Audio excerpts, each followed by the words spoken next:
Bonsoir. Bon, Halloween. On continue la troisième suite de l'histoire. Pour débloquer la quête de Nahida.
Bon.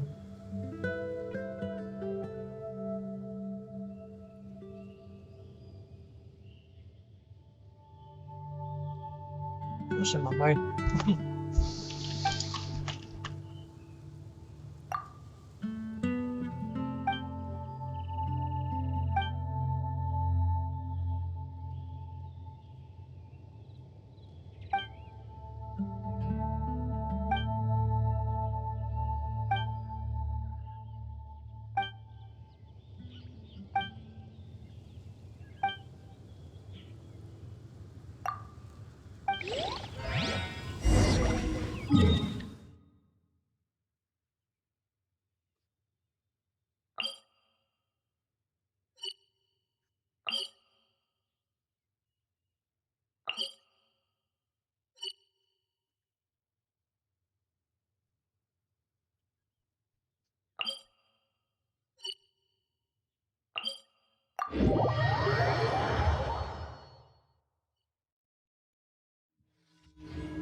Snow is in fact one of water's natural self-cleansing mechanisms.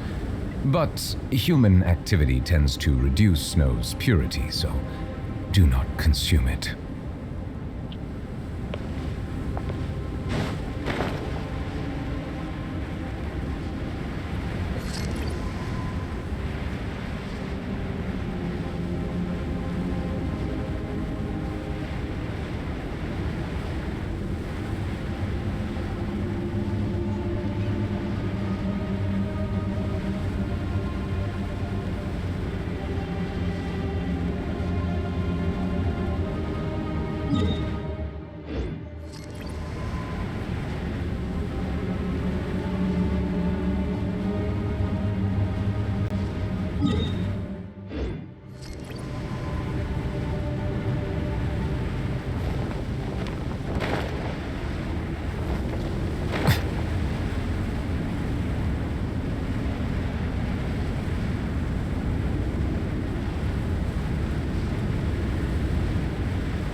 Let's nip that in the bud.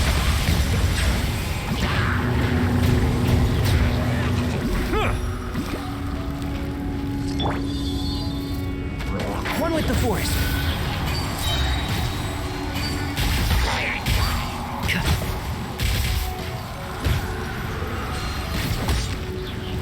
Settle down.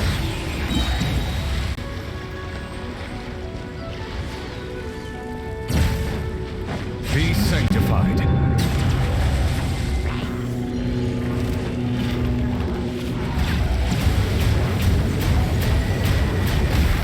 And Shroud, I hear everything.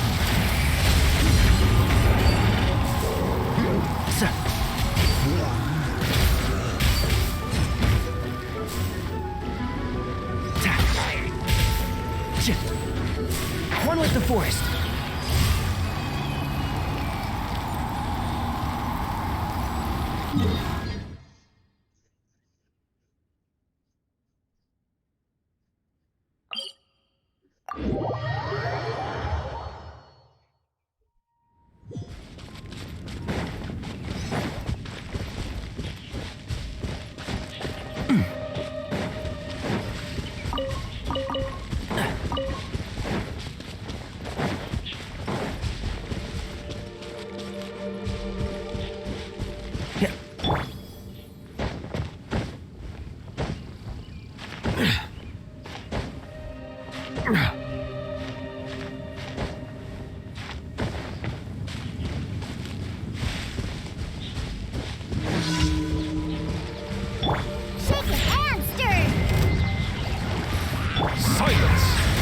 I'll approve you!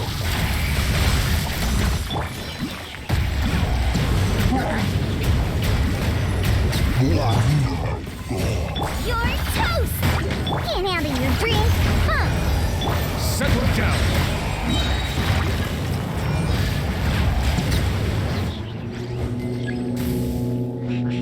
Think you can bully me? The tides beckon. Enshroud!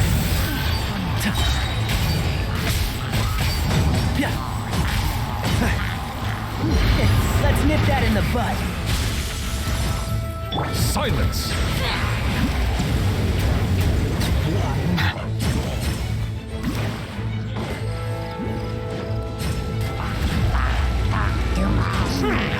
Bow your head.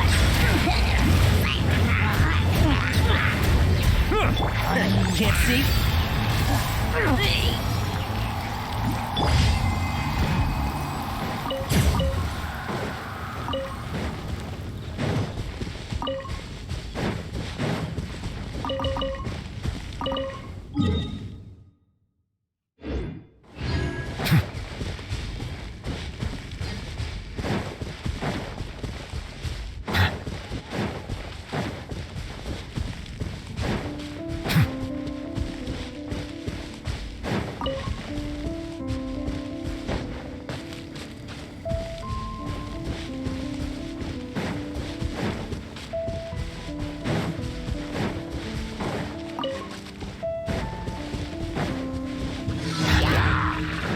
Be sanctified.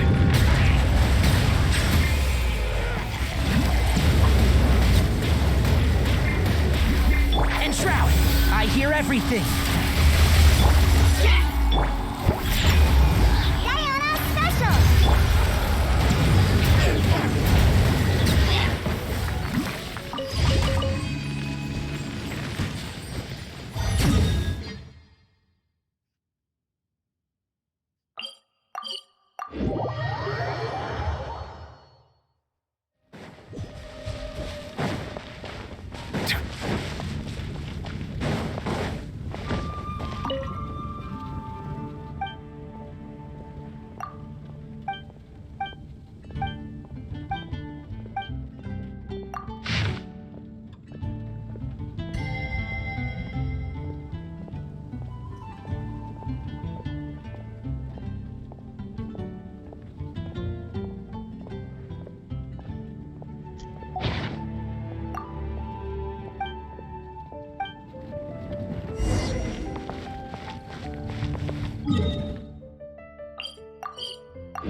Ad Astra.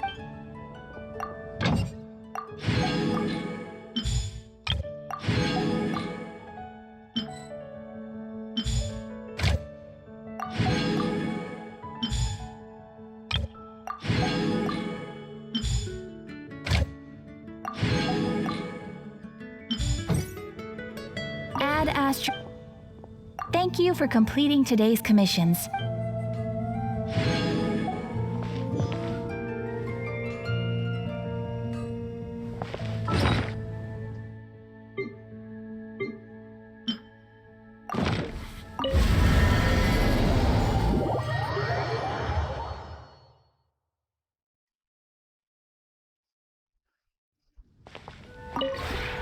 We have put in...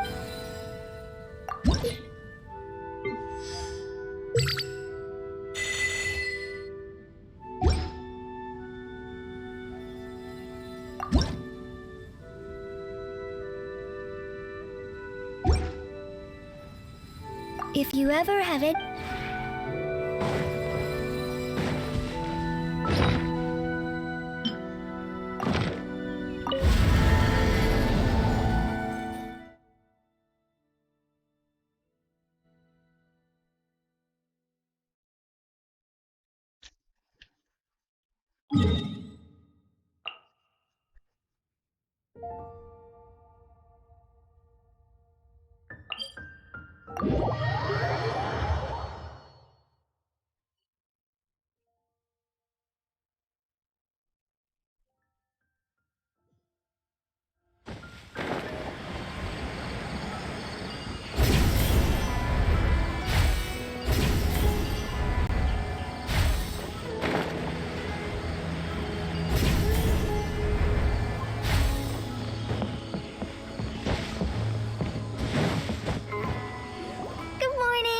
Looks like you're awake.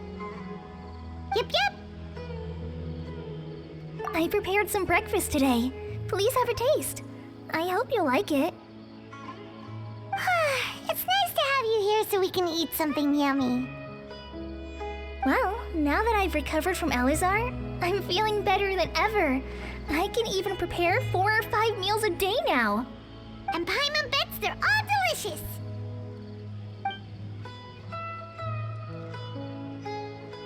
Oh, by the way, someone brought a letter for you after you went to sleep last night. Nope, Paimon wanted to read the letter with you after you woke up, so Paimon didn't open it. All right, let's read it now. Oh, it's from Nilu. Ahem.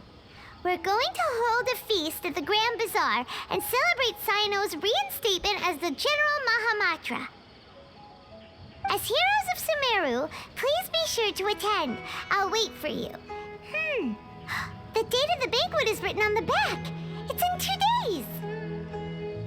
Oh, I've also heard that you've become heroes here as well. That's amazing. Everyone's aware of your abilities. There's no need to be modest. Anyway, let's go to the Grand Bazaar to have a look. Oh, before you leave, be sure to inform Master Tainari.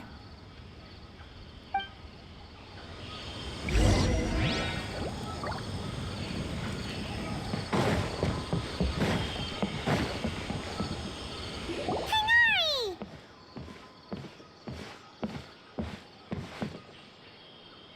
Ah, good morning. How do you feel today? We feel much better. How about you? I'm recovering well, thanks for asking. But from the looks of it, you seem to be already busy with work again. It's fine, I'm not that busy, really. The Elazar patients have recovered, as well as Hypatia. For now, I only need to tend to my Forest Watcher duties. It seems once Irminsul started getting better, everything else started to recover too. Yes, but there are still some residual effects. The withering is one example. Though it won't spread anymore, the existing zones won't just disappear. We forest rangers will still need to do the work. By the way, we have some good news. Cyno got his position back. This news is hardly new. He had already mentioned it to me before. Huh? You mean he was already here? Why didn't he come to say hi to us? He visited once, but he was afraid of disturbing you while you were resting. He just asked me a few questions and left. Then you probably celebration feast. Celebration feast? No, I haven't heard anything about that. Huh? But didn't Nilu say in her letter that they would celebrate Sino? He didn't tell you? Perhaps. Or, alternatively, he doesn't know about it either. Come to think of it, Sino doesn't seem like the type who'd enjoy a celebration feast.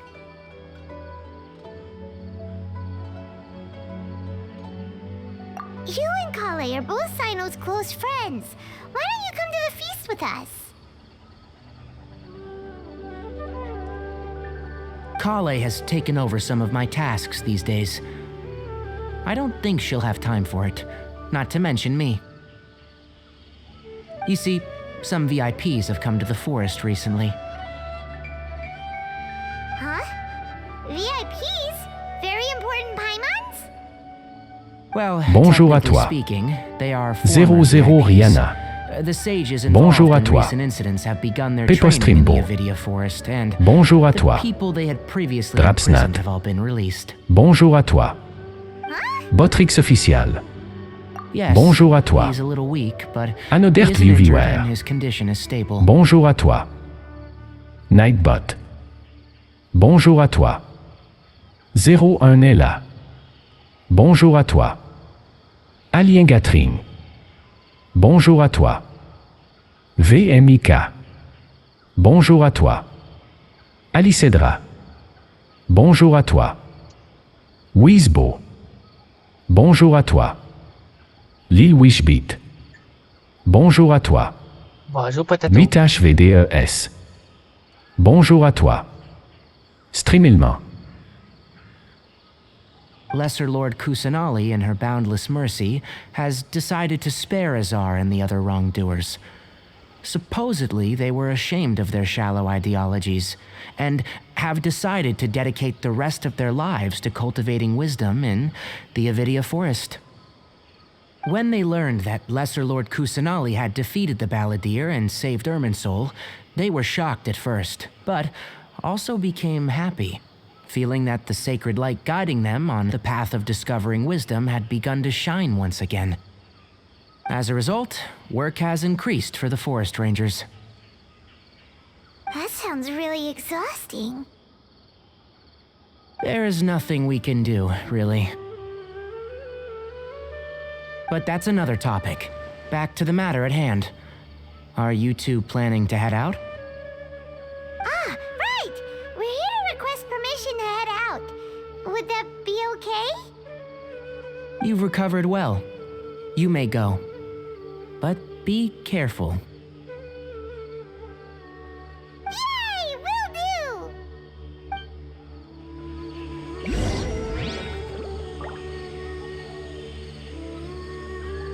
For the next interview, I think I'll start with these questions. The rainforest is the best place to live.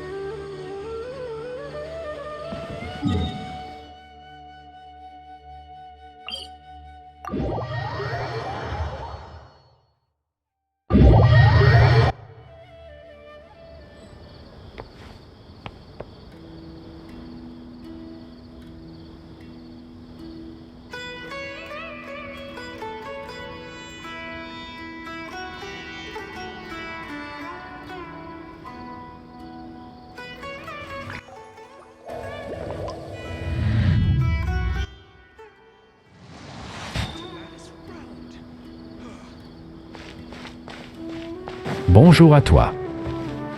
C'est Bvlay.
Well, there won't be any problems if the feast starts at that time.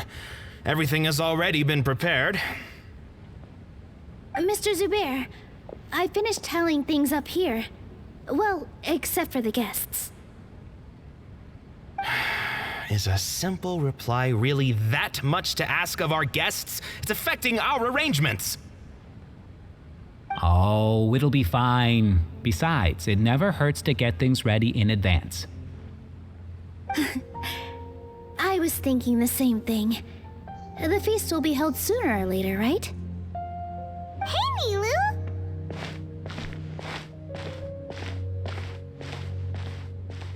Traveler, Paimon! We got your letter, so here we are! You're the best! The other guests haven't even replied yet. Huh? Are we the only ones that have arrived? Yeah, I had someone deliver letters to all of our guests. But maybe everyone is still busy with other things. Look, I get it. Sumeru is in an extremely important period of transition right now, but even if your friends are important figures, they shouldn't just ignore your request like this. Nilou is Sumeru's #1 celebrity after all. You have no idea how happy I am to talk to people with good taste. If you consider enjoying Nilu's dances having good taste, then almost everybody has good taste. Because Paimon thinks everybody will love her performance. That's right. We all think she's amazing too.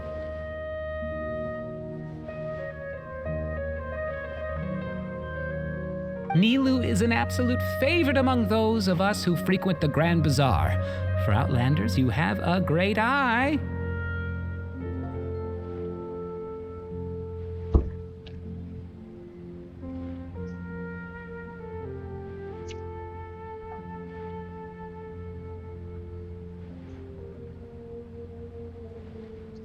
Master Zubair, let's have a vote for the most outstanding audience members next time. I think these two may win. Nonsense! It is not for us to determine the value of an audience. But indeed, we could try giving gifts to people with particularly good taste. I heard there's a device in Fontaine called a camera that can record people's appearances as pictures. Such pictures would make superb gifts. Ooh, good idea. I wonder where we can find one. You guys are so funny. There's really no need for that. I'm satisfied just being able to perform here. There's always a lot going on at the Grand Bazaar.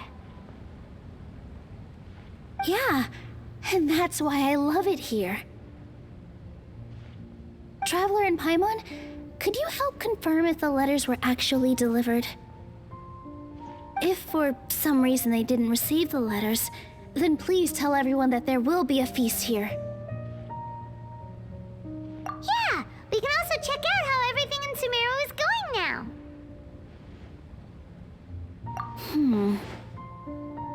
When I wrote the letters, I heard that Dia was in Port Ormos, and Alhaitham was at the Academia.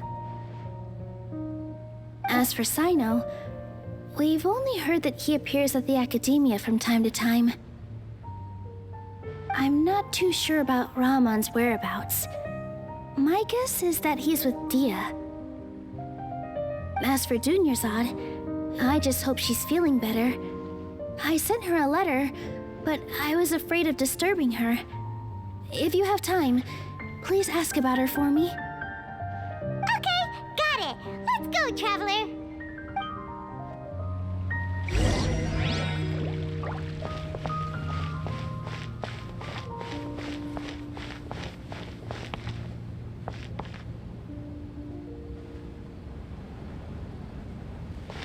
We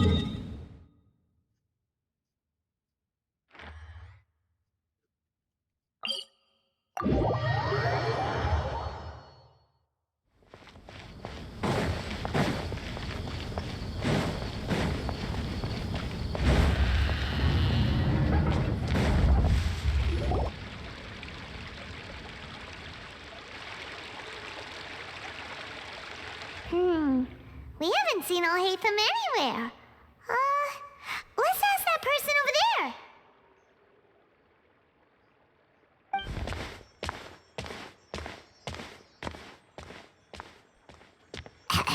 Hey there, have you seen Alhaitham around?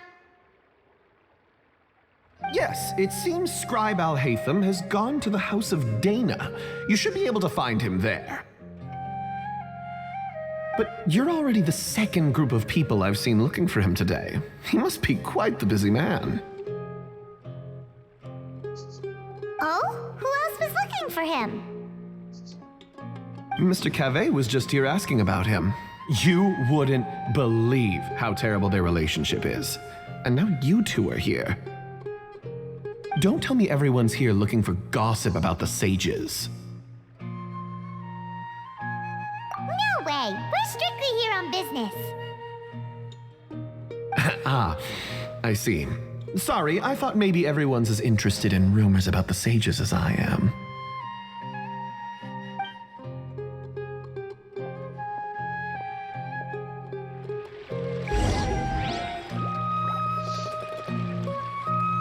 Ah, à chaque fois que je parle live, pourquoi t'es de même, mon SM?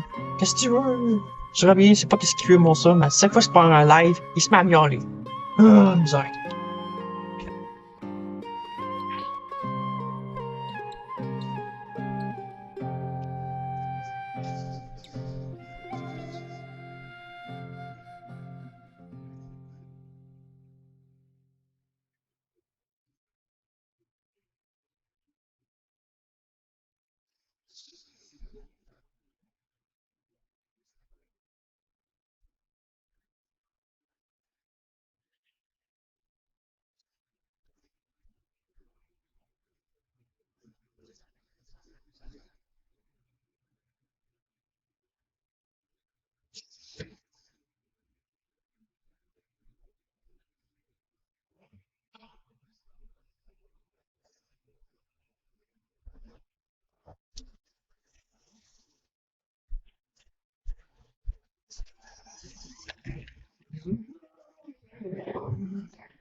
Vas-tu me arrêter de m'assaler, là?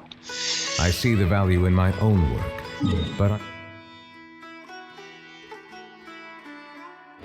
also see the meaning in all the endeavors of the people of Fontaine. I believe I will continue to take pride in fulfilling my duties.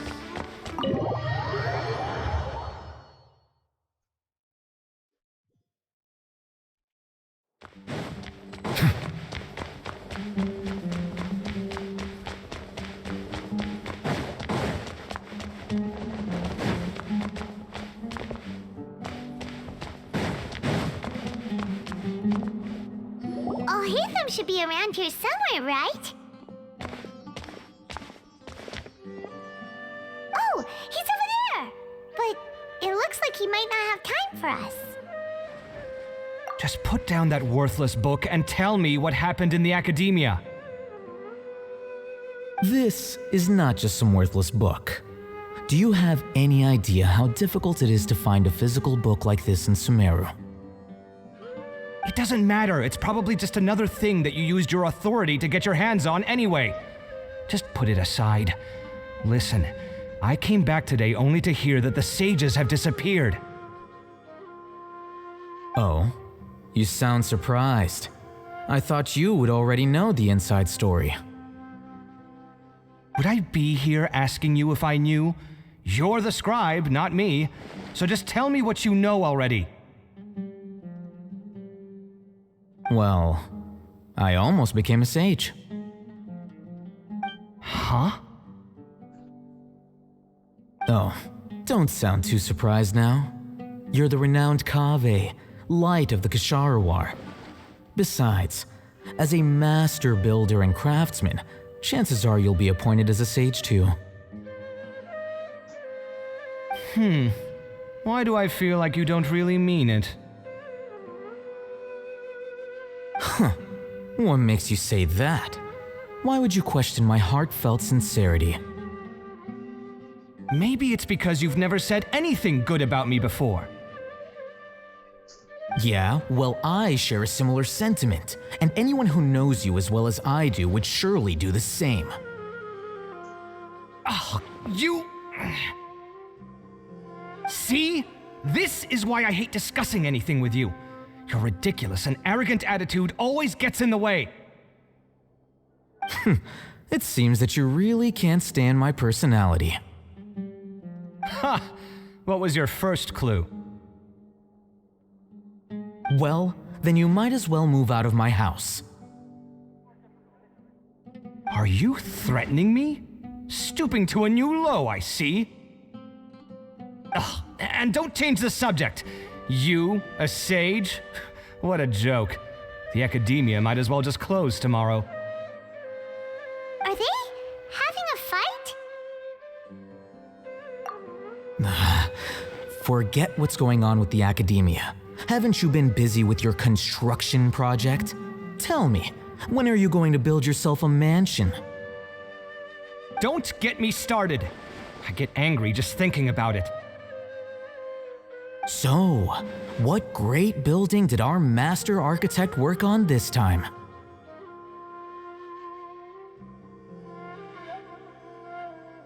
Like I need to tell you. Keep your nose out of my business.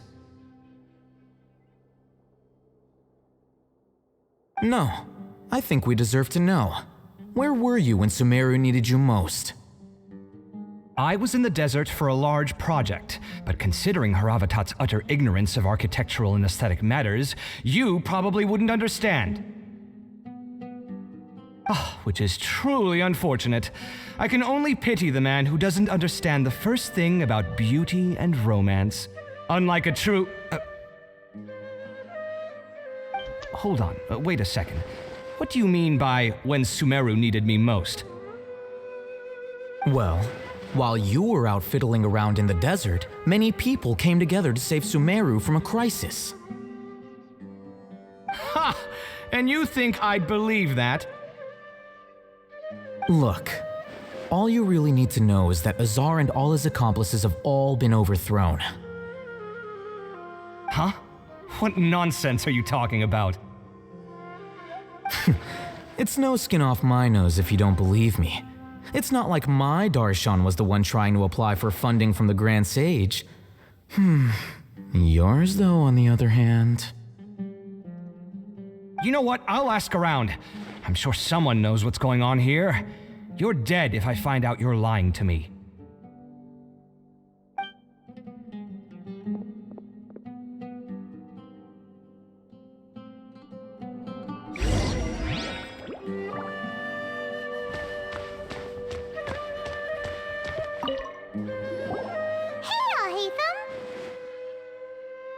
Oh, it's you two. What's the matter? We're running some errands for Nilu. Have you received her letter? Letter?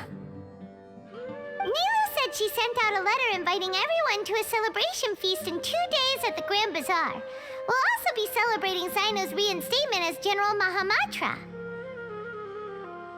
If she addressed the letter to all Haytham of the Academia, then the letter should have gone to my office. I've been busy these days, so I haven't had time to check for any new mail at my office. I only now have some free time to attend to personal matters. Have you always been so busy with your work? Of course not. I'm only busy these days because several sages have been dismissed recently and the whole Academia was practically turned upside down. Kainari told us they all went to train in the Avidia Forest. Apparently they will spend the rest of their lives there. That is already the best possible ending for the likes of them. 4 of the 6 great sages were possessed by their desire for power and attempted to create a new god. In order to pull it off, they even imprisoned the other 2 rational sages. To imagine such things could take place in the academia. I don't know where to begin. Yeah, you're right. Huh. Feels kind of strange to hear them called that after all this time. But then again, the 6th grade schools sounded pretty impressive too. Yes, at least that's how they're supposed to sound. It's said that when the academia was first founded, the Dendro Archon herself established the 6 great schools, each representing one of the 6 different types of wisdom. Numerous Darshans have sprung up and faded. Only the 6 Darshans attaching themselves to the 6 great schools have stood the test of time and obtained permanent seats in the academia. Now, the 6 Darshans are nearly synonymous with the 6 great schools, and the leaders selected for the schools are the 6 great sages. Among the 6 great sages, there is one central leader, the Grand Sage. Unfortunately, only the sages from Vahumana and Amorta remain now. They were imprisoned for opposing Azar and were only rescued after Azar's downfall. So who's managing things in the other 4 schools now? Do they need to find someone new? Yes. Normally, new sages are selected based on a strict set of criteria. Oh, didn't you just say something about becoming a sage? If they pick you, then we'd have a huge connection in Sumeru. Yes, about that. You didn't let me finish my sentence. The person in charge of personnel affairs nominated me to be the Grand Sage in place of Azar and help Lesser Lord Kusanali manage the academia. But I refused. Huh? But why? Ugh, can't you be a little more ambitious? I'm not even interested in being one of the 6 great sages. Like I said before, I don't like being a leader. Oh, all right. So are you busy these days trying to find others to take the job? That's not my job either. I'm only responsible for handling important affairs within the academia before the new sages take office. And the first thing I'll do is reject Kasharawar's application for funding. By the way, who was that other person just now? Is he your friend? Do we look like friends? Paimon doesn't know. That's why Paimon's asking.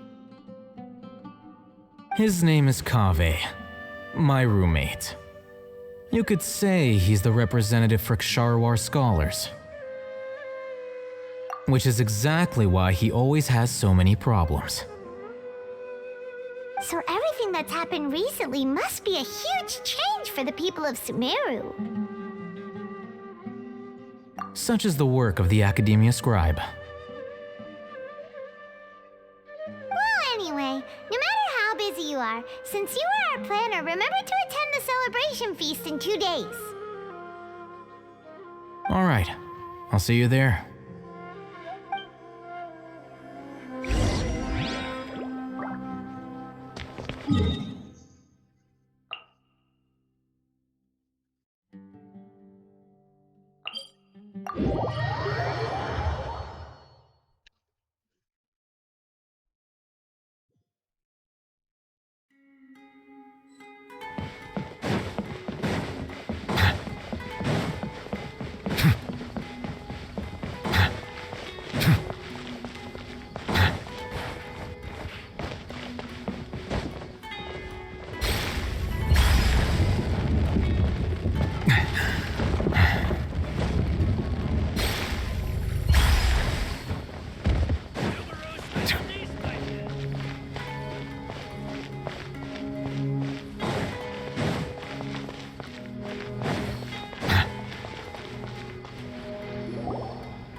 This is Port Ormos.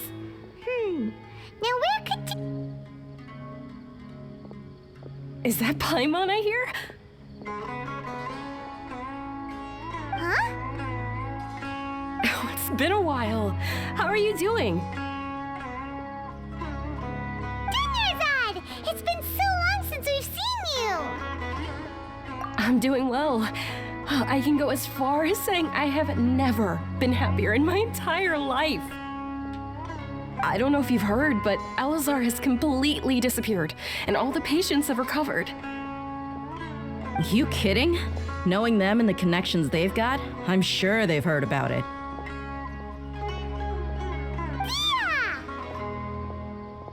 That's right. My lady is feeling better now, so I'm accompanying her for a walk. Why do you still call me that, Dia? You've already informed my father of your resignation. I guess I'm just used to calling you my lady. Old habits die hard. Resignation? You mean you're quitting? Yeah, I might start losing my edge if I keep being a bodyguard for the Homayanis. You know that my parents and I are fond of you, and that we appreciate you very much. It wouldn't be a problem if you wish to continue to be our bodyguard. I'm not a woman that's easily persuaded. You should know that by now, my lady. When I took this job, I had already decided that I'd quit as soon as you recovered. It's time for me to get back out there and chase that horizon. So what are you gonna do now if you're not gonna be a bodyguard anymore? I want to take a risky job and put my body to the test again. Huh? But we literally just finished one of the most dangerous jobs ever! Are you getting bored already? I know. If I hadn't joined in that plan with you, I wouldn't have come up with this idea. I guess I still get fired up by that feeling of going all out in a fight. It made me realize that I'm still a mercenary through and through. Life is short, and I'm happy that I got to be a part of that operation. But the whole thing also made me realize that there are still many problems in Sumeru, and as a desert dweller, I'm still not completely ready to settle down on this side of the wall. Well, I remember a friend had someone bring you a message. You mean I'll hate them? I didn't expect him to still remember that. I thought he was joking. We just came from talking with Al-Haytham at the Academia. Did he tell you that he suggested that I come work at the Academia? What? I heard that Azar and his cronies fell from power, and Al-Haytham told me that now was a good time to find a job in the Academia, but only if I wanted to. Whoa. Paimon can't see you being anything other than a mercenary. Me neither. But I think Dia would look great dressed up as a scholar. Forget about it. I wouldn't last 10 seconds in there. Al-Haytham probably just liked the way I worked and knew I'm good in a fight, so he suggested I find some work in the Academia. But you know, if you take him up on the offer, Sino might actually agree and let you become a Matra. Because you're super amazing! The Matra have all the talent they need as long as they have Sino. I prefer to be free to live however I choose. In fact, I chose this job from the very start because I knew it'd be right up my alley. Even if being a mercenary means facing all kinds of danger. A lion has to return to the wild sooner or later. If anything, being your bodyguard has been unfamiliar territory for me. I don't want to see you go, but I'll respect your decision. I'm glad to hear you say that. Come on, no need for the sad face. It's not like we'll never meet again.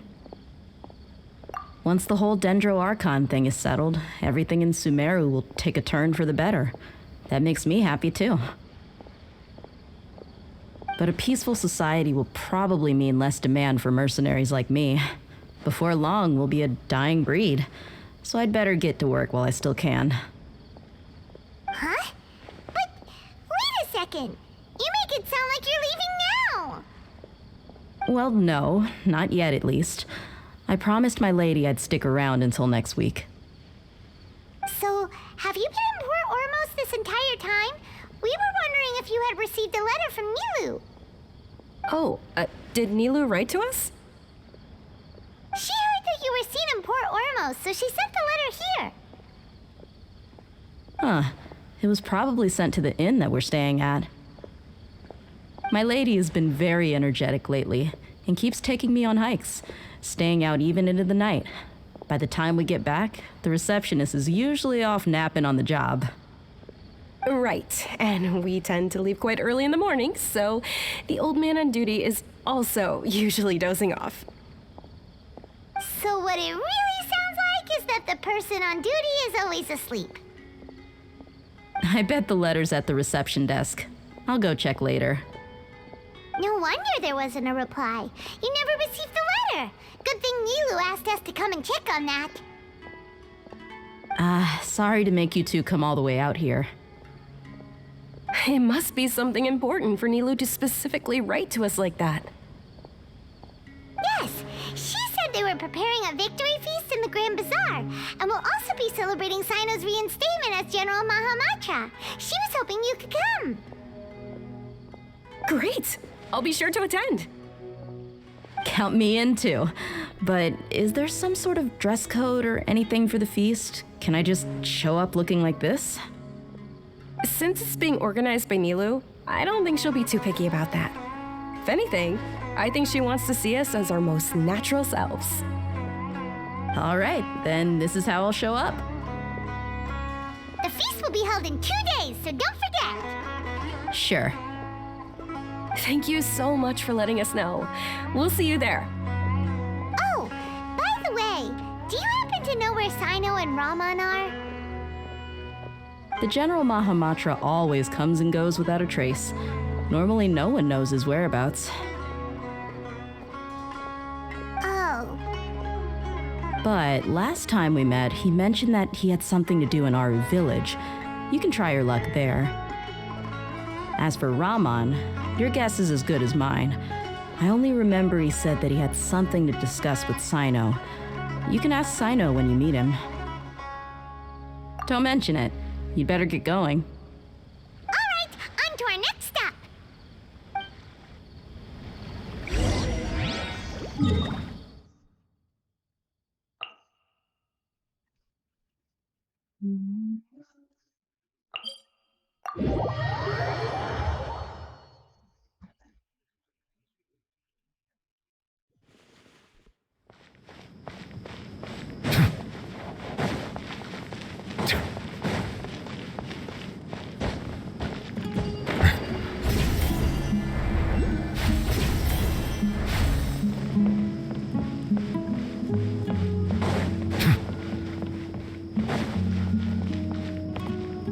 It's been a while since we last visited Aru village.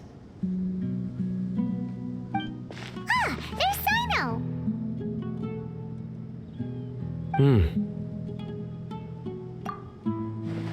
What brings you here?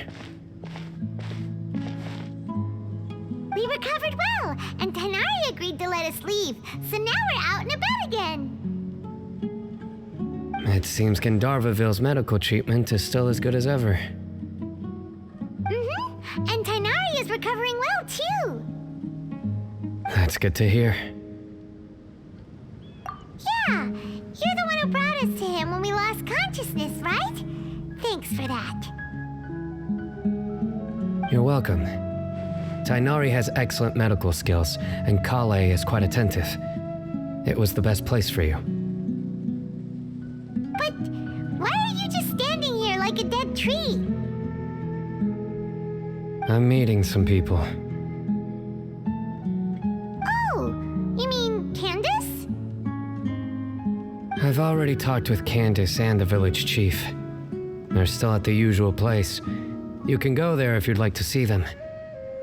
But you know one of the people I'm meeting as well. Oh, by King Deshret's blessing, my friend suddenly appears in the desert. Don't tell me you've run into trouble and need us to help now. Roman! And... huh? Setaria? Oh, you know me?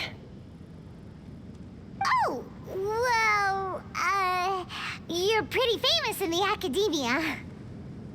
Don't worry, these are our friends. No need to be so guarded. I see. I'm doing well. Many good things have happened recently. Same here. Really, I feel that my whole life has started to shine after suddenly finding a new direction. Oh, tell us everything. Yeah, you go ahead. Alright, well, I suppose I should start by saying... I've decided to leave the academia. What? It's not that I've given up on being a scholar. Instead, you could say I've found a new identity. I will no longer pursue research like a typical scholar, but I have not completely given up on my relationship to knowledge either. I can see what you're saying now. What do you mean? I plan to leave the academia and return to teach here in the desert.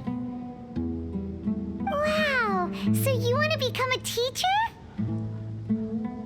Setaria will return to support education here and teach people from the desert. She can't teach everyone on her own, but there are many of us Eremites all over Sumeru. She came to discuss a collaboration with me and hoped that I could bring her ideas to the Eremites. Yes, it's my hope that the Eremites can help me select a group of smart people with the best aptitude for teaching. I'll teach them, and after they've finished learning from me, they can go educate more people. That is the true meaning of education and the spreading of knowledge. The people of King Deshret suffer from sandstorms, exile, and ignorance. Miss Setaria is more than welcome to come teach here. Her arrival is like a star shining in the desert night. The stars have always guided caravans, thieves, soldiers, and travelers who get lost in the night. They lead those in the dark out of trouble and back to safety. Oh, please, where's all of this coming from? I'm starting to feel a little embarrassed. You deserve these compliments. Mercenaries are accustomed to danger and don't fear death, which is why we recognize extraordinary actions that common people would easily overlook. Setaria's idea will bring much good to many people. At first, I feared it was destined to fail. Everyone knows that the academia doesn't allow scholars to teach in the desert without permission. As you know, all knowledge is under their surveillance and control, and very few desert dwellers are as lucky as me. But what I heard at that time has been haunting my heart, as if there were lightning bolts constantly bombarding my soul. Setaria, you tread a treacherous path, and the longer you ignore it, the tighter the academia's grasp on you will become. Setaria, why haven't you gone home? Never forget that the desert that belongs to you lies elsewhere. Miss. These words sparked something in me, and I knew that I had to bring something back to my people after going home.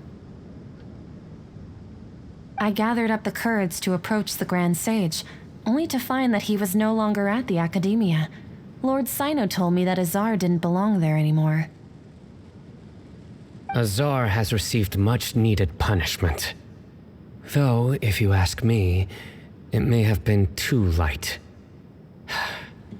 You probably have already heard. Lord Sino helped me obtain permission to leave the academia for the desert, and accompanied me here to discuss collaboration with members of the Eremites. My plan was able to go smoothly thanks to him and Rahman.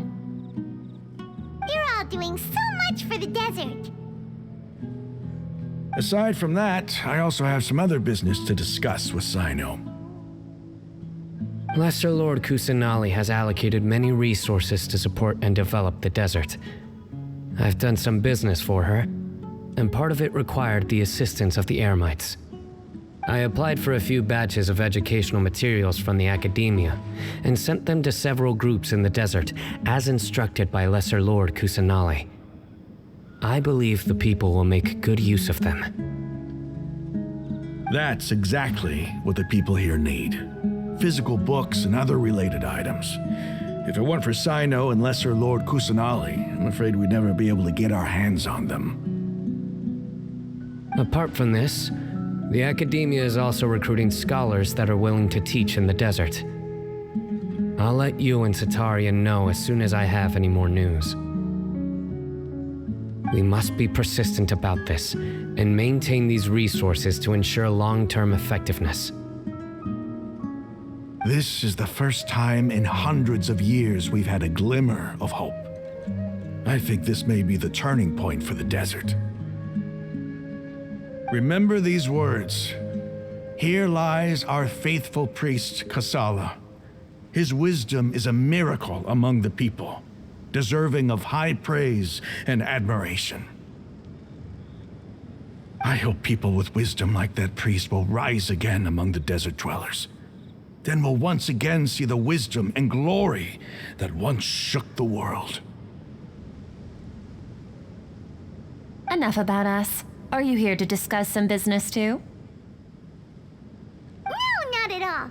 We're actually here on behalf of Nilu. Nilu wanted to write to everyone, but she wasn't sure where the letters should be sent, so she asked us to come find everyone personally. A celebration feast will be held in 2 days at the Grand Bazaar. She hopes that all of you will be able to attend. At the feast, we'll also be celebrating Sino's reinstatement as General Mahamatra. Although, judging from your appearance, it seems you've already been reinstated. Paimon thought you would only start working for the Academia after the feast. Celebration? Feast? It's the first I've heard of it. Tainari was right. He really didn't know. This feast is for you, Sino. Sounds to me like you'll have to be there.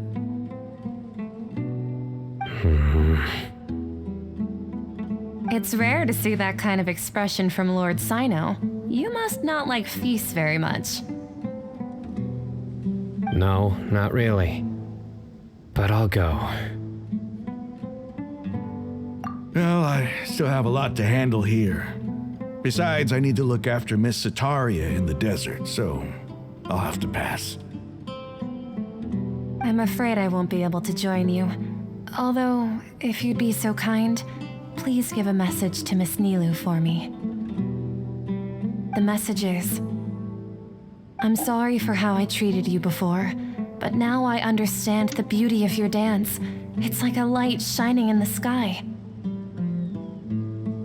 You and the art you symbolize are not only beautiful, but also lively and powerful, so much so that it was prohibited. Please keep dancing, and someday I'll be able to appreciate your art in person. Okay, we've got all that down. Our job here is complete as well. Oh, Sino, remember, party's in 2 days. Make sure you're there. Got it.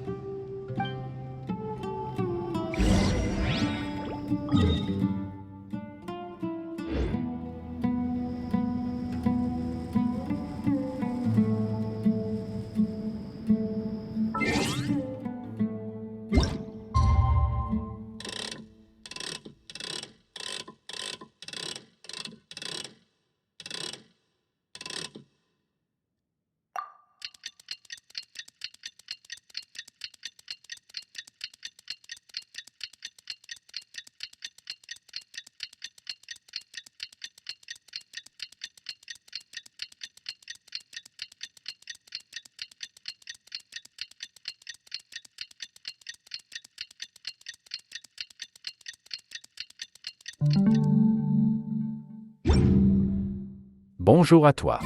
Today's the big Merci. day. Let's go to the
Everybody's already here. Looks like we're the last ones to arrive. You're here. Ah, there you are. Well, look who finally decided to show up. You look like you came here immediately after finishing up some work. I'm very happy to see you here. But we're not late, are we? It's just that everyone else arrived ahead of time. I propose that the last one who arrived be put in charge of today's speeches. Nah, there won't be any speeches today. Oh, really? Well, even better. Come join us over here. Let's share some great food and drinks, and chat about all sorts of fun things.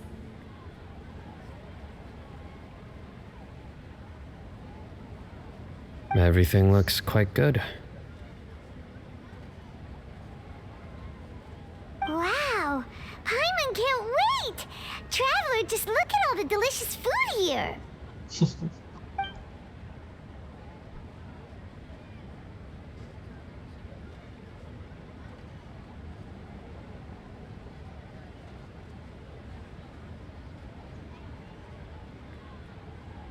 Bonjour à toi. ASMR-Bamiyu. Whoa! It's so delicious! Oh, this grilled meat tastes amazing! The food was specially prepared for you by everyone in the Grand Bazaar.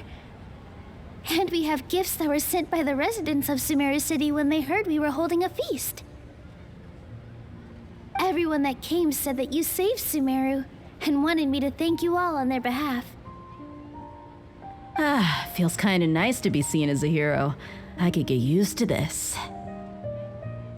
Being a bodyguard is also a hero's job. You've always been amazing, Dia. My lady sure has a way with words. Thanks. I'm glad to hear it. And I'm happy to meet everyone that participated in the great plan. Don't mention it. Come to think of it, we've really done something impressive together. It's unbelievable. We owe it to our abilities. And luck. Really? Why do I remember everybody thinking that luck was against us and feeling like we hardly had a chance of succeeding? That's how I remember it too. It's luck that brought us together, and it was luck that let us form a team. Then, it took even more luck for us to formulate a plan and implement it successfully. Moreover, judging from the results, everything worked out well. Yeah, everyone gave it their all when it mattered most. It was almost like a performance. We took the stage and put on our best show. Everyone played their part, and thanks to everyone's efforts, the performance was a great success. So, would you say we're good actors too? It's such a blessing that Lesser Lord Kusanali was able to return to power at the Academia. Yes, even after being abandoned and neglected so many times, she's finally returned. Lesser Lord Kusanali once used all her power in a great disaster, which resulted in her losing all her wisdom and memories of the past.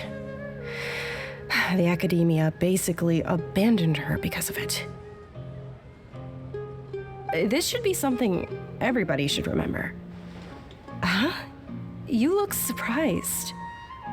I didn't say anything wrong, did I? No, everything you said is correct. That's good. Something wrong? Yeah, what's with that face? You knew all of this already.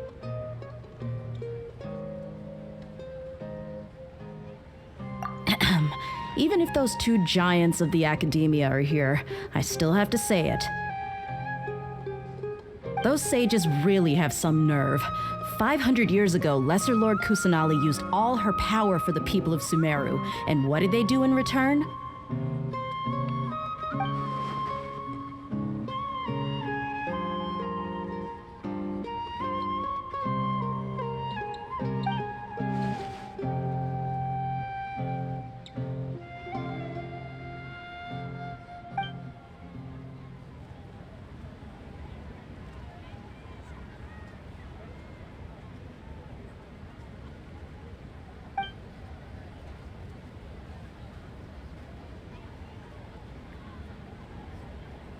If you bite the hand that feeds you, don't act surprised when it turns into a knuckle sandwich, right, Sino?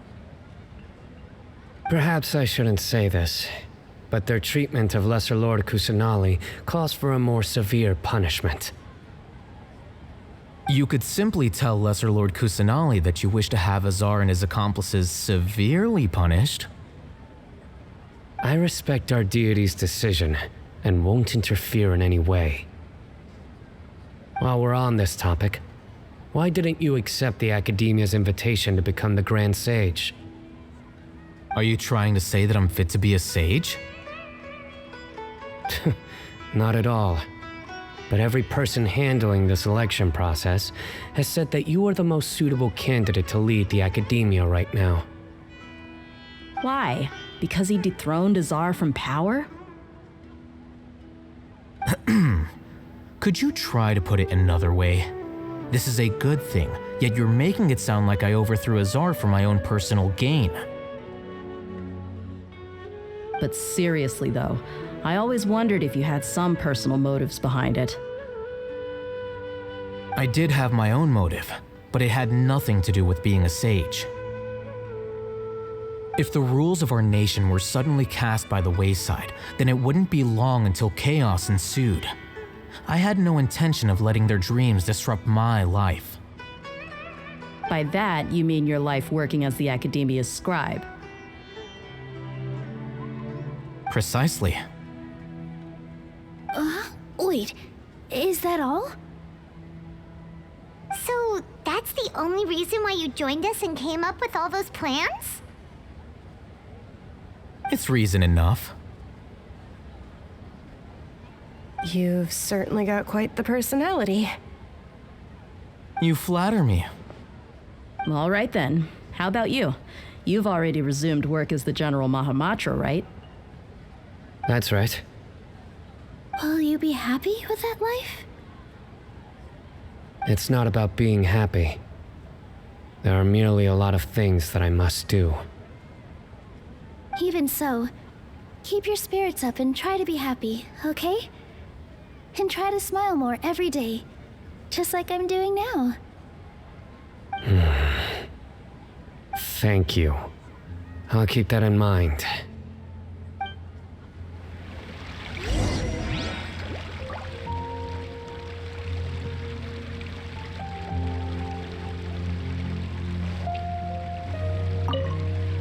I seldom participate in such lively gatherings, but the atmosphere here is quite good. No, This gathering today has a unique meaning. The Grand Bazaar is lively because the people here feel happiness from the bottom of their hearts, unlike the farces at the Academia. That happiness is an emotion that'll be forever alien to those bookworms who have driven themselves insane by studying. I seem to have taken both keys when I left the house. Oh well.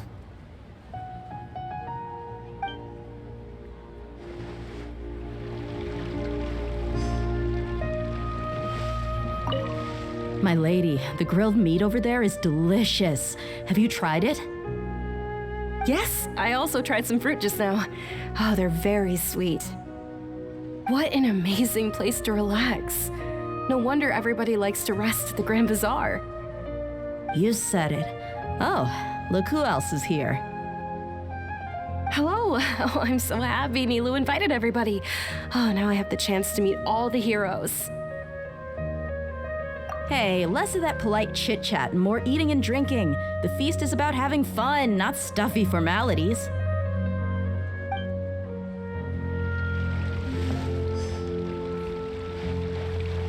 Ah, there you are, traveler. Well, how is it? Are you enjoying the feast today? If there's anything you're unhappy with, just let me know. I'll be sure to take note of it. That's good. It's the first time I've ever invited so many exceptional people to one place. I was a little nervous myself. You see, every guest here is quite extraordinary. It's unbelievable that we've got everyone together here. Almost like a fairy tale. Make sure you live it up tonight. I'll be happy as long as you're enjoying yourselves.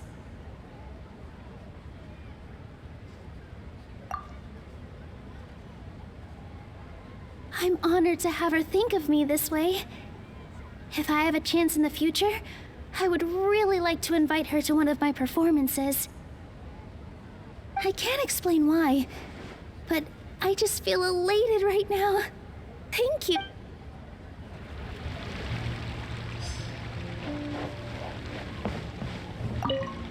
The atmosphere here is good, and everything is delicious. Yeah. I don't often come to such places, but it feels quite good.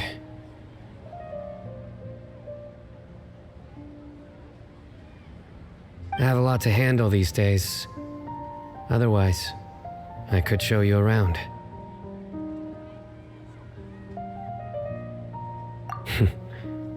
There's always next time. More friend. This feast is pretty good. I like it.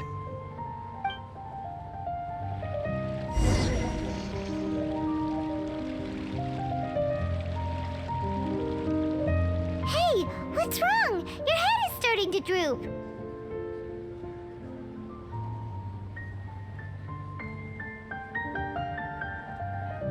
Hey, you can't just fall asleep here. Paimon will go find something delicious for you to eat. You'll wake up once you've put something yummy in your tummy.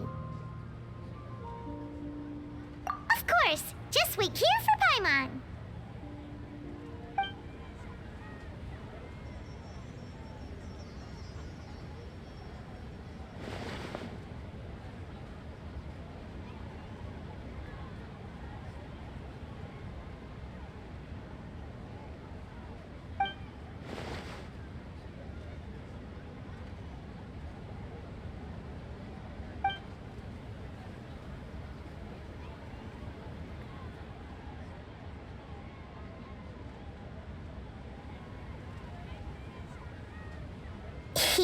It's me.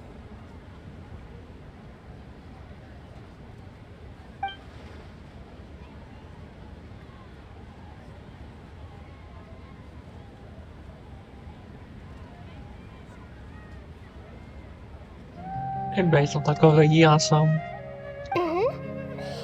You may blame me for being a bit too self-indulgent.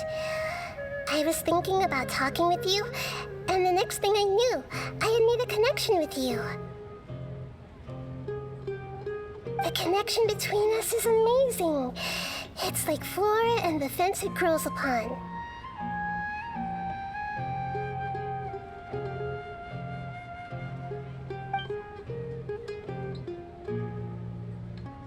I heard there's an amazing celebration feast today at the Grand Bazaar.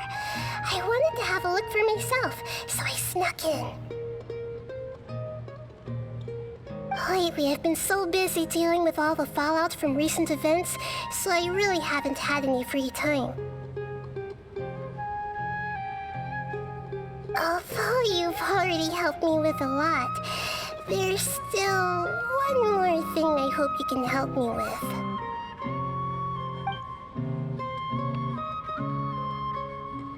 Please say thank you to everyone for me.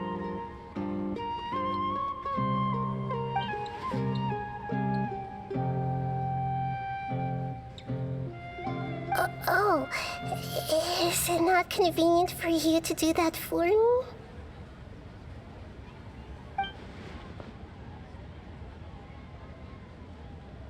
But if I just show up all of a sudden, people will become all quiet and stiff, won't they? What if I end up scaring them and ruining this wonderful feast? That'd be the last thing I want.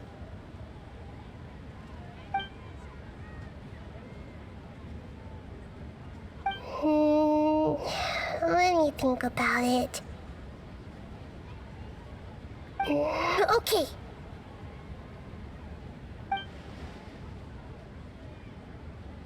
Yes, I have.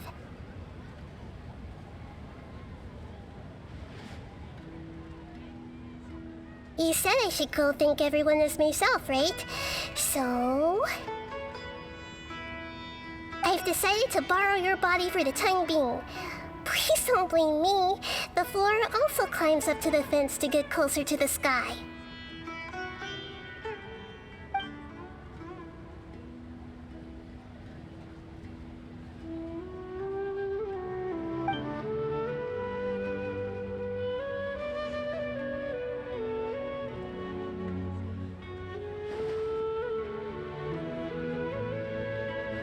Everyone!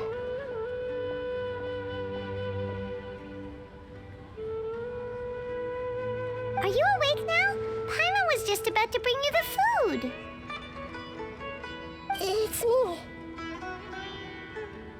Huh? That voice. Nahida? Hold up. What's going on? I didn't expect to have a conversation with the consciousness of Lesser Lord Kusanali in the Grand Bazaar. Interesting. Is this also a part of the feast? No, of course not. Are you Lesser Lord Kusanali? Hello, Nilu. You know who I am? Yes, I already know every one of you. Nilu, Alhaitham, Sino, Dia, Paimon, and Dunyarzad.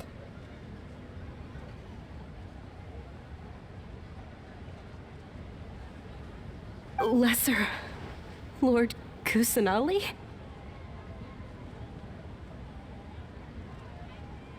I took the liberty of occupying the traveler's body so that I could thank all of you in person. Thank you so much for rescuing me, even if that meant placing your own safety in peril and taking the risk of becoming enemies with the academia, the sages, the doctor, the balladeer, and even the entirety of Sumeru. Without you, without any of you, I would have been in a much more difficult situation. Had you not helped me to resolve the crisis, not only I, but Sumeru and even the entirety of Tevat would have suffered great misfortune. People refer to you as the heroes who managed to rescue a god. I'm quite fond of this name. It not only explains your identities, but also bears witness to your relationship with me. Please, allow me to present to you my most sincere gratitude. Lesser Lord Kusanali, You have done so much for Sumeru, and I didn't even have a chance to do anything for you. Dingerzad, the suffering you endured during your illness is also proof of you being with me and praying for me. Thank you. You don't need to be so ceremonious. It's always been my duty to protect you.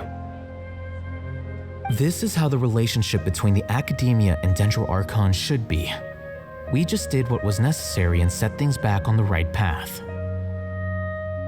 You're an Archon, but you act so humble. You really don't need to be so polite with us.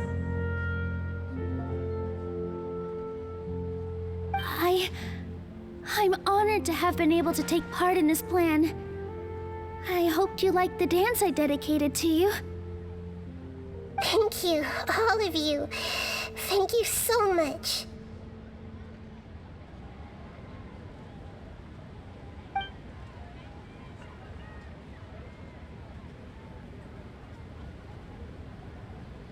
Yeah.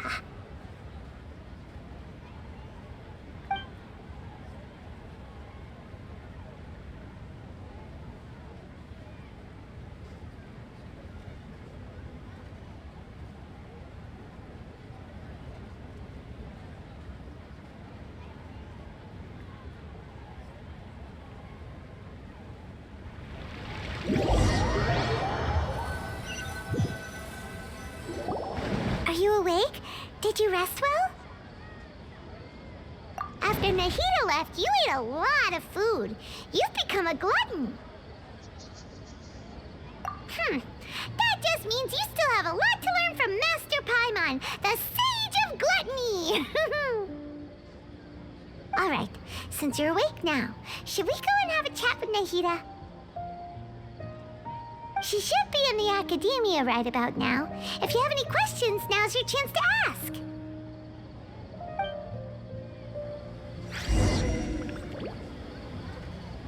Eh ben, c'est bon à savoir ça. Notre esprit est relié avec Nahida.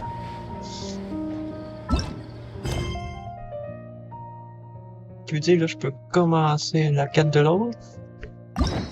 Mais Nahida...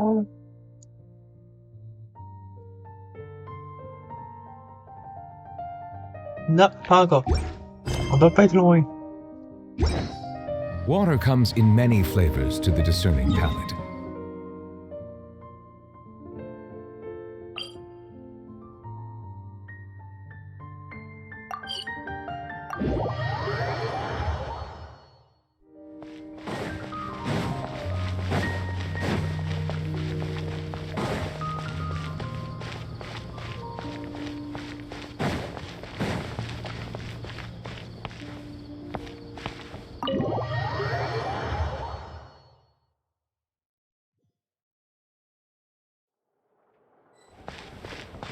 Ah, c'est là qu'on va débloquer son histoire. J'ai un doute. Nahida! Hello, Traveler and Paimon. What a fantastic night. I'm still immersed in all the happiness and joy, like a candle floating on water. So are we, and that's why we're here to talk with you. Is there anything you want to know?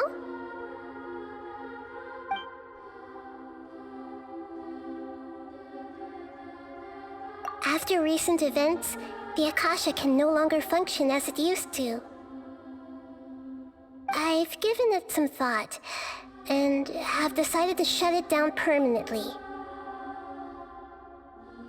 But this is definitely not a bad thing. Even from the beginning, I've been planning to shut it down. The Akasha's centralized administration of knowledge has always restrained people's curiosity and curtailed the number of paths available to them. I don't think this is good for Sumeru. Although people may initially feel a little uncomfortable with the loss of the Akasha, they will soon understand that this life is more suitable for them. And as for the future of Sumeru, I'm preparing to regain control of the Academia. The former sages have received their punishment. Bonjour à but toi. the new sages have yet to be Cette selected. blé. I will oversee the process personally. I hope that the new 6th grade sages will be more focused on academics. Sumeru needs such leaders more than ever. The other big issue is the people of King Deshret. All the residents of the desert, in fact. They have been mistreated for far too long. I've already taken some measures to address this. It will take some time to rebuild everything, but no matter if it's culture, friendship, or trust, we will rebuild it.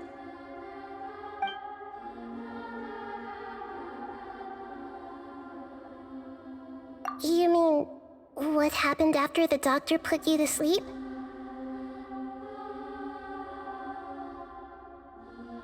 You guessed correctly. The top-ranked Fatui Harbingers, up to number 3, possess power comparable to that of gods. I was no match for him in that kind of situation. However, in spite of the bad situation, I still managed to make a fair deal with the doctor. I'm sure you remember the entity that changed your fate, the Heavenly Principles. In fact, the Heavenly Principles has been quiet since the Conria disaster 500 years ago. I used this point as leverage against the doctor.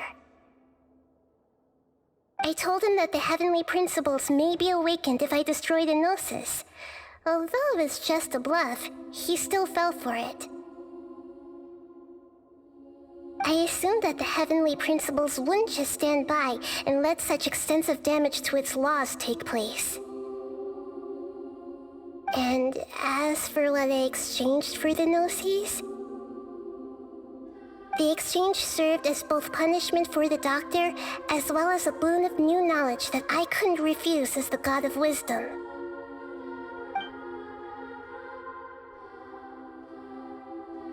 He's still in a coma. I've hidden him like how one would hide a feather. I know you have many misgivings about him, but as someone who had become a god, he has retained a number of very useful features. Don't worry, I'll keep an eye on him and make sure he doesn't do any evil. In addition, there are still some mysteries left in him. Some things may be very clear from my perspective, but he is still yet to understand them himself. His future will be determined by fate.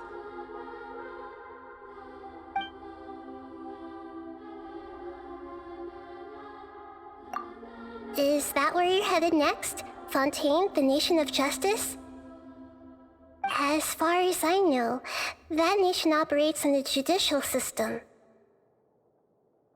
Does their Archon personally judge people? No, there's a Chief Justice in Fontaine. Generally speaking, the Hydra Archon, Focalor, won't preside over individual trials. However, even then, Focalor will still make herself present at just about every trial. It seems that she just likes to immerse herself in that sort of atmosphere. As Archon, she still reserves the right to influence the final verdict. Anyway, let's just say she's got, a very unique personality.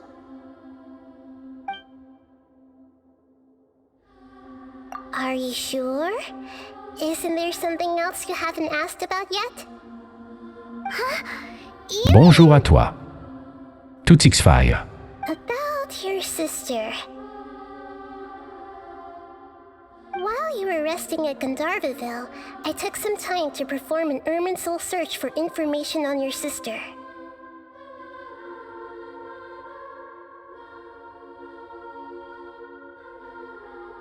Yeah! Isn't Irminsul a repository for all the information and memories of Tevat? So there shouldn't be anything on him or his sister. This is true in your case. Irminsul indeed does not have any information on you.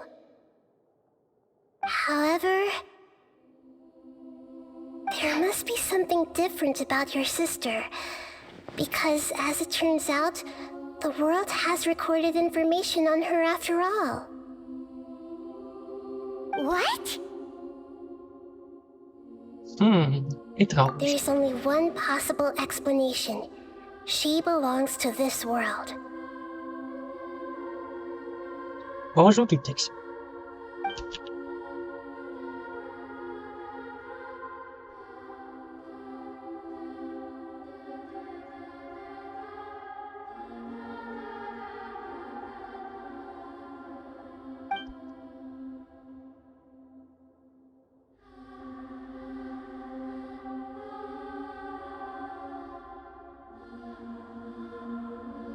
Ça va super bien. Je crois que je vais débloquer l'histoire de Nahida là, après ça. Là. But nothing about this makes any sense. Wasn't this your first trip to Teyvat?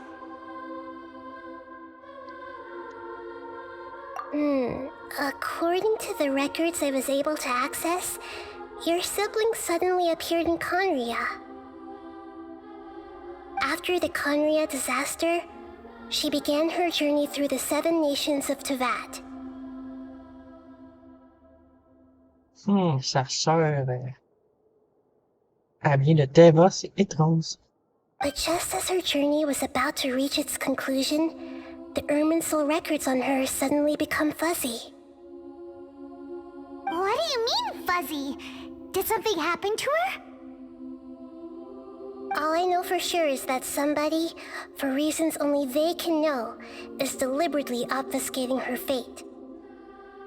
And whoever it is, if they can do that, who knows what else they're capable of. But even that wouldn't explain how she somehow comes from this world. Something else I noticed was that according to these records, the Fatui have not classified your sibling as one of the Descenders. What's a Descender? Paimon's never heard of it. Look, I'm sure you must be curious about the information I received from the Fatui in return for my gnosis, right? A very important part of the intel was about this world's Descenders. External beings, ones that don't belong to this world. Traveler, you are Teyvat's 4th Descender.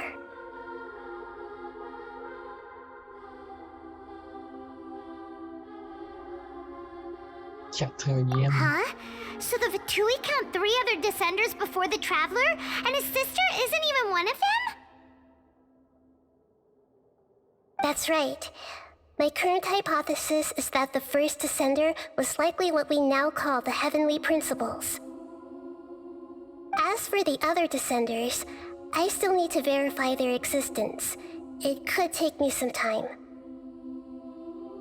Paimon's head's about to burst from all this crazy new information. And yet, even knowing all this, I'm sure you must still have a lot of unanswered questions. I must say, I truly regret that I can't help you more as the God of Wisdom. There are many questions in my heart as well. I will need some time to go through each one of them. And soon, you'll also begin your journey anew and depart from Sumeru. I'm very interested in your future. It's a journey that can't be observed or recorded by this world. If fate is the ultimate knowledge, then your future will be the ultimate fate. Paimon's sure glad we got to meet you, Nahida. The pleasure is all mine. I can't thank you enough. Alright, that's enough talk for today. If you ever miss me, just close your eyes, and maybe I'll appear in your dreams.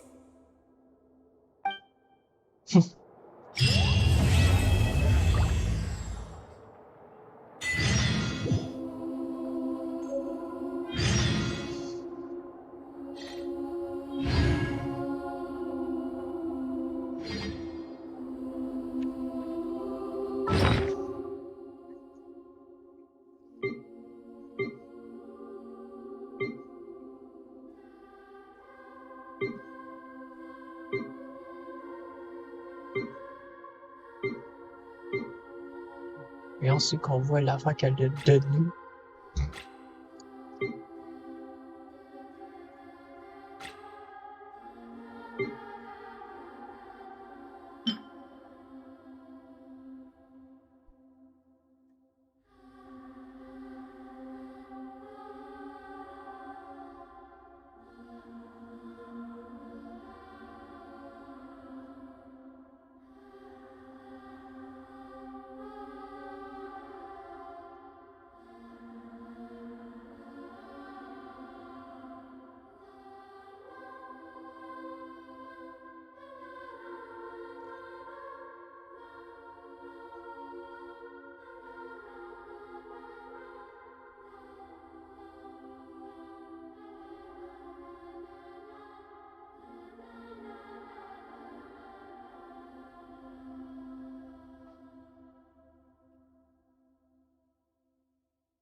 On est rendu à la fontaine.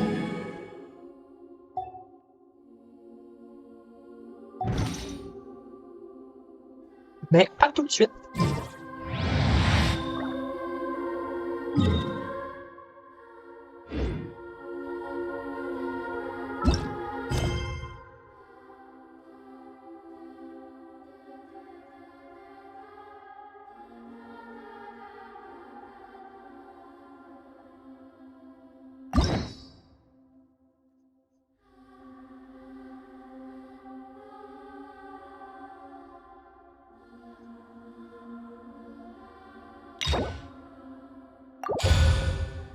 Ben voilà.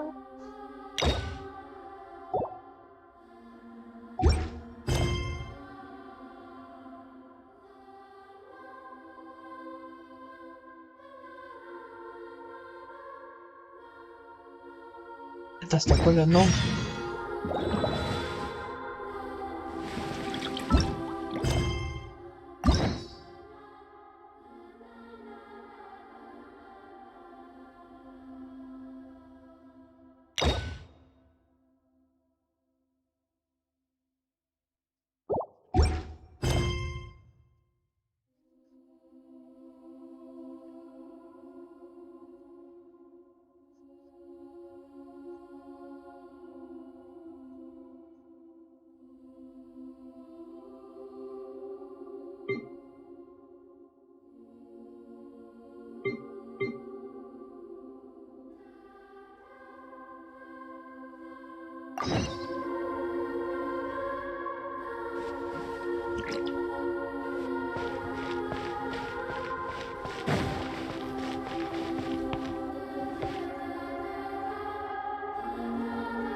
Une belle place, hein?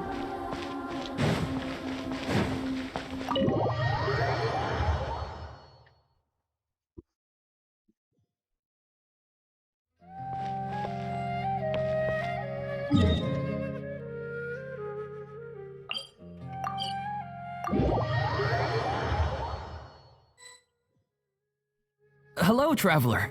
Have you ever heard of a moment of dreams? Oh, that sounds like some kind of sweet drink. I'm afraid not. It's the name of an event we started to hold regularly. Dreams have become quite the hot topic in Sumeru, and many people are excited to share the dreams they've seen at night. The same goes for me. The last time I dreamed was when I was but a little child, so I can't help but feel excited and nostalgic about dreaming again. Oh, right. Everyone's able to dream again now. Yes, we organized an event to give everyone with new dreams a platform to freely share their experiences. And thus our event, A Moment of Dreams, was born. So, it's kinda like a fireside chat. You could say that. We hear all sorts of wild and fabulous stories every day. Really, why not have a listen for yourselves? Yeah, but to us, dreaming is as normal as breathing. Wait, But if there are free drinks and snacks involved, then Paimon might consider it. Oh, really? So you mean you've already seen many dreams? Mm-hmm. But no need to get so excited. It's really nothing special. No. We need experienced participants like you to share your experiences with dreaming. Please allow me to address you two as dream experts. Oh, expert? Paimon kinda likes it. Now you seem interested. Please, follow me to the meeting place. It won't take much of your time. Rest assured, you'll find all the drinks and snacks you'd like there. Wow, how accommodating. Sign us up. But wait, Paimon's getting ahead of herself again. We should see what the traveler thinks first. Why aren't you saying anything? All right, hurry up and take us to be dream experts. Very good. Follow me then.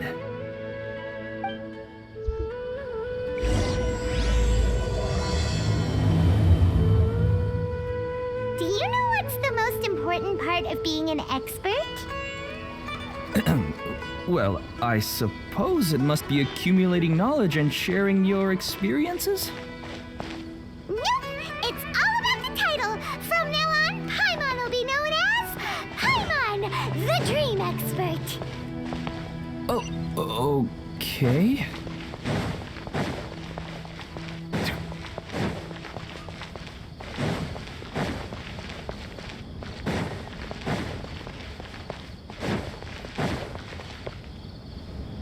Sorry to interrupt, everyone. We finally have some real dream experts joining us. Esteemed experts, this way, please. Ahem. Now, if anyone has any questions, please feel free to ask them.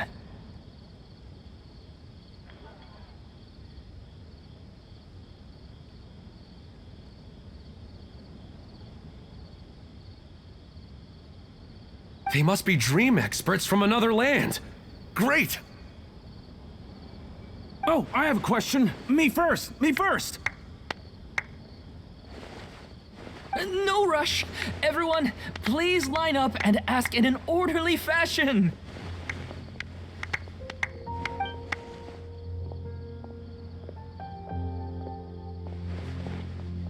Whoa, Paimon didn't expect them to be so enthusiastic. My question is simple. My everyday life is very difficult, so I would like to become a slime in my dreams. How can I do that? Oh, Paimon knows! Paimon's had this kind of dream before, so she knows a thing or two. The first time, Paimon became an animal slime. Paimon was shot by an adventurer's arrow and flew in the sky all night long. The second time, Paimon became a dendro slime. A group of kids thought Paimon was a radish and pulled out all the grass on her head. Oh, it was super painful. The third time, Paimon became a cryo slime. In the end, Paimon was captured by a chef and turned into a smoothie. And the fourth time, Paimon became a powerful geo slime and went to take revenge on the forest boar that used to bully Paimon. But then the boar showed up with all of its relatives and Paimon lost again. Wait, why did all of your dreams end so tragically? Because slimes are monsters, even though they look cute, they usually cause trouble and end up getting killed by adventurers. Things don't tend to end well for monsters. Believe Paimon.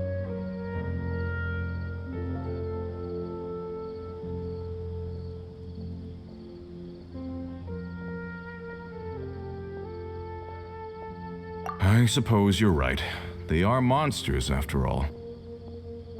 I just want to experience a different life, but it seems that becoming a monster would be even worse than my current life.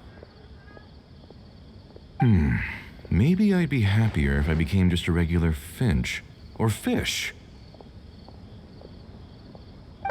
being an expert is way easier than Paimon imagined. Next! Oh, it's my turn. Esteemed expert, I want to know what posture I should sleep in so I can have the same dream as the one I had last night.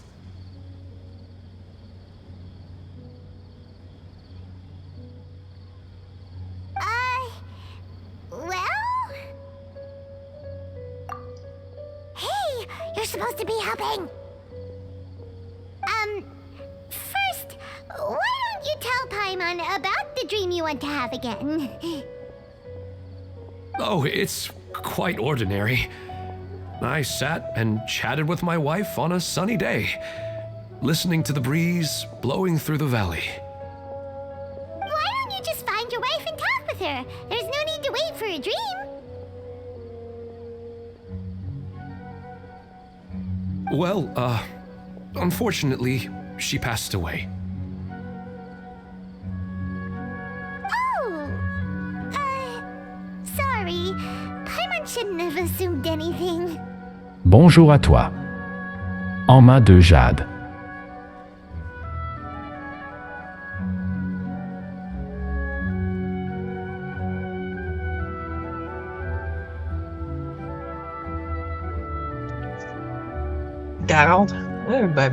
Bonjour Emma.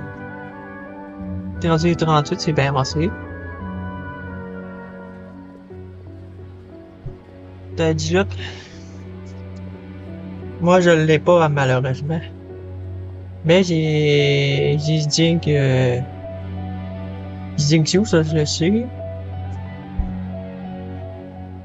D'ailleurs, je l'ai pas.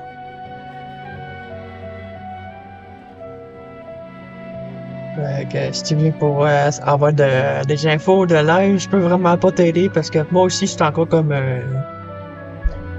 un débutant sur la connaissance du jeu, mais c'est encore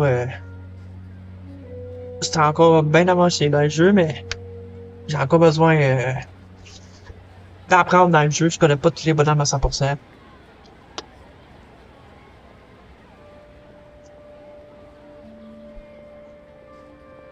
No, it's fine. I didn't make that clear. I just want a chance to see her again. Yeah, it's not really about posture.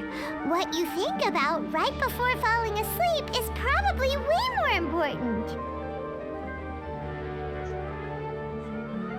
40? Ah ben c'est nice. Moi je suis 45. Je reste 45 pour l'instant. Parce que j'ai certain faire l'histoire de Nahida pour débloquer les drops qu'on a besoin pour passer 90 nos bonhommes. Parce que s'il se passe 50 aventures, je vais en arracher beaucoup contre les boss. Oh, is that all I have to do? Think about it. If you're the one thinking about her, and you're the one that'll be dreaming about her, then it'll be easier to connect your thoughts and dreams. You do have a point. I'll give it a try tonight. Thanks for your wise advice. Oh, my turn, my turn.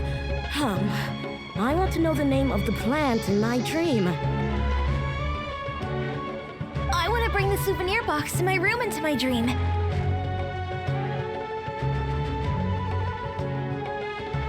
I dreamt of a raven flying over the wasteland last night. Does that have any kind of special meaning? Hey, no rush! One at a time!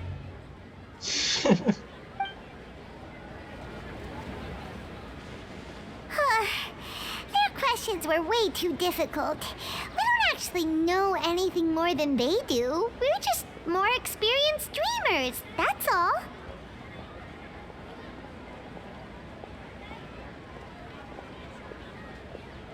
You do have a point. It's more rewarding to explore and contemplate the meaning of a question than to focus on the answer itself. Right now, these people are like wanderers who've starved for 3 days and 3 nights and are desperate to replenish their energy. Any explanation they get now is like pure sustenance to them, no matter how good the explanation really is. Oh, and now that Paimon has said that, you know who comes to mind? Nahida. Bingo! If she was here, she'd probably be making some similar analogy. Unfortunately, she's super busy right now and may not have time for gatherings like this. Dear experts, we have another guest who would like to consult you. But you saw how we answered all the questions just now. We're not really all that knowledgeable. Ah, but this guest is rather special. Nahida. My question is, why didn't you immediately tell me about such an interesting place? Huh? Nahida? How did you get here? Interesting events like a moment of dreams don't happen every day after all. No matter how busy things are, I'd still set aside some time to check it out. Anyway, I really didn't expect to meet you here. Oh, right! If there's anyone that understands dreams, it's you! You should be able to help us answer all these questions. You're not wrong. Alright, they can ask me anything. The more interesting, the better.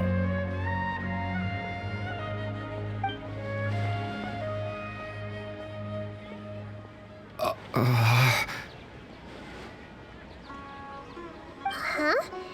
What's wrong? You were all so excited a minute ago. Why the sudden hesitation?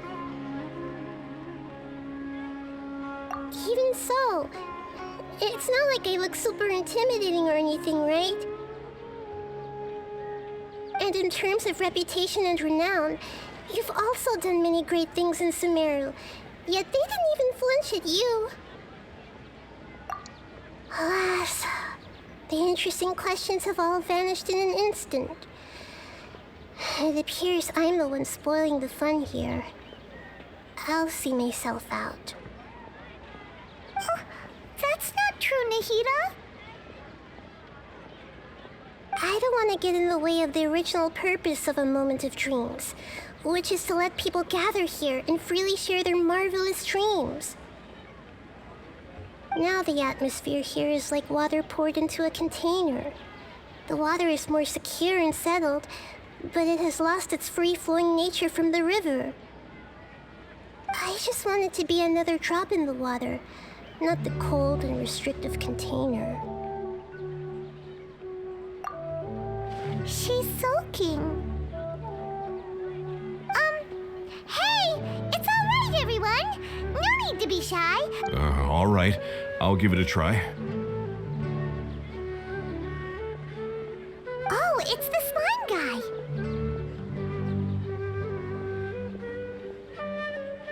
Hey, drop the nicknames, would you? Besides, I don't want to become a slime anymore. Maybe a finch or fish is more suitable for me. I see. So you want to become a small animal in your dreams, right?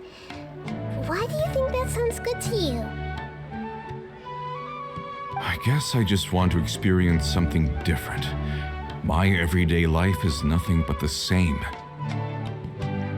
The sky is right above me and the ocean just over the horizon, yet I remain caged in a life of monotony.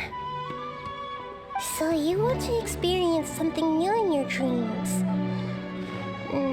Sorry, I'm getting a little confused. Why don't you seek out some new experiences in real life? Because if I don't work, I won't have any mora. Sure, I don't want to be out hammering nails and cutting wood every day, but I have aging parents and young children to take care of. By the time this all dawned on me, I realized that my life has already been filled to the brim by trifling matters, and I have no more freedom. But if that's the case, then even if you became a flying bird or swimming fish, you will still be hammering nails and cutting wood in your dreams. The reason is you've already been caged. It doesn't matter what your physical body turns into. Your mind will still be stuck in the same predicament. Really? That sounds pretty terrible. Then what should I do? I don't know everything that you're going through, but how about replacing your hammer?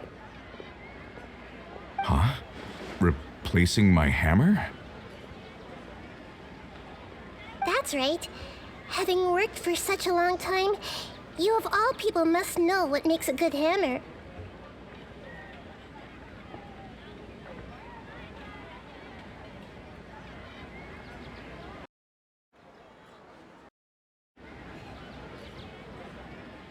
Well, of course. A good hammer needs to be heavy enough to drive the nail in with just a couple taps, and the handle has to have a good grip to it, not too smooth. Come to think of it, I haven't replaced my current hammer in quite some time.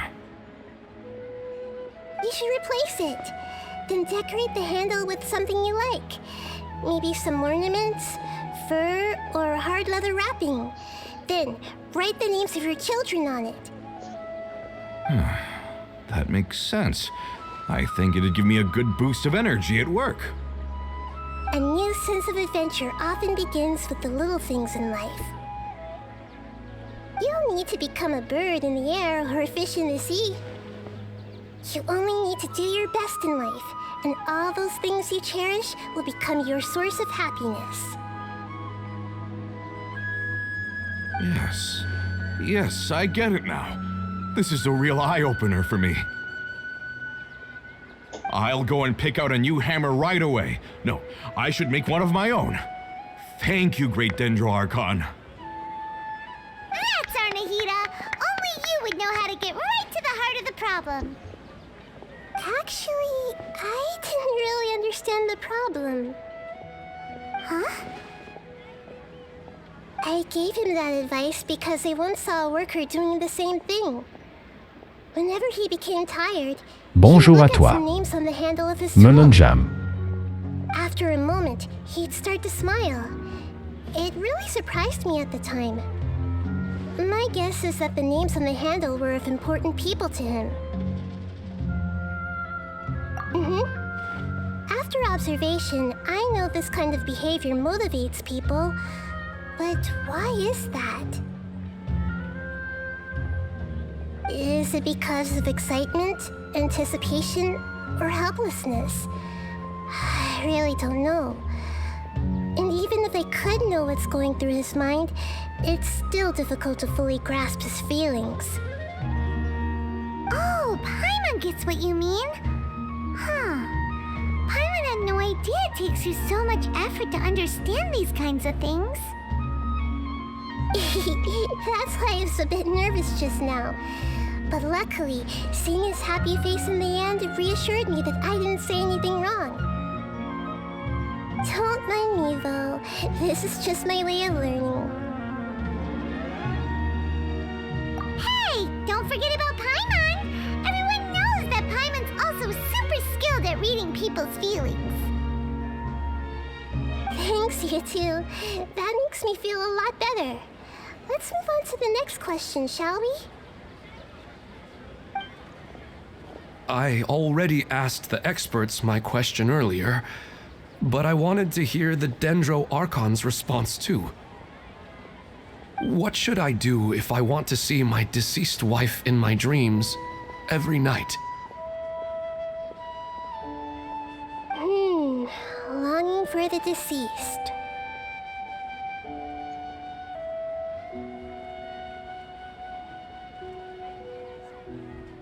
Even if you keep reliving those beautiful memories, it'll only highlight the emptiness in your real life. If your wife were still alive, she certainly wouldn't want to see you like this, would she? No, I suppose not. But our time together in my dreams is not just reliving our past together. I don't know. Maybe it's because I miss her too much. But it's really as if she had come back to life in my dreams. She even remembers each and every dream, After I wake up and then continue dreaming again later, we can pick up our conversation right where we last left off. That's really amazing. Statistically speaking, continuous dreams are extremely rare. It's almost as if my wife has obtained a second life in my dreams. But the more vivid she appears, the emptier I feel and the more painful it is when I wake up. I don't know whether to call it a blessing or a curse. Maybe all of this is rooted in your deep longing for her. Were there any unresolved matters or regrets between the two of you? I don't know. I suppose my biggest regret is that I couldn't spend the rest of my life with her. I really felt like I was ready to move on. I wouldn't be so hesitant now if it weren't for these hyper-realistic dreams I've been having. Huh. You know, they say that whatever's on your mind is what goes into your dreams. But dreams are and will forever be just dreams. We are people living in the real world. It's not good to be overly obsessed with dreams. All it'll do is fill up your mind and eat away at your thoughts. Yes, I know. That's why I'm also a little disappointed in myself. Bonjour à toi. I still need to take care of our child. VDLS. And it's probably not good to let her see me in such a state. Anyway, thanks for your advice, Great Dendro Archon.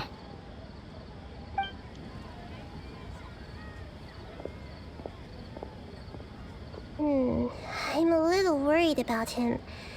I hope he can find a way to cheer up soon.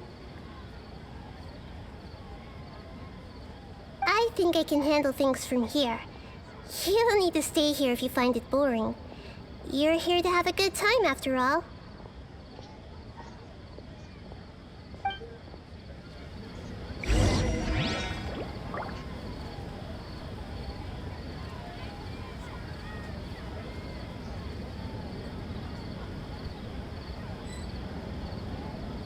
Why isn't it working? I don't get it.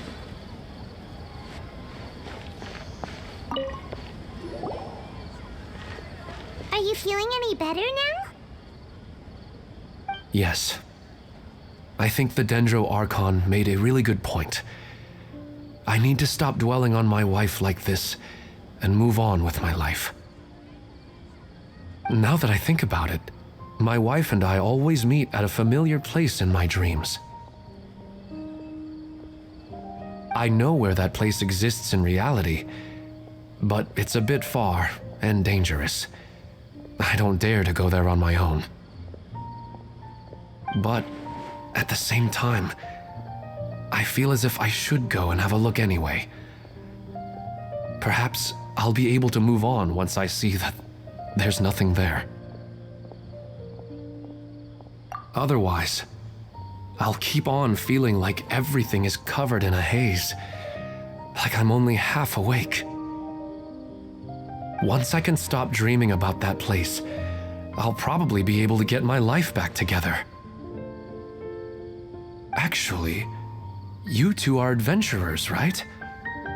If it's okay with you, could you escort me to that place? Yeah, it might also be a good chance for us to unwind. Even if you can't see your wife there, taking in some nice scenery will definitely help cheer you up. Yeah, I hope so too. All right, go ahead and get yourself ready then.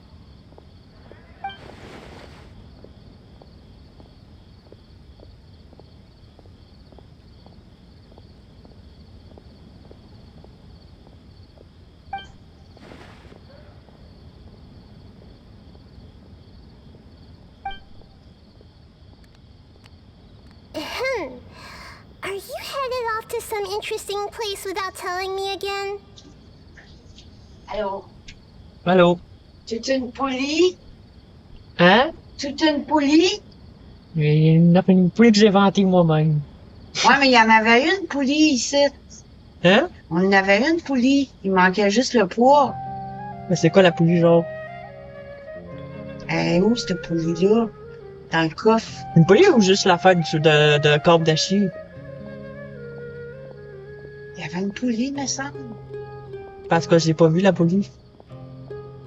Elle était dans ton coffre? J'ai pas Où survécu. est-ce que j'ai mis ça? Moi, tout ce que j'ai. Il s'en est jamais servi. Genre, on n'en a jamais. Tout ce que j'ai. La poulie, c'est une petite affaire ronde qui tourne dessus. Ben, toi, t'en as fabriqué une. Mais là, j'avais pas été où, là. Comment t'as fait pour inventer ça? Dans l'imagination. Une méchante bûche? Elle est toute protégée en plus. Comment est-ce que tu fais pour tenir la bûche après? De quoi la brosse? Ben, après la bûche? Je l'ai entourée. Puis j'ai tourné de main avec des pinces, puis je l'ai cassé. Puis ça tient. Mmh.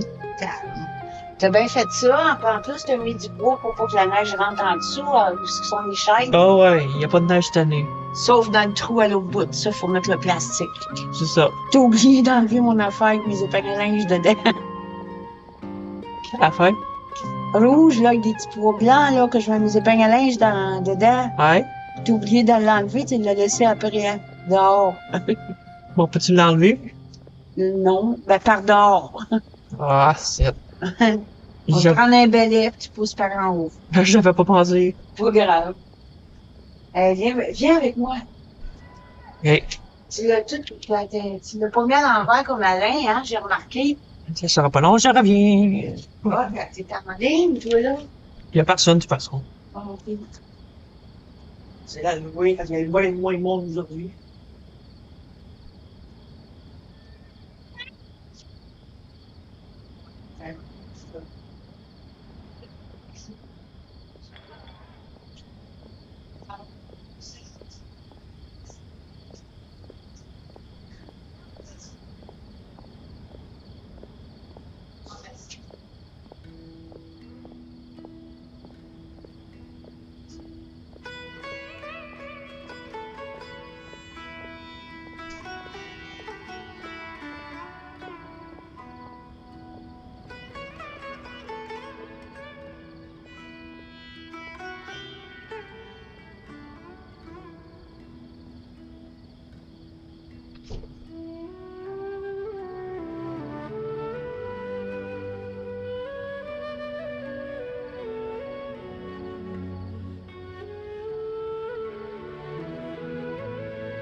assez loin, mais je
Dans mon narration jusqu'à 52 parce qu'il m'a fait à sauver.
avec un peu de jour, vous achetez de la couleur. L'extrait.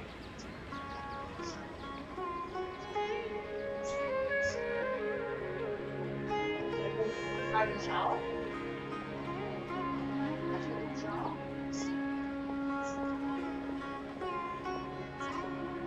Ah, les sous-vêtements. Sous-vêtements.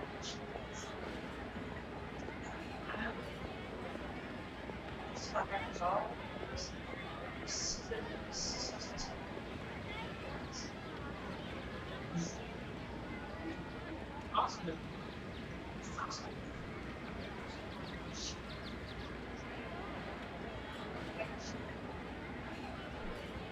Avec le contraire, c'est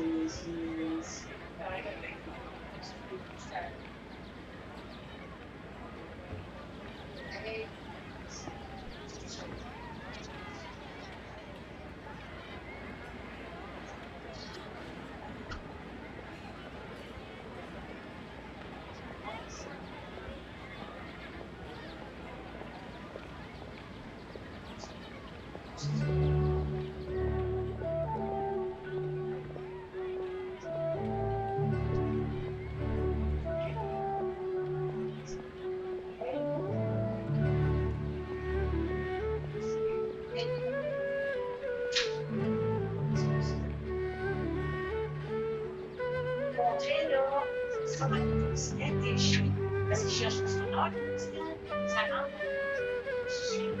Ça peut opérer le système quotidien.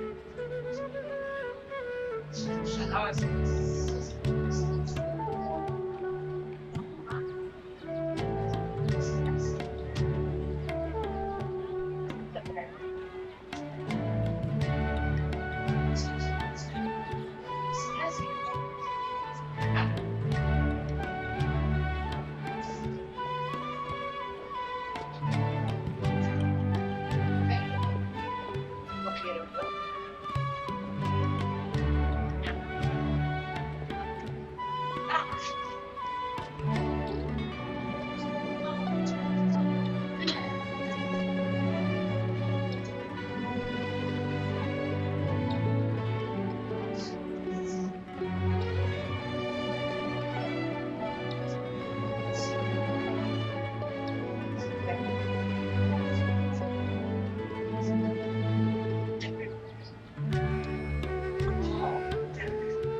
ouais, mais ça fait clair, je fais toutes choses.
C'est ça, hein?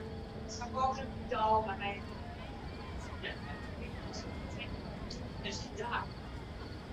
Oh, oui, j'aime bien.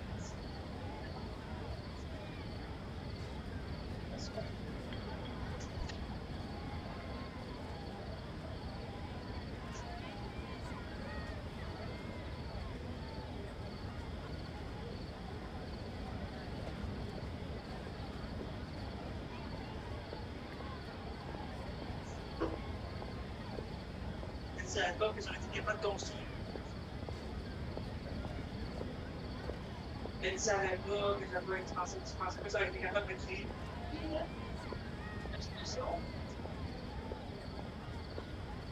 Ah.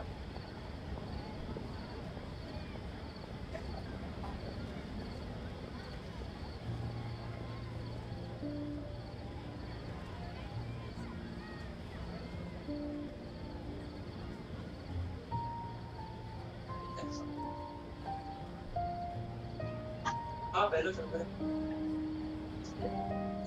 Check.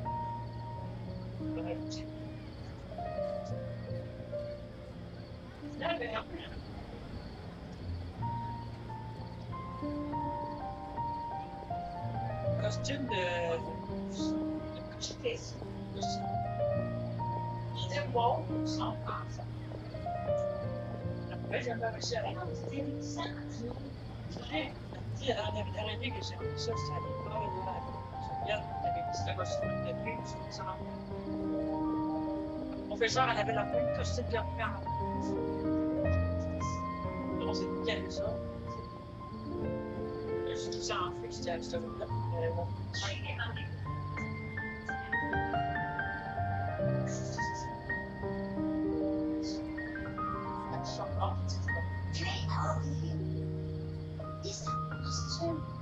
C'est la Catherine, c'est Catherine, elle avait la même aussi. Elle nous a dit. Bon, c'était comme ton. Elle avait pris la télé. Ouais, aussi.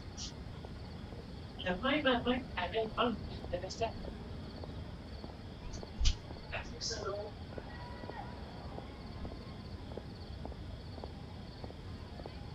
Ouais, mais j'en ai plus de costume qui n'est pas fait d'allumer comme d'habitude.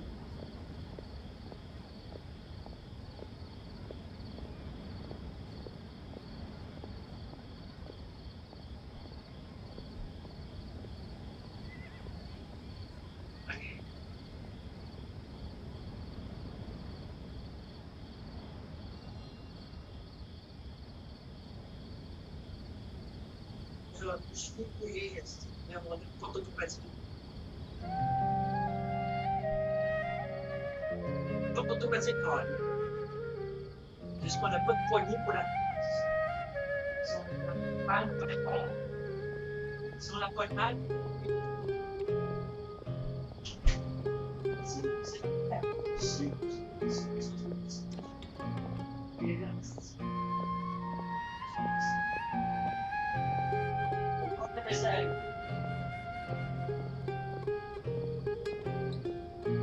la seule affaire, elle a tout en haut.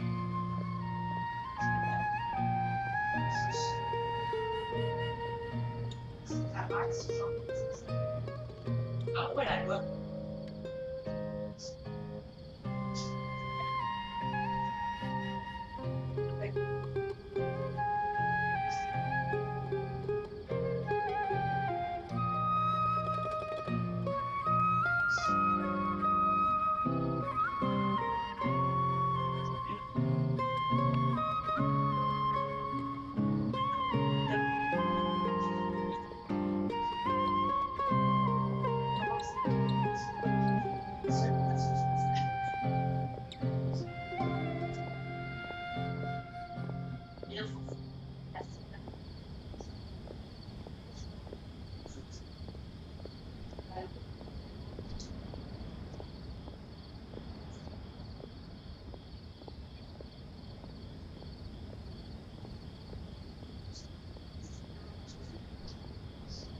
Le plastique là, ça révèle.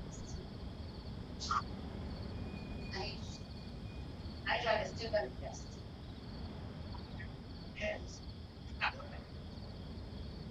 Demain.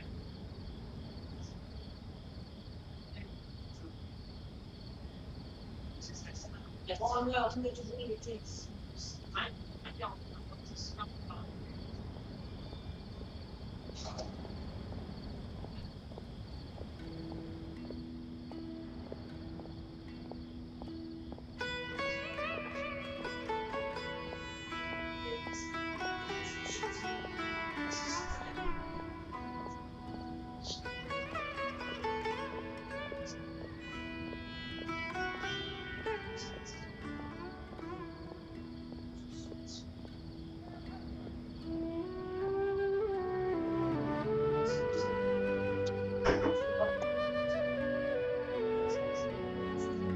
T'as vu ça? De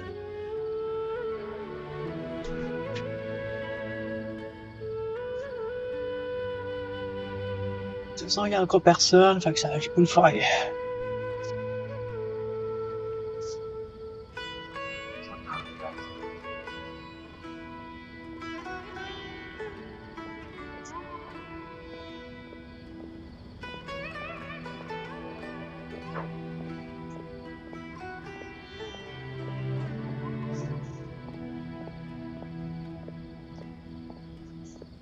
Bonjour à toi. Marque 5.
Bonjour à toi. Merci. Bonjour à toi. Petite équipe.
Alors, ben, voilà.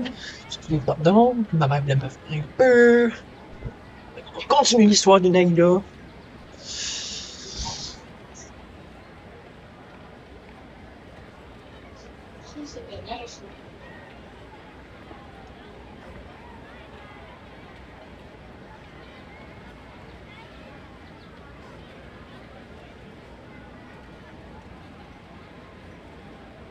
Huh? Wait! Aren't you supposed to be answering questions? I just finished, and they really got a lot out of it. So many interesting and novel thoughts. Anyway, it looks like you're going somewhere. Why don't you take me with you? Oh, there's no need to trouble you, Great Dendro Archon. I imagine you must have many other important things to deal with. No need to stand on ceremony. Besides, I wouldn't have asked to come along if I didn't have a good reason. I wanted to use this opportunity to discuss with you some things that are puzzling me right now. Huh. I didn't know the Great Dendro Archon could become puzzled too. I'm not all that different from you, you know. Alright, let's go. We can talk on the way.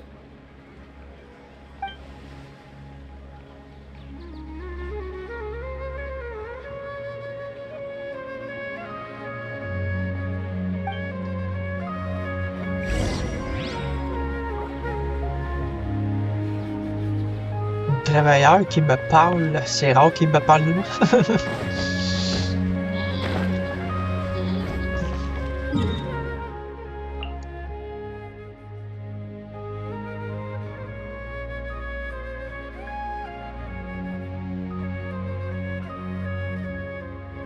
Bon, on va aller récupérer ce portail-là.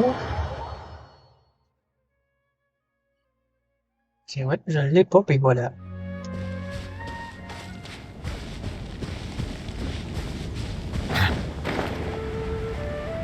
Ça fait plus de chemin à faire.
For a leisurely stroll. Huh. Do adventurers often go to places like this? Huh. I guess so. So, this is where you always meet your wife in your dreams? Yes, for the most part. Our place is on the summit, just up ahead. When I saw her in my dreams, we didn't do anything but talk about ordinary, mundane topics. I'd tell her about our daughter, Haidar, and she always listened intently. She would also reminisce about the past with me, telling me interesting stories and cracking jokes. It feels like no matter how long we may chat, it's never enough. Sometimes, it's the little things in life that matter the most. This is the part I'm a little puzzled about. I am very familiar with dreams, and normally, they lack logic and continuity. But But you said she could remember what you had told her before, right? That's right. She always listened to me carefully in real life, and now she's doing the same in my dreams. She always surprises me with some details from our lives in the real world. The fact that she can remember such things makes me feel like she's alive.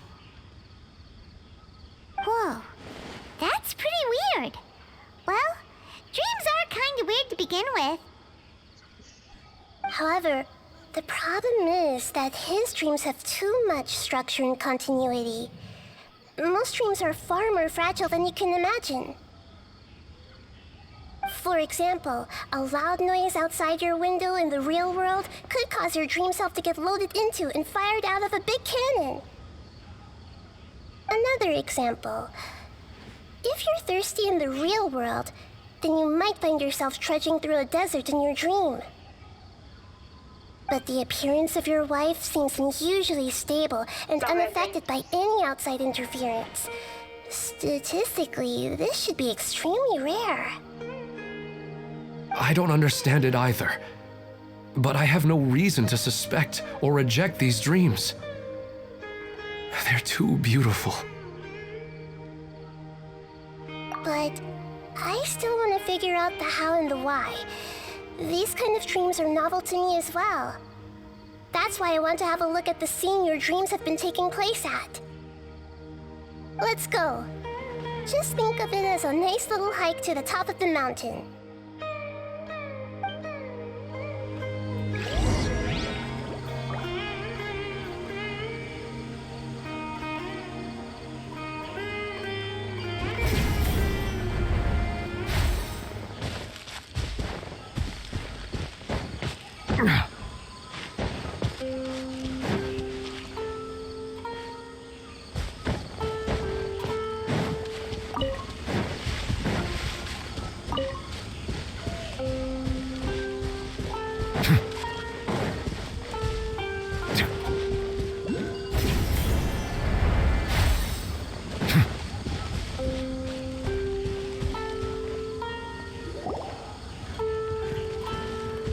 Well, he really wasn't kidding.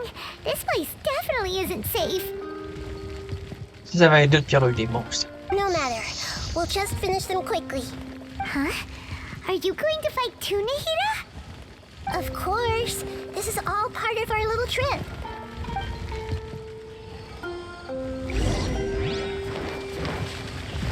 I see everything. Scratch. Booba, get them. One with the forest. Eat this. I'll uproot you. Everyone hold hands. The Temple of Wisdom. I see everything. Nice and spicy. Where'd that come from? Look at you, Boozle. Silence!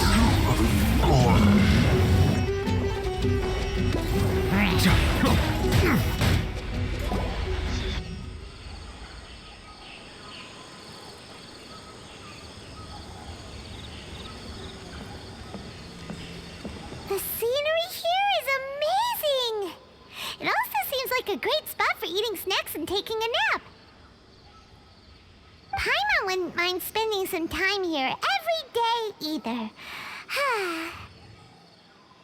I've yet to see anything strange about this place. I do not plan to deny the power of longing. Such an intense but unquantifiable emotion could indeed have the power to organize dreams. His wife must be a really amazing person. Huh? Wait, where'd he go? Oh, so you are waiting for me here? Well, guess what? I've brought someone amazing with me today.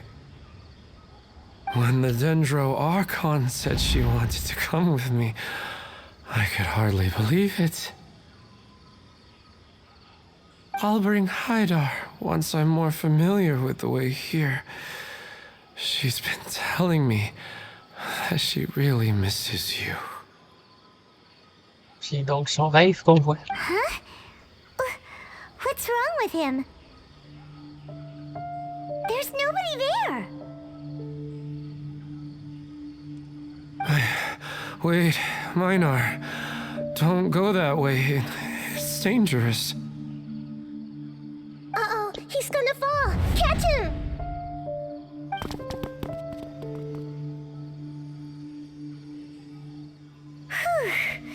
Luckily he didn't fall. But what was all that rambling about? He also looks like he's passed out. He's in the dream now. What he said just now matches almost perfectly with the dreams he described to us earlier. Oh, so he fell asleep and started to have the same dream? I find it a little strange as well, but we mustn't awaken someone while they're sleepwalking. All we can do is sit here and wait. Huh? Minar. Where's Minar? Oh, good! You're finally awake! What happened? Huh? Sleepwalking? Oh, right. It was all just a dream. The moment I reached the summit, I saw my wife, Minar, sitting there, and walked over to her. After I introduced her to you, she seemed a little flustered and started walking away. I told her to stop because of the cliff. And then she seemed to suddenly disappear. A strong wind started to blow around me and the sky grew dark. When I realized something wasn't right, I woke up. That sounds pretty wild. Maybe you were just too tired. I don't think so. I slept a lot yesterday, and I don't feel very sleepy now. Maybe we've affected the way his subconscious constructs dreams by following him here.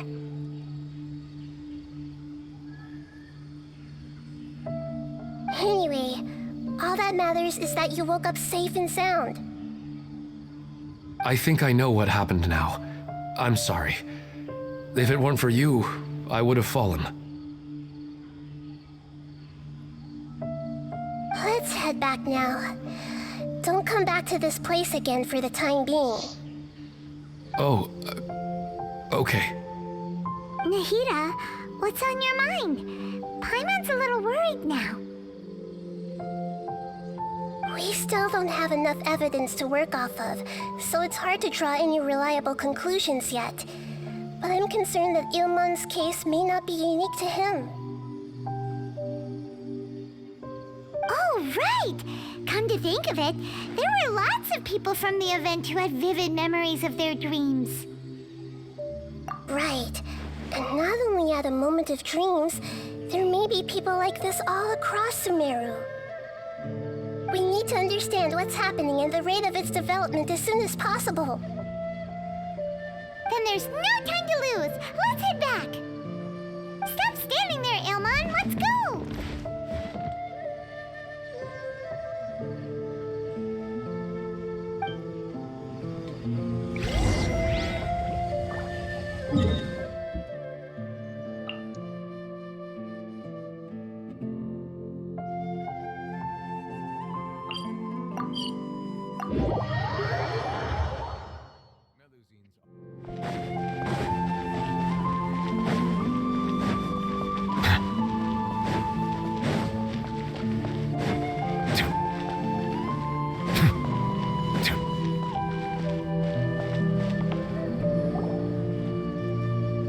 You're back already. How'd it go? We have an emergency on our hands. Please notify everyone here that while they can continue to discuss their dreams, they mustn't try to visit or recreate the locations and scenes that they have been experiencing in them.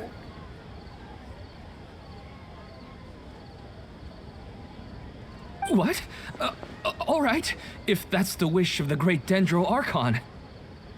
But could you at least tell me what happened? You all look so serious.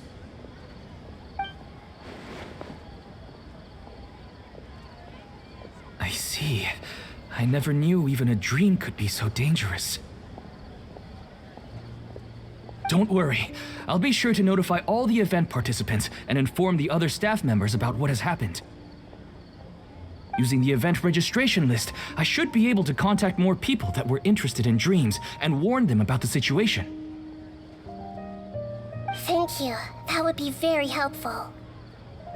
Let me confirm if all of today's participants are still here. Atta has already left. It seemed that he was on his way to make a hammer, so that shouldn't be a problem. Oh, wait a second. Where's Katya? Has anyone seen Katya? Has she already left? Oh, I think she already left. She said there was somewhere she wanted to go. Oh no. Did she want to look for the place from her dreams too? Can you tell us where she went? Yes, she did briefly mention it. Somewhere near Chatrakam Cave. Alright, thank you. We'll go look for her. Please help us tell the others not to do anything reckless. Sure thing. Who would have known things would have turned out like this?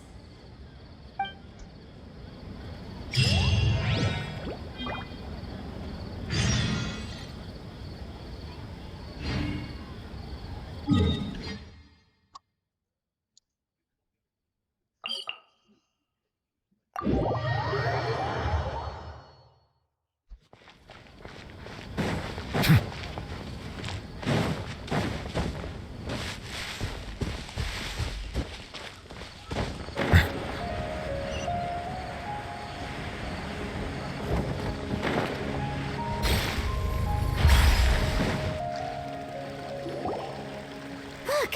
She's sitting over there! And surrounded by monsters! Come on, let's rescue her!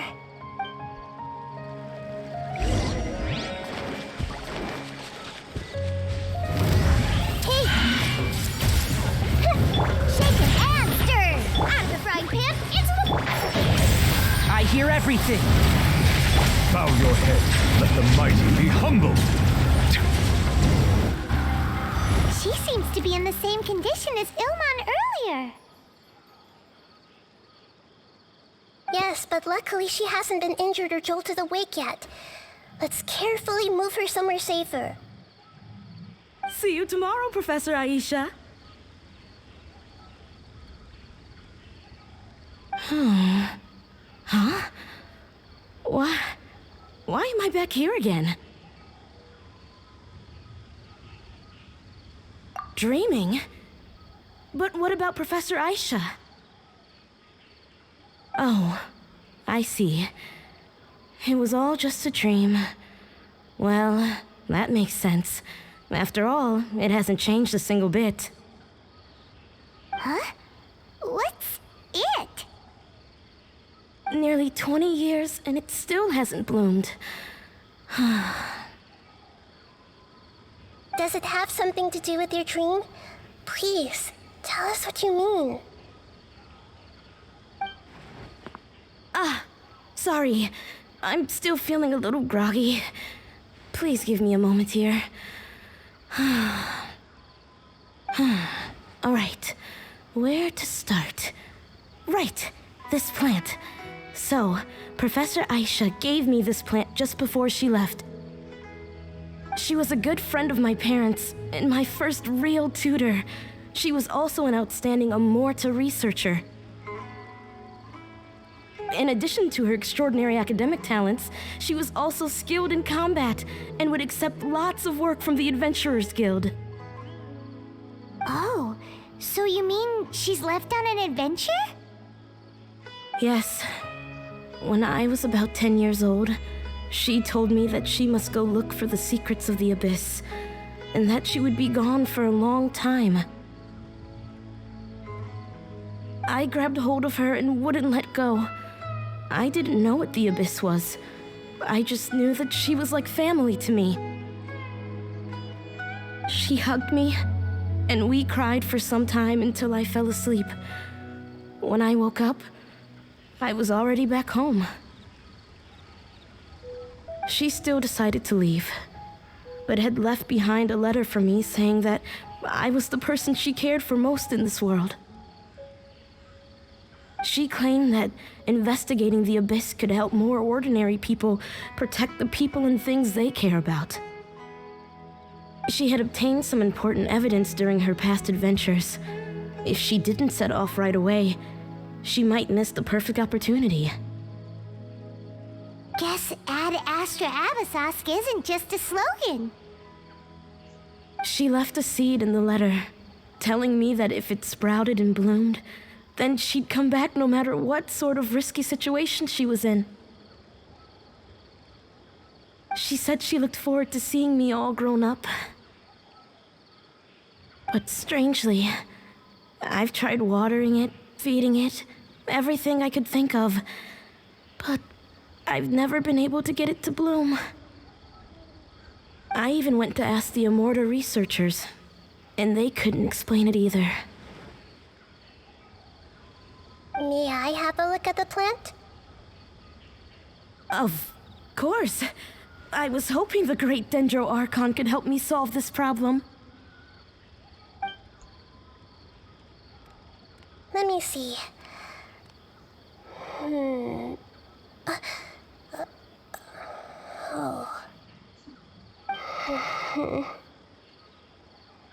Huh? We've never seen that look on Nahida's face before.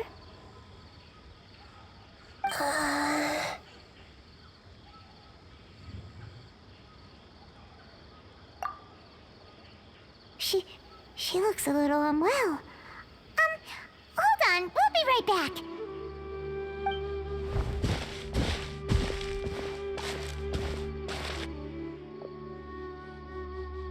What's wrong, Nahida? You can't tell what's wrong with the plant either? No, I immediately understood what's happening with that plant. I'm just not sure if I should say it. This plant is not known to the academic world. It's a new species that our teacher managed to cultivate by some special means.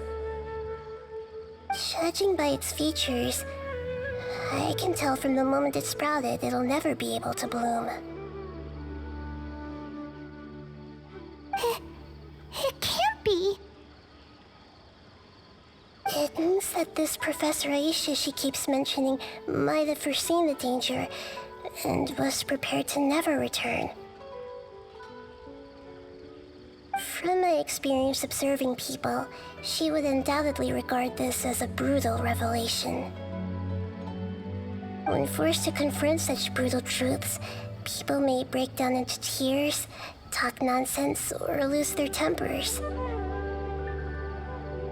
I know she has to face the truth, but at the same time, I don't want to hurt her. Tell me, what should I do? Yeah, that's a tricky one. Seems like you've already got a good idea of the feelings she might experience. But wouldn't that mean I'm just pushing it all on you? What if she just gets angry at you instead? It's all right. There are all kinds of people, and the examples you observed are just the most extreme cases. Okay. Thank you. Let's go back and tell her.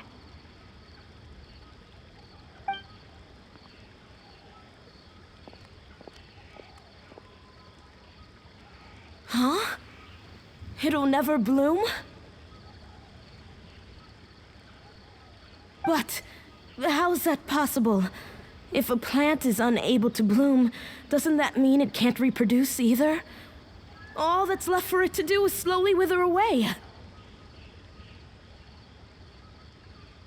Are you saying she never intended to return? Seriously? So everything she said was a lie? But she meant well. Since the separation was inevitable, she hoped that you would be able to come to grips with such a cruel parting a little later in life. Yeah, her love, care, and attention to you, all those warm moments were real. I guess she had hoped that you could understand and respect her choice after learning the truth. I see. Sorry, I don't want to sound ungrateful, but it's just so much to take in. The dreams are so beautiful, yet reality is heartlessly cold. I really thought she had come back. I had so much to tell her. These dreams may not be as pure and beautiful as they seem. Some kind of power may be exploiting your feelings. Really? Yes. So with that in mind, until our investigation is completed, please return to the event and ignore any further temptations from your dreams. I see. Thank you for rescuing me, and sorry for the trouble. Luckily, the plant didn't get hurt either. Otherwise, I wouldn't have anything left to remember her by. Thanks, Traveler and Paimon. She seems to have finally accepted the truth, but I think she'll still need a long time to come to terms with her feelings. I saw her waver the moment you mentioned love. It was almost like a gentle rain, arriving just in time to put out a fire that was about to spread. It's because people have something called empathy. Empathy? I see. This is valuable knowledge indeed. By the way, you said there may be something that's trying to exploit their feelings. Any idea what that might be? Yes. What's common between Ilmon and Katya's cases is that they've both lost someone dear to them. And now, they get to meet the people they cherish in their dreams again, and the people feel more real than anything a regular dream could hope to create. Instead of interpreting it as a result of their longing, I have to consider a more antagonistic explanation. Someone is taking advantage of their longing. Yeah, they're just causing these people to dream. What are they after? This is exactly what we need to investigate. Anyway, let's pay another visit to a moment of dreams. I have a bad feeling about all this. I hope things haven't gotten any worse.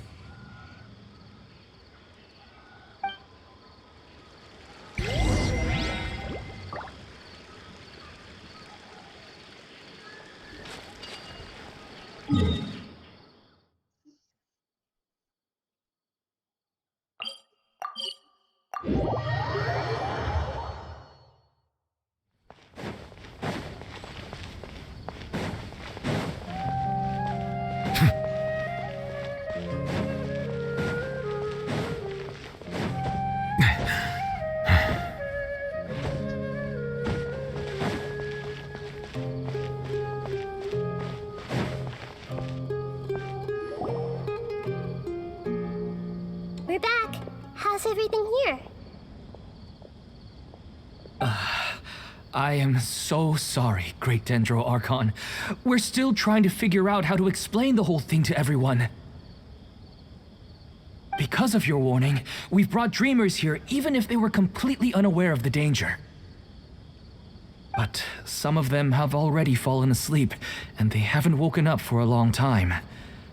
I fear there's nothing we can do about it. A moment of dreams is just a small interest group. We don't have enough staff members to handle this. Just as I expected. It seems my guess was correct. It's the Dendro Archon. She's back.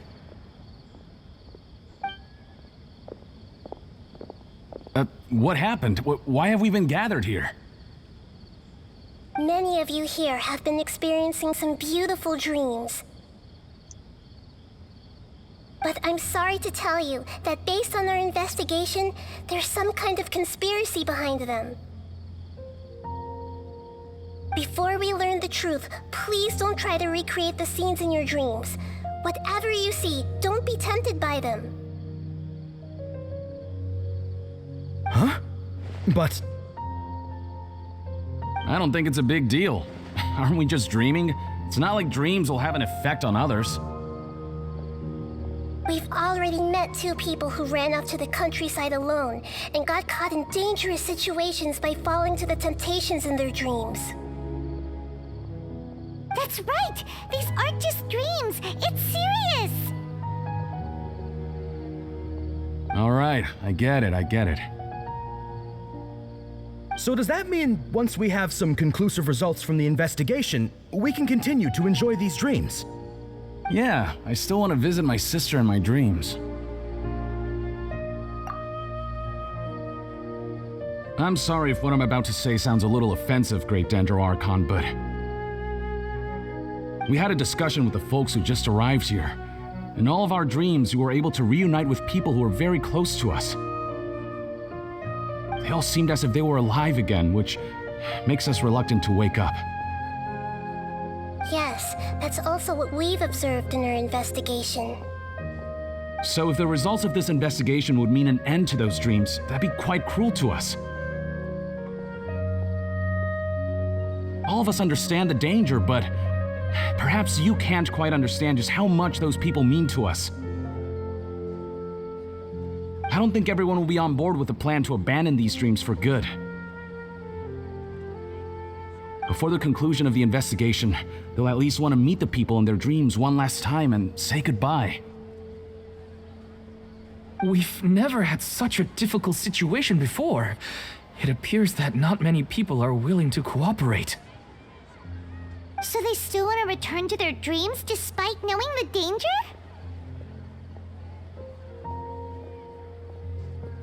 That's right.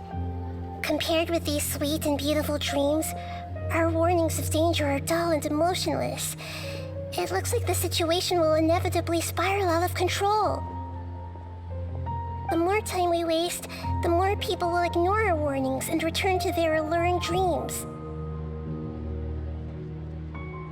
So, what should we do? Seems we have to go into a dream and find out the truth for ourselves.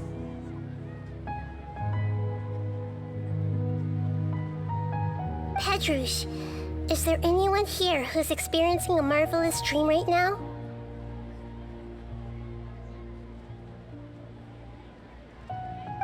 Let me think. Yes, this way. Good. Please take us there.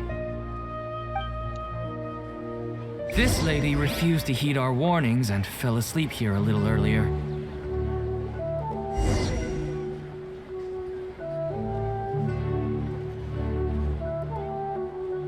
I see the value in my own work. She's only asleep and hasn't started sleepwalking. It seems she hasn't sunk too deep into her dream yet. Do we also need to fall asleep if we want to go into her dream? Don't worry about that. I'm Lesser Lord Kusanali after all. Now, don't be nervous. Just close your eyes. Imagine yourselves as waves gradually rolling onto the beach. You slowly wash over the shore and sink into the sand.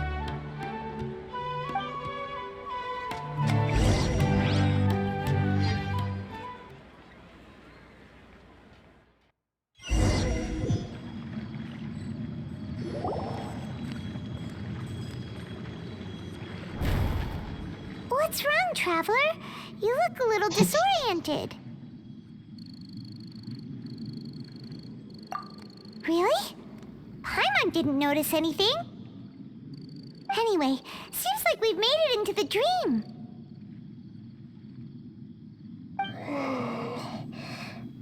I thought we would arrive at some familiar scene, but we seem to have landed in a completely unfamiliar place. Whoa! So many giant plants! Even in the sky! Amazing. Theoretically, we should have gone straight into Debbie's dream. Things do seem to have gone a bit sideways here. Anyway, let's see if we can find any leads.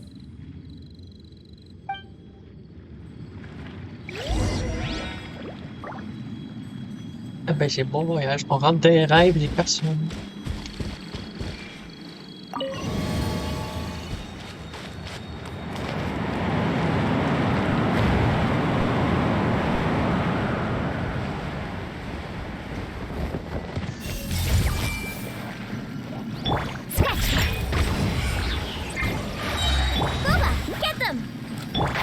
Can't see?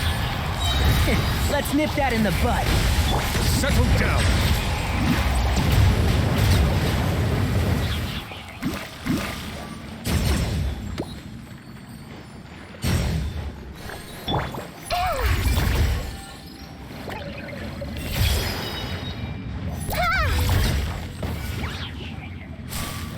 Everyone hold in. Shake it and stir. Can't handle your drink. One with the forest. Nice and spicy. I hear everything.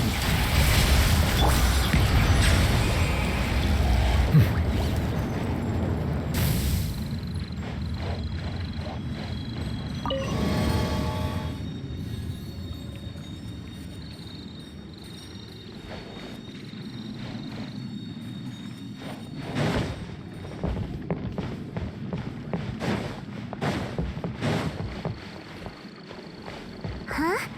A door? Wonder where it could lead. Well, it's not like we have any other way to go now. Let's go in and have a look.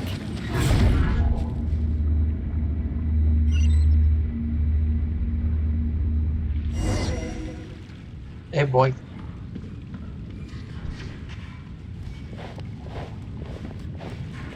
Hey, this place looks familiar. Isn't it Puspa Cafe? Like, Oh, Paimon sees Debbie. She's right over there. Looks like we've come to the right place. These alluring dreams often portray a scene from real life, which concurs with our previous findings. Really? But what about that space we were in just now? You can't mean this is another collective dream? Yes. Given that so many people have been experiencing these beautiful dreams, I would say it's very likely that they're interconnected. Compared to an interconnected dream, independent individual dreams would be much harder to manage and manipulate. Ah, Paimon gets it now. Well, let's go talk with Debbie. Oh, but there are some other people next to her. Bonjour à are toi. they dreaming too? Streamfarer. If this space is exclusive to Debbie's dream, then the others beside her are most likely the people she cherishes.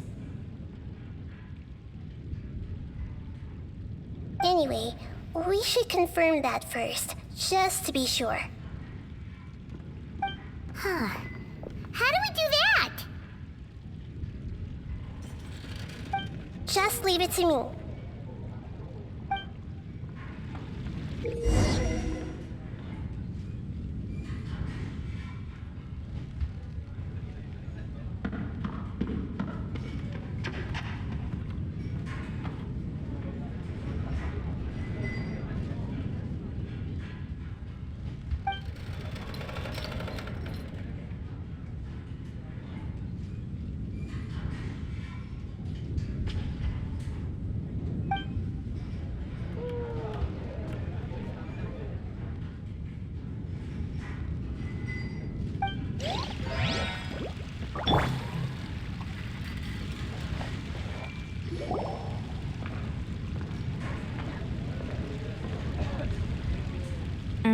The coffee here still tastes the same as ever.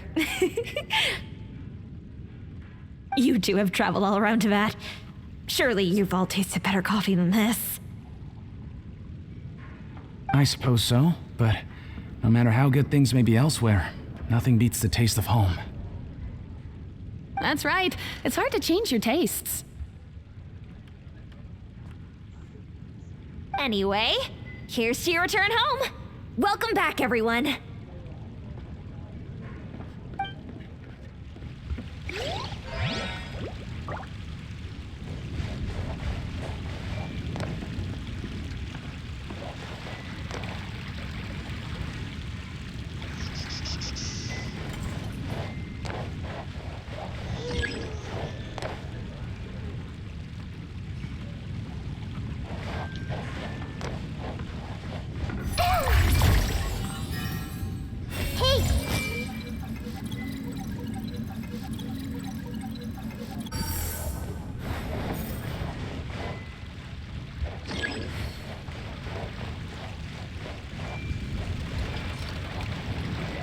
I see everything.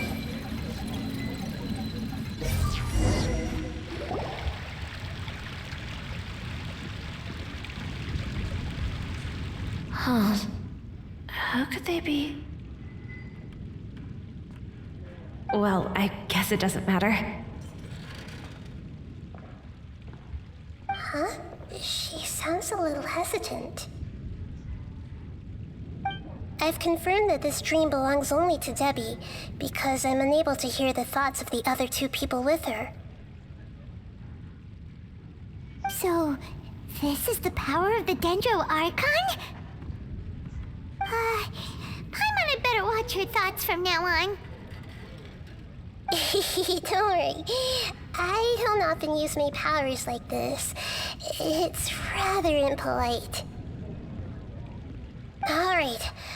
I need to get myself ready. It won't be easy to break it to her, but there's no avoiding it now. The Great Dendro Archon! What brings you here? I'm sorry to interrupt your celebration, but have you noticed that what's happening here doesn't quite match up with your memories? I don't quite understand. Great Dendro Archon. What do you mean? I get it! The Dendro Archon is trying to say that it's a once-in-a-lifetime opportunity that we're able to gather here. Hey, how about a cup of coffee for all of you? My treat. We just returned from a fruitful adventure. Memories. A once-in-a-lifetime opportunity? Think carefully. You of all people should know what really happened to them. Are you sure that meeting here and chatting the day away like this isn't just a product of your own wishful thinking?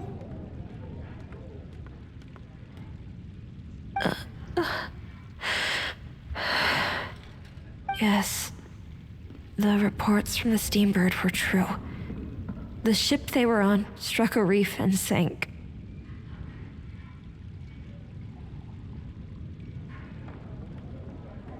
And I never heard from Basima and Gaspar again.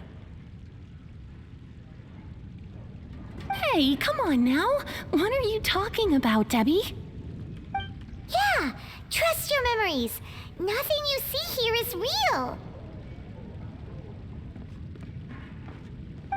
I get it now. This is a dream, isn't it?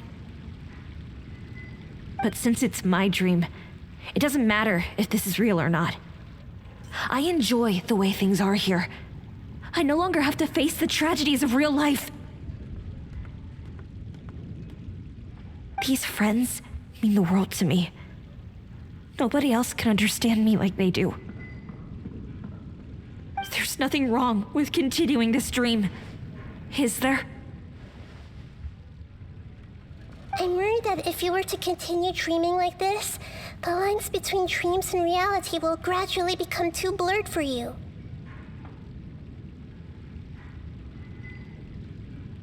These dreams will always give you what you want, while reality remains full of pain and difficult situations. If you're not careful, you can get hurt. Don't worry. I still have control. I won't let it go that far. Are you sure?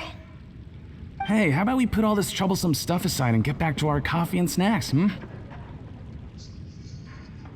Whether it's just a dream or real life, you should be happy. You can't just brush off something like this. We don't even know how you people got here or where you even came from. Sorry. Paimon didn't mean to upset anyone. No, it's all right. I understand that you're just trying to look out for me. It seems that for now, this place is still relatively harmless for you. But I wonder if there's any way to go deeper into the dream.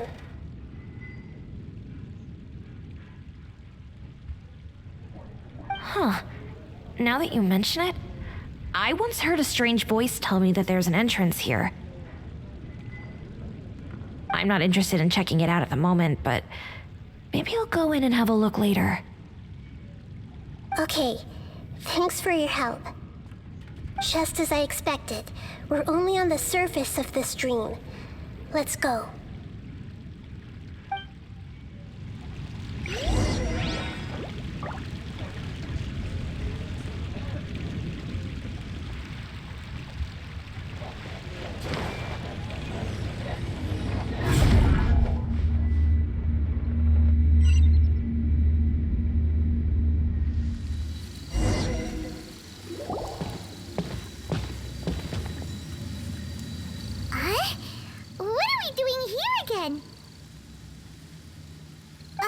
Wait a second. We were just up there. No, down there? Did we go up or down? Don't panic. This is how dreams work. We've left Debbie's dream, but the dream is still continuing onward. I'm not sure where it'll lead us.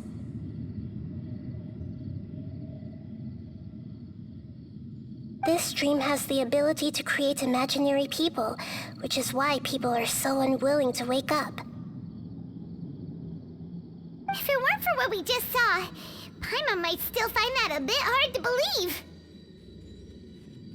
I have a guess. If these dreams are connected, then there should be some sort of order to them. The fact that Debbie was able to realize that she was dreaming means that she is not very deep in the dream yet.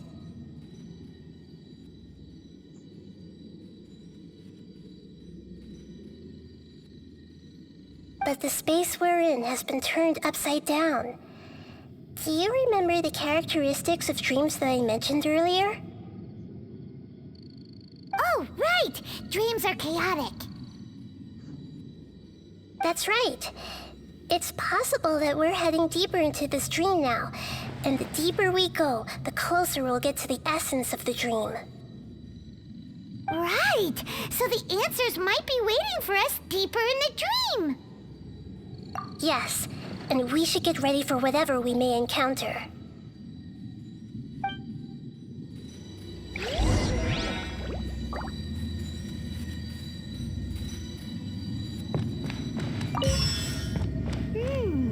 It looks like we may need to put something inside there.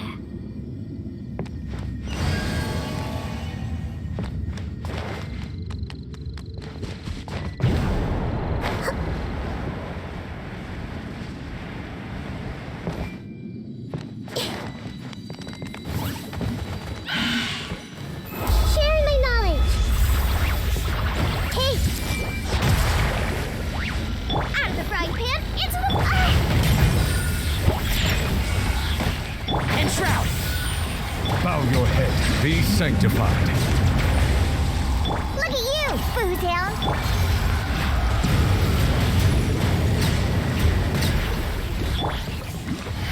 Let's nip that in the bud.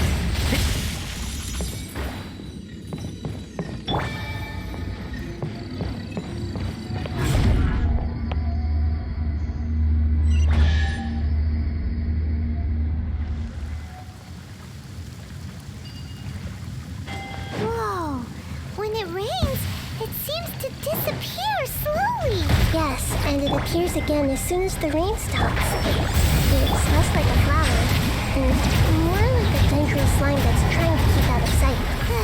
Here we go again with Nahida's analogy.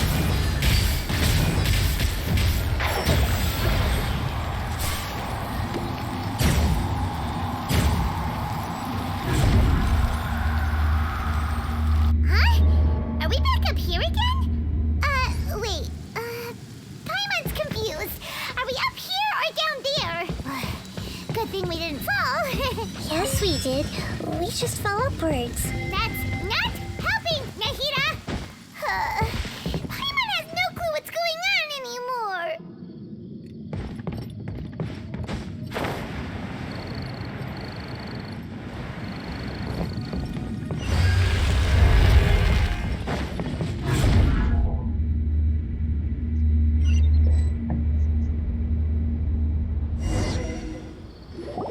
Wait, weren't we already here a little earlier? This is probably Ilmon's dream.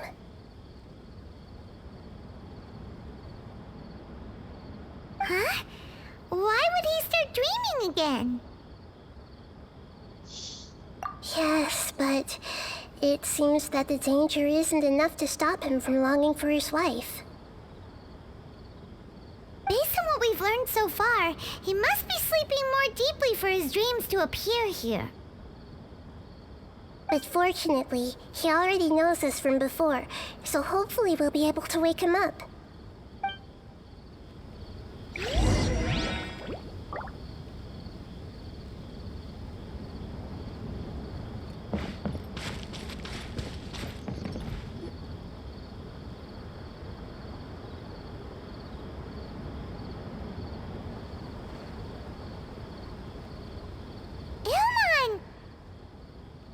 Oh, it's you! Incredible! I didn't know you would appear in my dream too. Did you say dream? Wait, so you know this is a dream?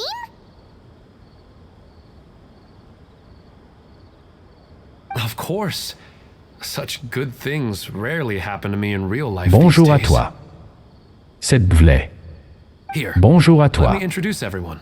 Biscuit-bas-de-najatel. My wife, who I mentioned before. And this is our daughter, Hydar. Hello. It's a great honor to meet the Dendro Archon. Whoa, Dad! You know the Dendro Archon? That's amazing! And what's this? Is it a new toy? No, it's Paimon, not a toy! Anyway, now's not the time for that! Nahida, this doesn't seem to add up with what we were expecting. You're right. Let me think for a bit here. Oh, right! We didn't see him in a moment of dreams earlier. Paimon thought he'd gone home. Sorry. I just had to make sure that Hydar could get a chance to see her mother. I had gotten pretty familiar with the hike, so I brought Hydar with me. I'm just glad we didn't meet any monsters along the way. Yes, I'm glad too. I didn't expect her to grow up so fast. It must have been very hard for him. I regret not being able to fulfill my role as a wife and a mother. No, don't talk like that. Let's leave all that unhappy stuff behind for now. Even if we're in a dream, it's still a blessing that we've been able to reunite in this way. What should we do now? Should we tell him the truth? You can let me break the news. I should be the one to do it. I'm sorry, but I should tell you that your dream did not create us. We are real people with our own consciousness. Like the last time we met, we are still investigating this dream, and we've already learned some things about it. So you mean there's something nefarious with this dream as well? Ilmon, what's going on? It seems the reunion of our family is destined to only be temporary. Huh? Is Mom leaving? Maybe. But in all likelihood, that is indeed how things will end. Oh. No, Mom, you can't leave! I'm afraid I don't quite understand what's going on. Don't worry, Haidar. Mom's not going anywhere. Please, don't cry. Minar doesn't understand any of this.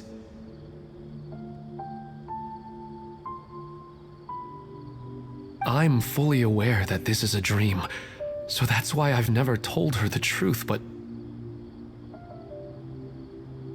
Never mind. It's not like I would know what to say. I mean, I don't get any of the complicated stuff. But regardless of whether this dream is good or bad, you're here to resolve it, right? Yes. Then please, let us enjoy this moment for just a while longer. Regardless of whatever caused this dream to come to pass, I feel extremely grateful to have had the chance to reunite with my family. But does this dream really have to disappear? I'm afraid so. Sorry.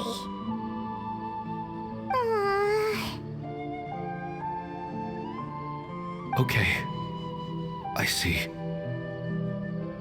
Please, come this way. You can go even deeper into the dream by heading in this direction. I have heard that the further down you go, the more pleasant the dreams become. And the more you want to stay. The answer you're looking for may also be found there. Go ahead. Thank you for helping us, and I'm truly sorry. You're welcome. It's not like I have any say in the matter. I'm just an ordinary person after all. Who am I to interfere with the work of a god? I'll be right behind you. I should at least let Minar and Haidar know what's going on here. Otherwise, my daughter might be mad at her mother after we wake up.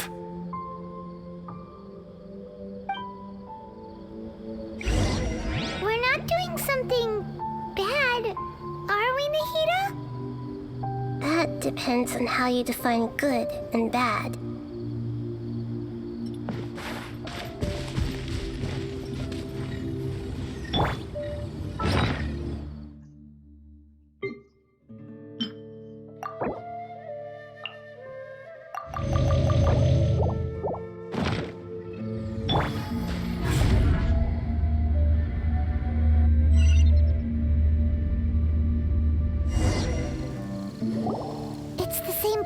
Again. This place is almost like a flight of stairs that connects all the dreams together. But they appear to be getting more and more aggressive. Regular stairs wouldn't try to attack us. Right. Something seems to be off about our theory. Ilmon is clearly aware that he's dreaming, and he's enjoying it. Rather than dreaming on a deeper level, he almost seemed more awake.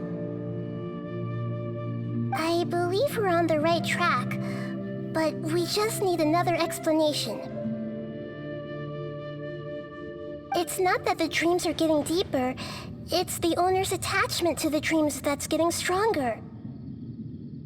But you would never mistake dreams for real life, right? Sometimes, Paimon almost wishes her dreams could be real. But it's just a quick thought. It's not long before Paimon's thinking about other things, like sticky honey roast. Listen, we're real beings living in the real world, and that's where our focus should be. This also explains the insubstantiality of our dreams. No matter what they may become, we don't really care. But if we decide to abandon reality and embrace our dreams, then our dreams will become far more substantial. Oh, wait! Paimon's starting to get it now! Your mind will begin to build the dream far more attentively, which in turn will make it feel more real. Do you remember how the Akasha can turn dreams into jnana energy? Constructing a realistic dream consumes a similar energy. Does that mean there's a host of these dreams here like Nilou during the Subzero's festival? If we wake that person up, this collective dream will end, Bonjour right? à toi. Shadi-Bass-Park. Most likely. But the collective dream in Sumeru City was created by the Akasha, and now the Akasha has been turned off. This has nothing to do with the Aranara, and humans are not capable of creating a collective dream, which means... Huh? So, did someone manage to restart the Akasha?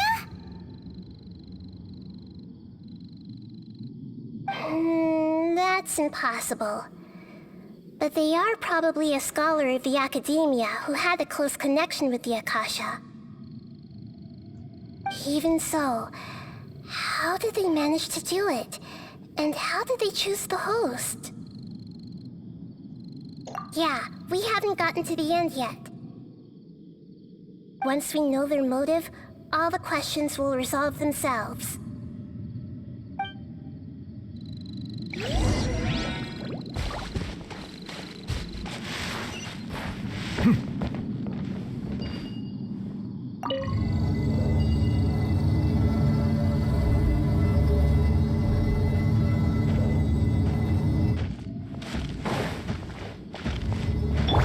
Make yourselves at home. Everyone hold hands. Scratch. Nice and spicy. And shroud! Settle down. Let the mighty be humble.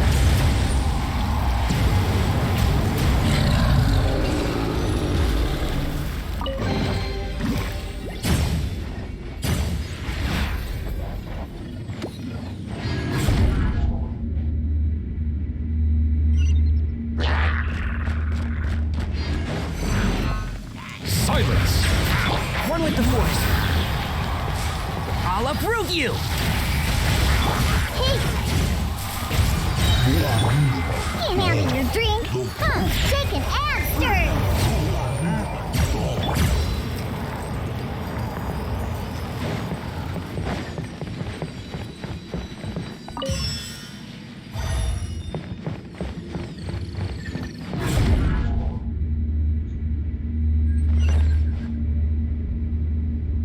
All the water that used to be here has turned into rain. Then let's get through here before the water level rises.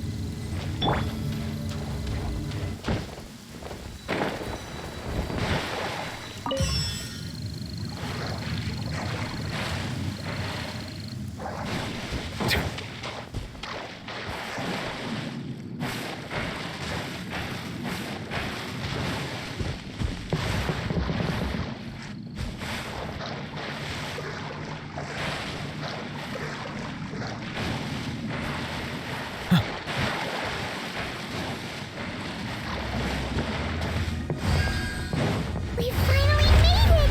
The destination is right ahead!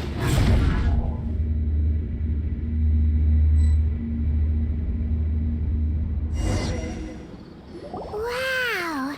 A new place!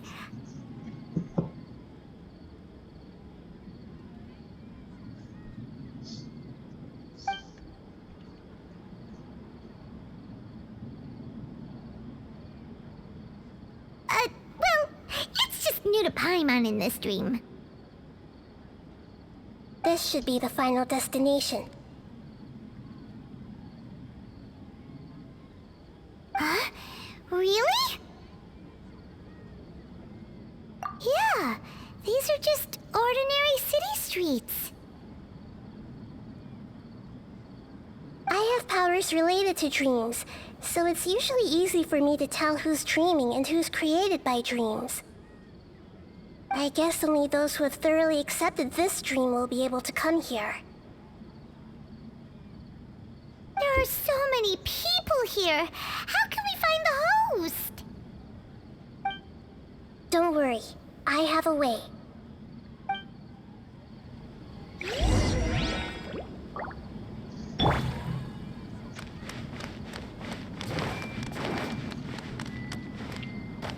Everyone hold hands. Lisa's always so calm. I wish I were the same. He's just in an ordinary dream, so it shouldn't be him.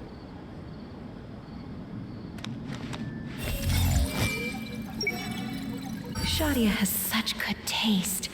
I can never go wrong with her opinion. No, it doesn't seem to be her.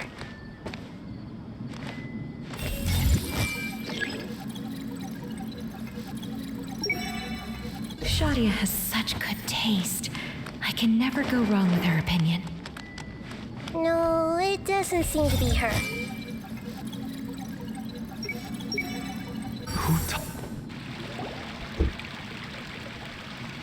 You know, I've heard that plants grow better if you play music for them. And on that note, it's been a while since I last heard you play.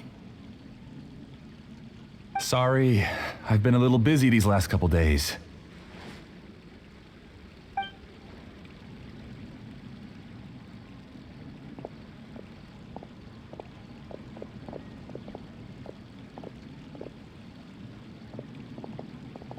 Oh, the Dendro Archon. What a pleasant surprise. Oh, welcome, Great Dendro Archon. And your companions, too. Welcome. I'm Amira. I run the flower shop here. And this is my husband, Moses. Yes, how may we help you? You already know all about me. There's no need for all the pleasantries. Perhaps I should call you the dream's owner?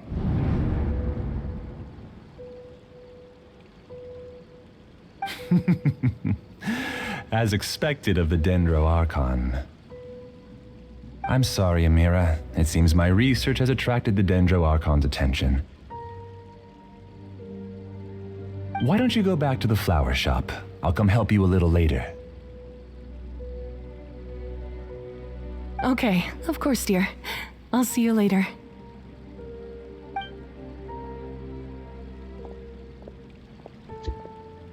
It appears that I was too naive to think I could deceive the Dendro Archon in person like this. To avoid looking like too much of a fool, allow me to ask the first question. How well would you say you understand this dream?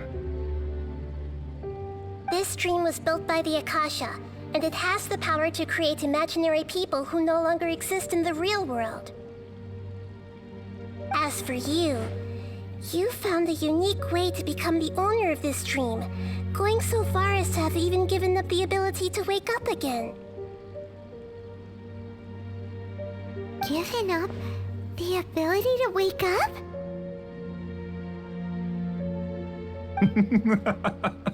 Impressive! You truly are the embodiment of wisdom.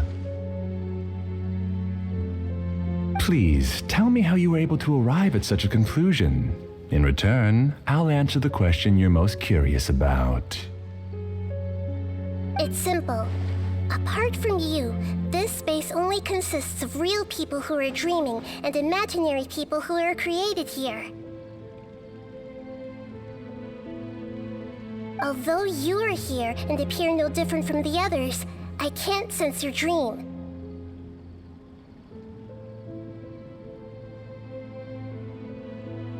How can I wake up a person who's already awake?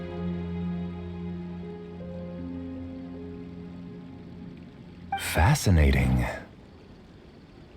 Since you're the fully awake owner of this dream, it can never collapse from you waking up.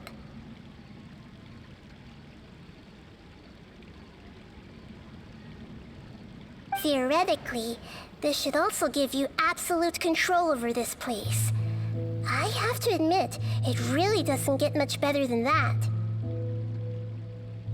But even knowing all of that, one question remains. How did you do it? Isn't the answer right in front of you, great Dendro Archon? It's because I've dedicated my entire reality to this dream. I uploaded my entire consciousness into the Akasha when it was still running.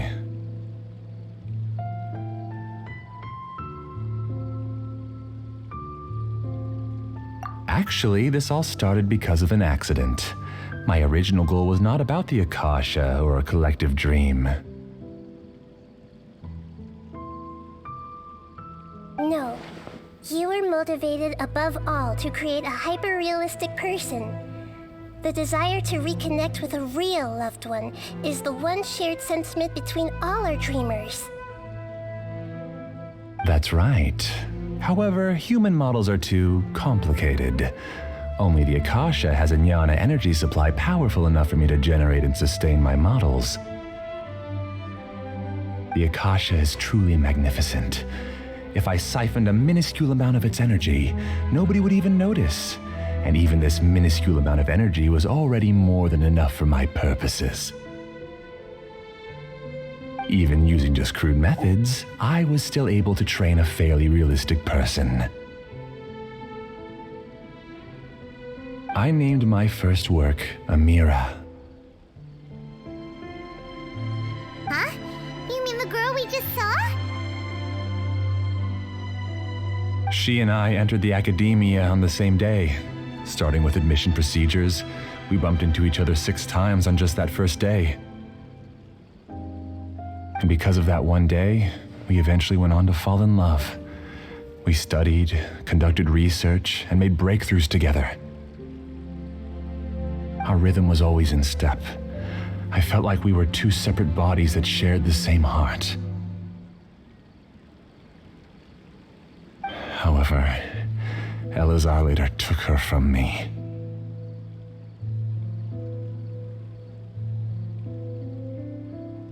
Yes, I need more training samples to perfect Amira's personality.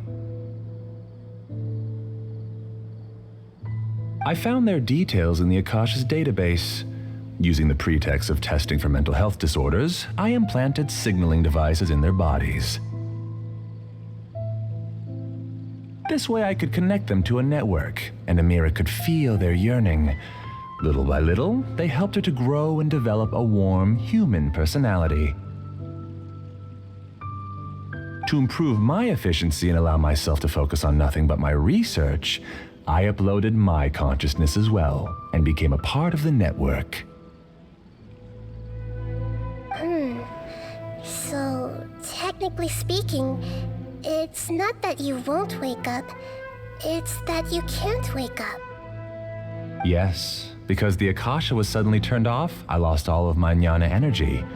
I became imprisoned in the very network I had constructed. At first, I panicked. But after coming to grips with the situation, I realized that I could restart this world as long as I could find a replacement source of jnana energy. That means everyone in the network is providing you with jnana energy! That's all there really is to it. I don't think I'm doing anything wrong. I'm just saving them as well as myself. I provide a beautiful dream, and in return, I harvest their jnana energy as fuel for the dream. They can wake up anytime they wish. People need to sleep anyway, so why not have some beautiful dreams while they rest? I agree. Bonjour à This is toi. the home we spent a great deal of Merci. effort to build for ourselves. Yeah, she's right. We're staying here of our own free will. I don't understand this at all, but I just want to spend some more time with my family. I don't want them to be sad. Thank you, dear. Great Dendro Archon, I hope you can understand. You don't need to gather around here. It's all right.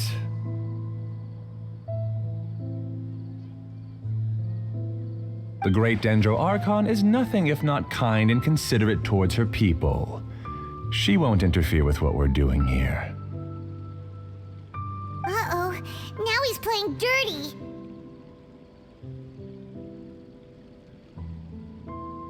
It seems like I won't need you to answer my last question. You're willing to tell me all your secrets because you have nothing to fear. If you use real people as your weapon and turn them against their Archon, then there's nothing the Archon can do. They just want to be with the people they cherish. I don't think there's anything wrong with me providing them with that opportunity. They don't wish to eternally part with their spouses and friends. What's so wrong about that? If you understood humans a little better, or had also experienced firsthand the absolute devastation of loss, then perhaps you wouldn't be so cold towards us.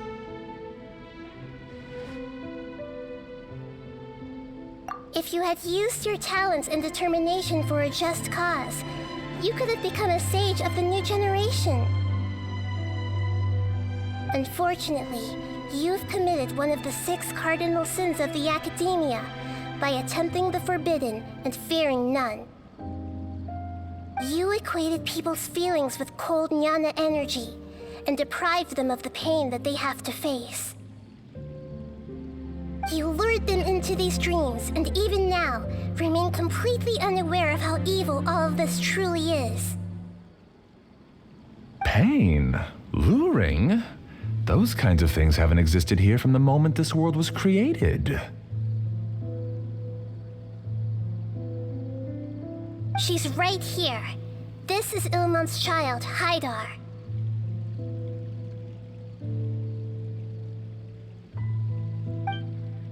Huh? My daughter? What's wrong with her? This dream relies on a set network, which means that only those with devices planted in their bodies can enter this world.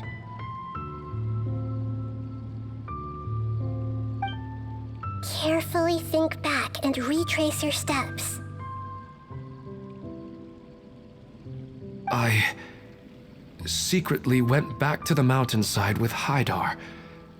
Minar was already there waiting for me, and Haidar was able to see her mother.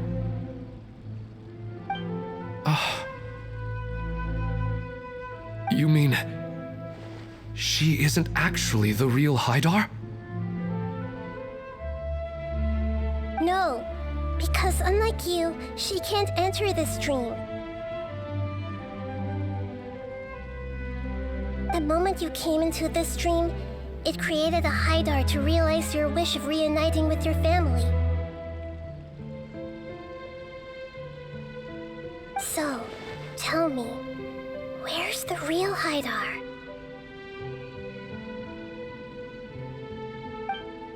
She's still out there on the mountainside. That's right. And she must have been terrified to see her father not in his right mind. Not to mention the monsters in that area. The situation is very dangerous. If Haidar's still out there, then... What are you talking about, Dad? I don't understand. I must wake up right now. I can't leave her there alone. Oh.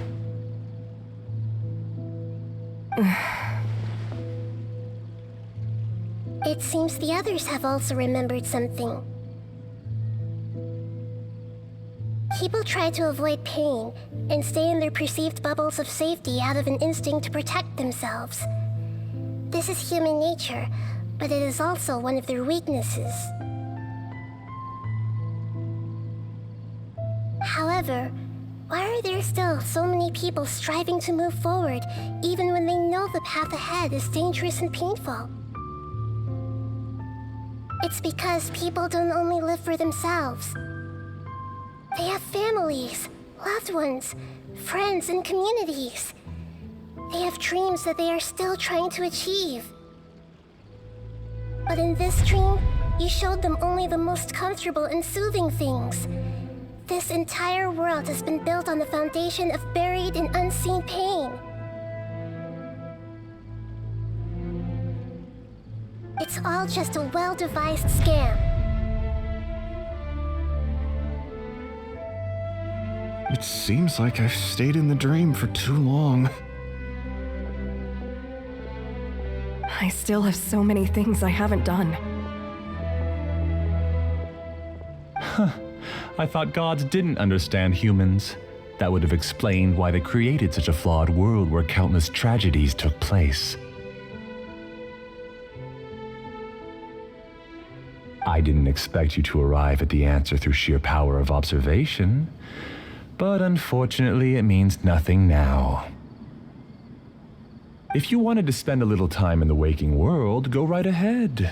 In any case, I wanted to spend some time alone with Amira.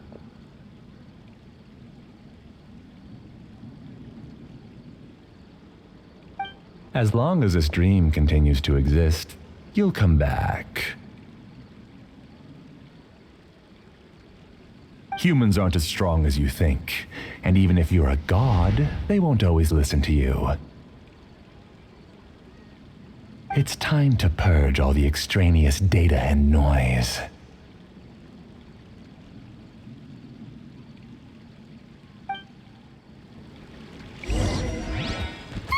Bonjour à toi. S'il vous plaît. All of you, please get out of here and find somewhere safe. I am the master of this dream. I can create endless waves of monsters with the snap of a finger. Don't worry, they'll wake up before they get hurt. Amira doesn't like to see others in pain. If you know what's good for you, leave now!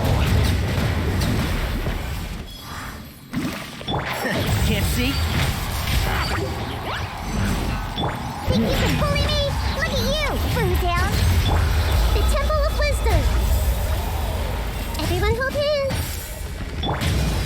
Racing. One with the Force. Be sanctified.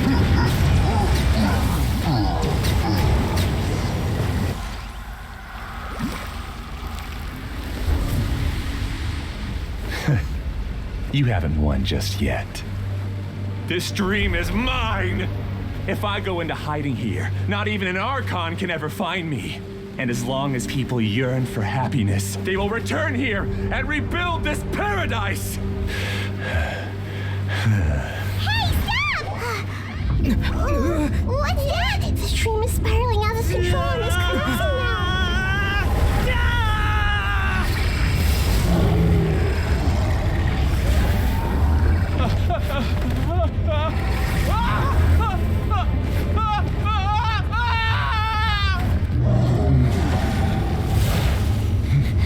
Oh no. Amira! Amira! Amira!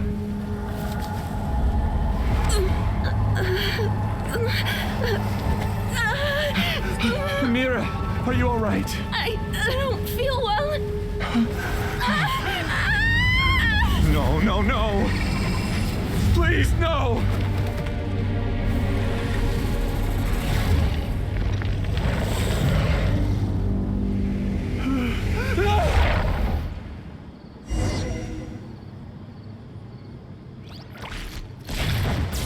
Get away from there! Ruin my flowers! What should I do? Where did he go? He left because he doesn't want you anymore. Huh. Make yourselves at home. I see everything. Silence! Let the mighty be humbled!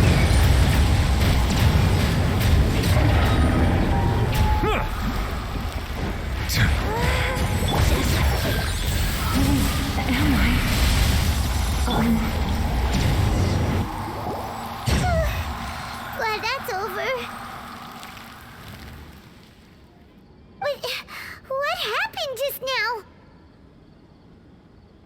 not very proficient in using the Akasha's technology, and he spent a lot of jnana energy creating monsters. Now the system is out of control.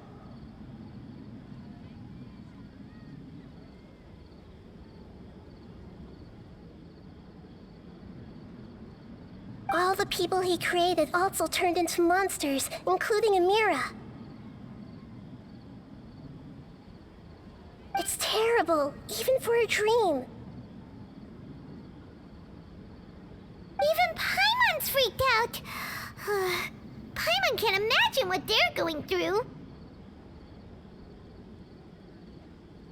The good news is that the chaos seems to have subsided. Now we only need to wake up the people here and let them return to their real lives. Amira. My dear Amira. They're all gone. It was just a big dream after all. I couldn't change my fate, and my knowledge turned out to be useless. What a cruel world. Do you still think this is our fault? I don't care about that anymore. The jnana energy used to sustain this dream has all been transformed into monsters. This dream will soon collapse and my consciousness along with it.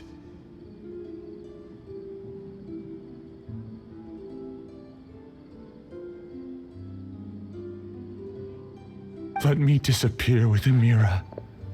I'd rather turn into dust than to ever wake up again.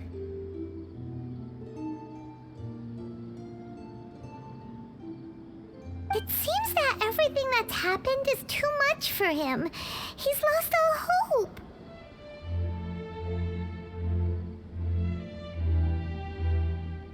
I think seeing Amira turn into a monster was punishment enough for him.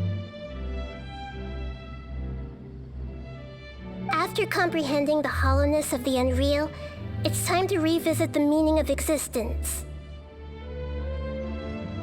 Existence? I'm different from the others. I've long given up everything outside of my consciousness. Using my knowledge of the Akasha, I have a way to extract your consciousness from here and put it inside a knowledge capsule. The Academia has probably kept your body, so you should be able to wake up soon. No need. Just let me disappear. Reality means nothing to me now. This isn't compassion.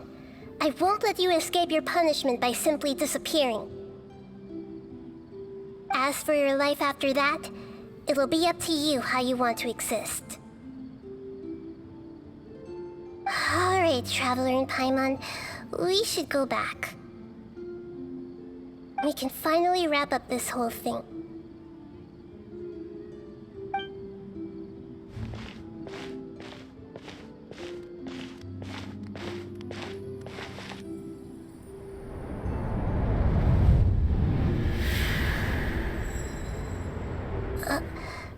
Uh-huh.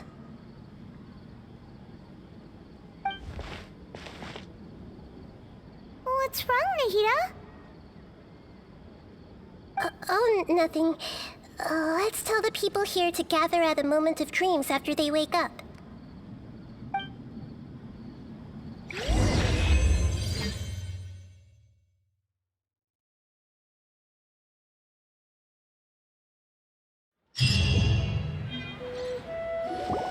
Oh, great! You're awake!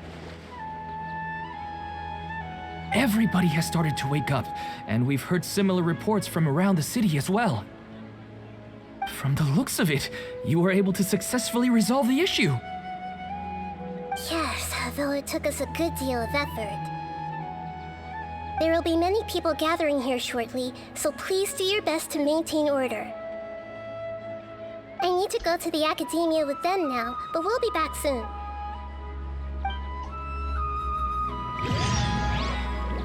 Are we going to ask about that scholar? Yes, but it may take some time for him to wake up after his consciousness returns to his body. We can leave the rest to the Matra.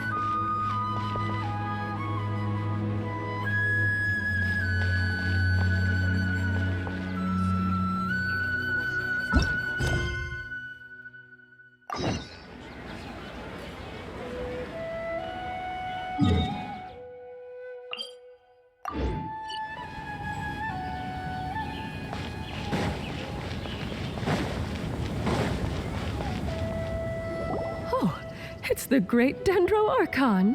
How can I help you? I would like to check the registration records of a Kasharawar scholar. He should be in an unconscious state right now. Okay, just a moment. Sorry to keep you waiting, Dendro Archon. We have confirmed that there's a scholar named Beinuni who's been unconscious for a while. The cause was improper operation of the Akasha. He hasn't regained consciousness yet, and is still receiving treatment at Bimarstan. Huh? Isn't his name Moses?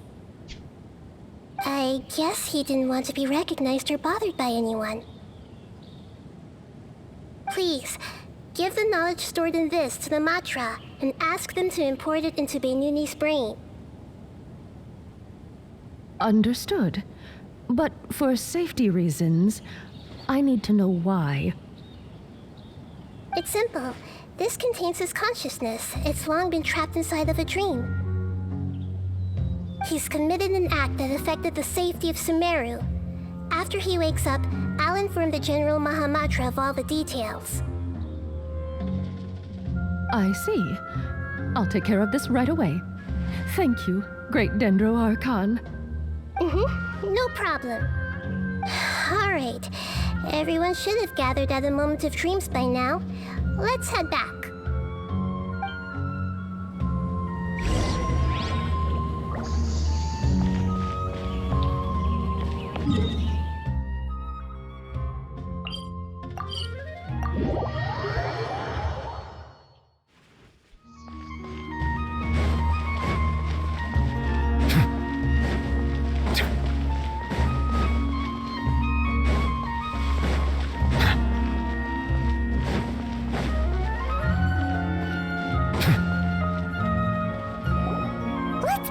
And just listen in.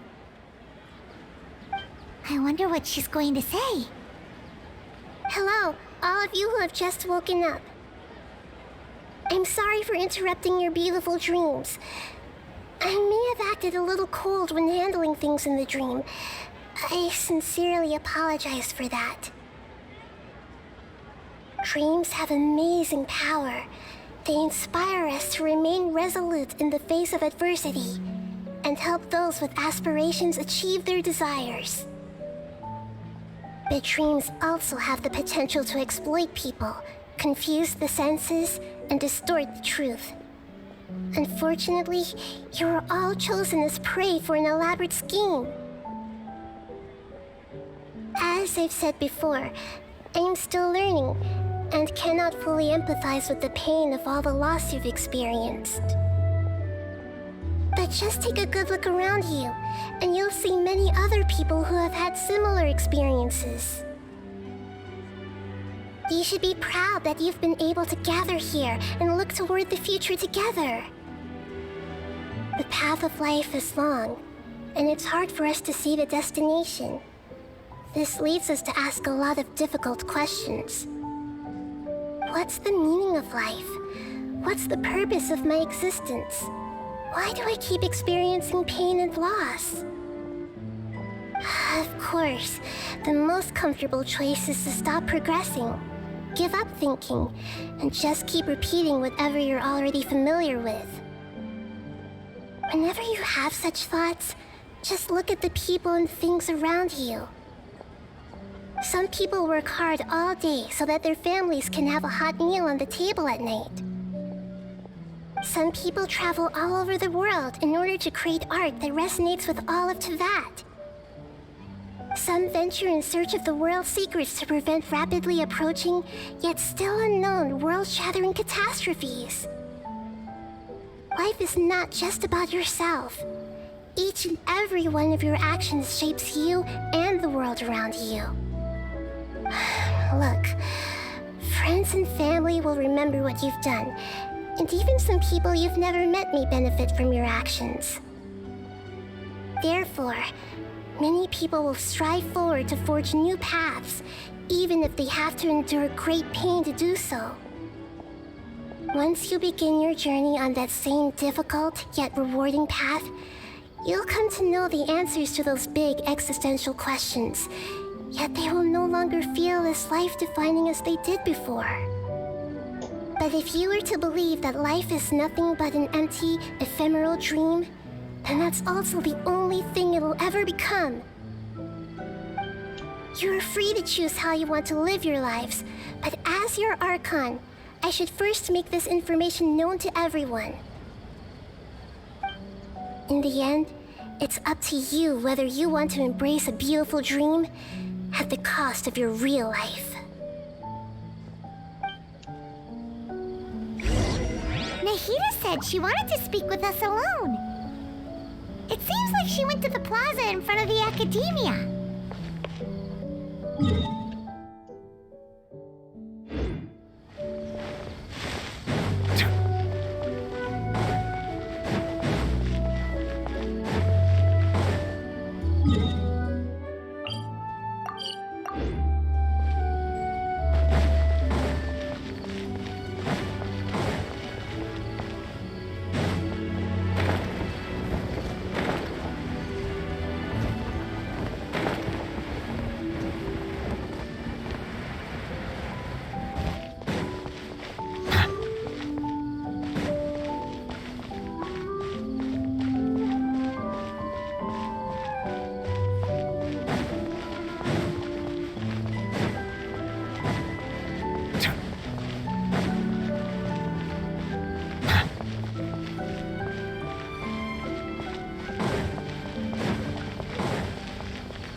Well, he's very good at manipulating the weaknesses of human nature, but perhaps he himself had fallen prisoner to them long ago.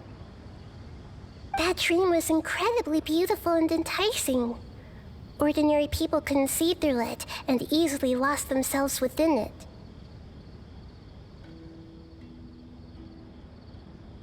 But as long as you can still wake up, you can still move forward with your life. Huh? What makes you say that? Right! You said that you didn't understand human feelings, but we saw how considerate you were with all these people. Your speech just now really connected with everyone. You did a good job! Thank you. I've heard a lot of sad stories along this journey, and several of them have touched my heart. You can't say that the victims of the dream really did anything wrong, and what they wanted was also not unreasonable. That's why I could understand them when they tried to resist us and protect the dream. But all of my understanding and stirred feelings probably can't even account for even 1% of the pain they've experienced. I don't think this 1% can be seen as an example of what you call empathy. You're too hard on yourself, that's for sure. Alright. I suppose going out into the world will help my confidence grow. I've learned that emotions are nothing like knowledge, and that's why it's hard for me to put them into words sometimes. Beinuni, or Moses, said that I had never personally felt the pain of loss, but I have a vague feeling that this isn't true. The moment I entered the dream, I felt like I was wrapped in a blanket of warm feelings. It was so warm that it felt like I had returned to the start of my life, and I didn't want to wake up anymore.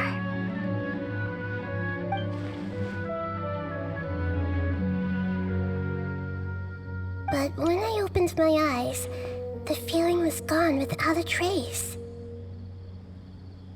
If I have to make an analogy for it, I would say I can no longer see words on a piece of paper after they have been erased, but I can still see the slight indentations of where the words had been written. But now that I've experienced this dream, I think I can say with confidence that I won't dwell too much on the meaning of that warmth. It's enough that I can tell I was once supported by that warmth, and its existence has allowed me to get to where I am today. If I dwell too much on its exact nature, I would be putting the cart before the horse. I gave a speech to inspire my people, so if I were to fail to live up to those words myself, then that would be too embarrassing.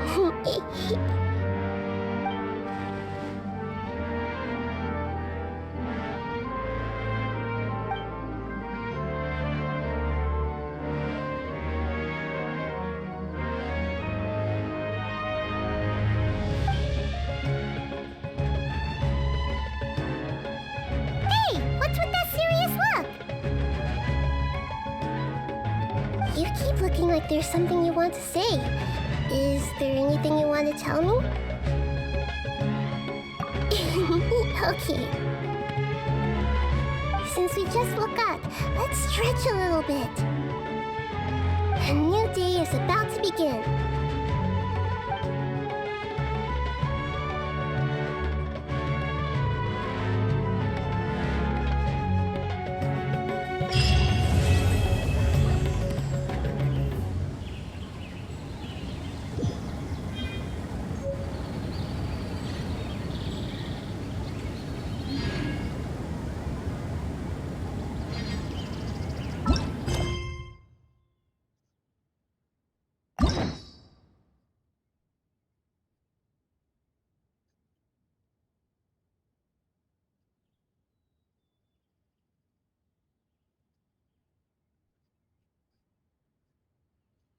Voyons, on l'a vu?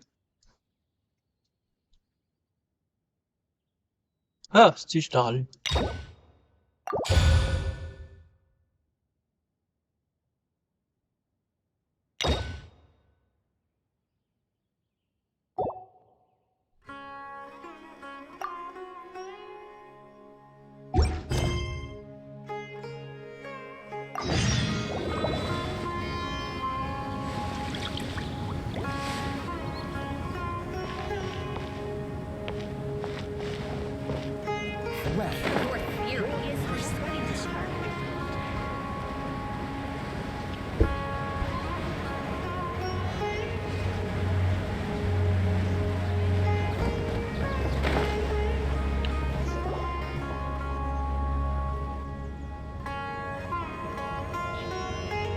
Hey, isn't that Nahida?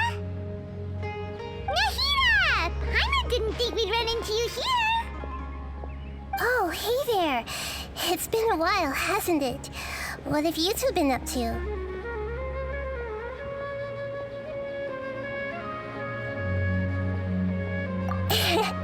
Seems like you've been enjoying yourselves.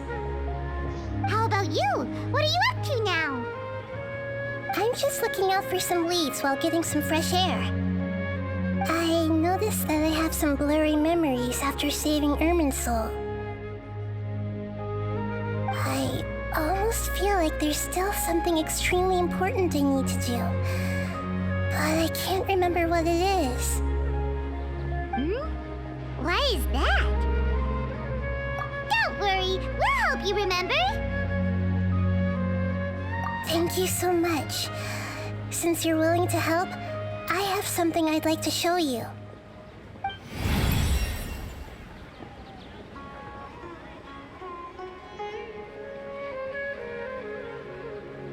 Ooh, it's beautiful. It looks like it's filled with some kind of power. I found it in the sanctuary of Suristana, but I have no recollection of it whatsoever. It's filled with pure elemental power that is quite similar to mine, but yet it's also a little different. It's very likely that it's connected to my foggy memory, but I can't figure out what it is.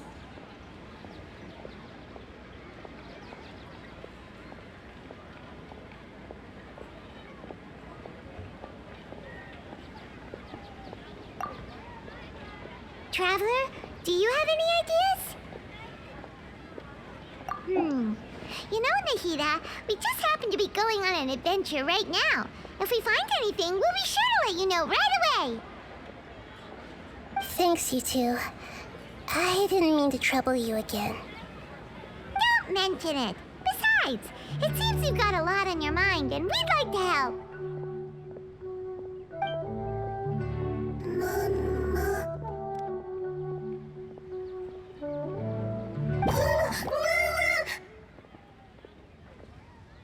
Hey, get out! You shouldn't be around here!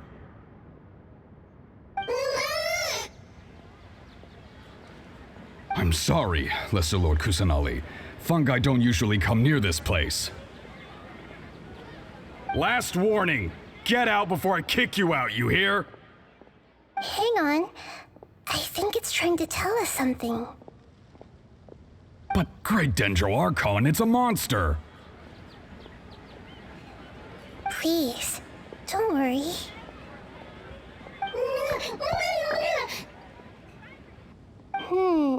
I think I understand. Seems that it wants us to follow it. You can understand it? Even though different creatures have varying habits and ways of communicating, the emotions we experience are all the same. I can feel its anxiety and fear. It's in dire need of our help.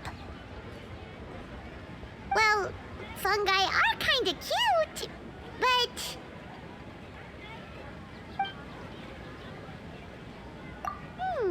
that's true. Okay, let's go take a look. Alright, lead the way, little fungus. Although they all look about the same, some fungi are friendly, while others are super aggressive and attack anyone they see. It can't be helped. Perhaps in their eyes, humans are like fierce monsters as well. After all, they can't distinguish which human behaviors are hostile or not, and it'd already be too late for them once humans have drawn their weapons. Hence why they tend to strike first, rather than waiting. That's not too different from how humans think sometimes. That's what I meant by shared emotions.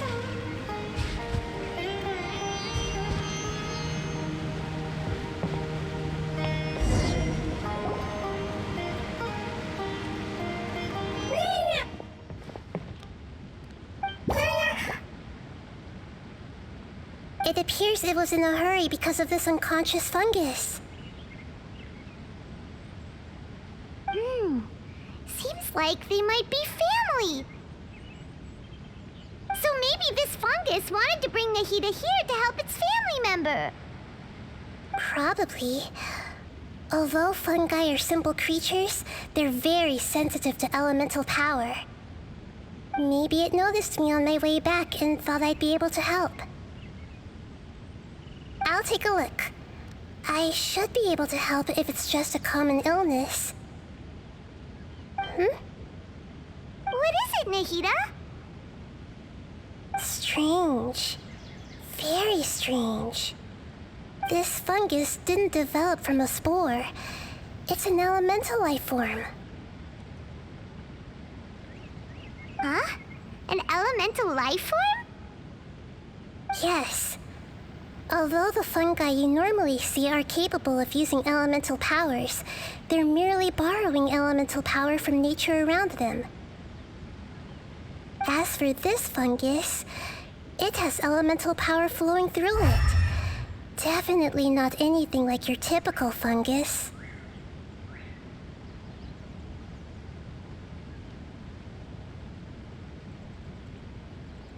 Exactly. This is very interesting. I've never seen anything like it. So this is a first even for Nahida. But that's not all. There's a large void within its elemental power. The void is stopping the elemental power from flowing normally, which must be why it fainted. So do you think it'll wake up if we can fill the void? Yes, and I just so happen to be good at this sort of thing. I'll see what I can do right away.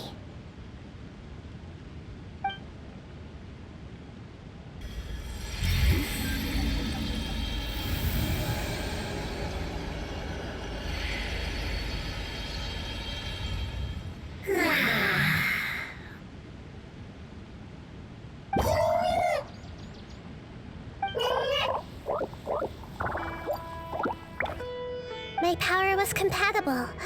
Looks like everything is fine now. Lord of Dendro? Is it really the Lord of Dendro? Oh, I can't believe the Lord of Dendro saved me. Thank you, as well as the stranger and creature next to you. Ah! It can talk? Oh, I didn't expect such a strange creature to make a sound like that. Seems I'm just as shocked as you are. What? Of course Paimon can talk. Paimon isn't a strange creature. Paimon's just... Paimon! Hello, Paimon. I am not yet able to evaluate an organism's intelligence from its appearance. I will only know you are able to speak once you have spoken. Oh, well, no need to take it seriously. It's no big deal. But does Paimon really look so dumb that people might think Paimon doesn't know how to talk? You misunderstand, Paimon. A mouth is used for eating, breathing, and other functions that are more important than speaking. So a creature may not speak even if it has a mouth. I've never seen a creature like you before, so I dared not make the assumption that you could speak. Even if you do possess a number of human traits, it is still very common for creatures to have similar external forms but completely different interiors, just like fungi and slimes. Did this fungus study at the academia? It seems even more talkative than Paimon. You're not a fungus, are you? That's correct. This might be surprising to you, and I'm sure that you must have questions. Let's find somewhere else to talk. It might startle my fellow family members if I speak too much using this strange voice. Me, me, me, me, me.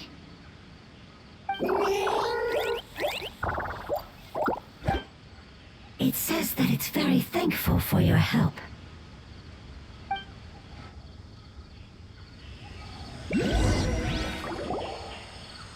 I was confident that I knew of all the creatures in Teyvat. Even if there are ones I've never seen with my own eyes, I thought I possessed all the relevant knowledge about them. However, even if I were to lay out the traits of all elemental life forms, you don't seem to match any of them. What are you? And where did you come from? I come from an ancient race. We have existed for a very long time, possibly longer than any records in existence. My home was filled with flowing water and great mountains. Lush grass covered the land, and my family and I lived in bliss and happiness. Until the apocalypse came and changed my home forever. A horrifying power consumed all there was.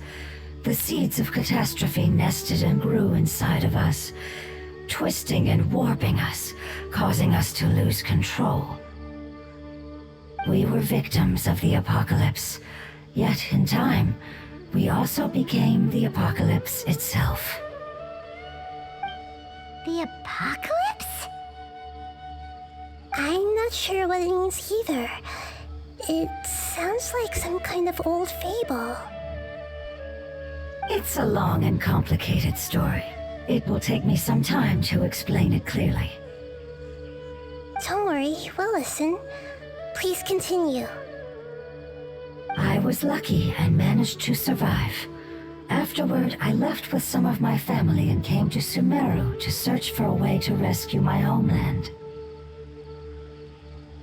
We came in contact with many species and learned from their cultures and knowledge, hoping to understand the truth behind the apocalypse.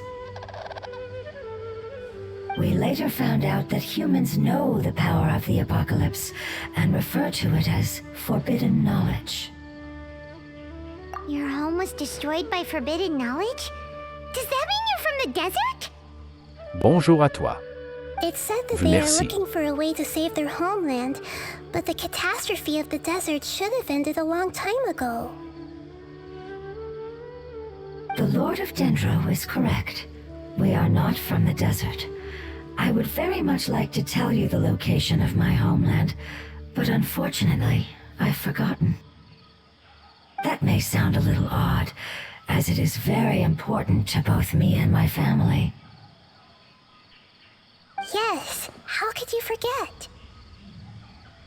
I am a life form that was contaminated by the apocalypse. A part of my knowledge and memory was taken away as the contamination inside of me was purged. Ah, I get it now. So the void of elemental power was left behind from when the forbidden knowledge was purged. I'm sorry. I hadn't considered that kind of possibility. That's okay. Lord of Dendro, there is no need to apologize. Without your help, I would have lost more than just my knowledge and memory. And not only did you save me, but you've also already rid the world of the remaining forbidden knowledge, right? That's right. The forbidden knowledge is no more, and your homeland should be safe now. My home should be safe now. We can go home. For the longest time, this moment has only seemed like a dream. I never knew it would become a reality so quickly. I was unable to fulfill our calling. I never found a way to save my homeland, and I have even forgotten where it is. It's not your fault. You've already done everything you can. Every species paid a grave price in the fight against forbidden knowledge. This is not a responsibility you should carry on your own. You mentioned that there were other survivors besides yourself. Where are they? Maybe they'll remember.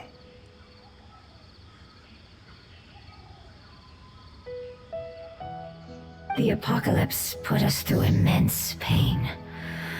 Many of my family members have already met their end. I'm not sure who else is still alive. Don't worry, I should be able to find them. Just leave it to me. My familiars will take the rainforest, and as for the city, there are a few nice kids who should be willing to help. Your familiars? They're a group of lovely little creatures. They're just a bit timid around strangers. Give me a moment. I'll contact them right now.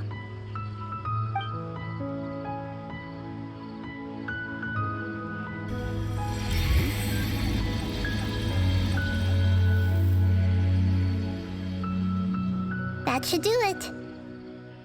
It may take some time to find them, so let's wait for a bit.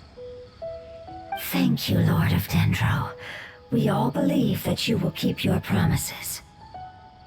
The moment I saw you when I awoke, I had a feeling you were here because of the agreement. Agreement? You might not remember, but this is a prophecy that we deeply believe in. That the Lord of Dendro will bring us home once the catastrophe comes to an end. Ah, I see. I'm sorry. There are also some blurry segments in my memory as well.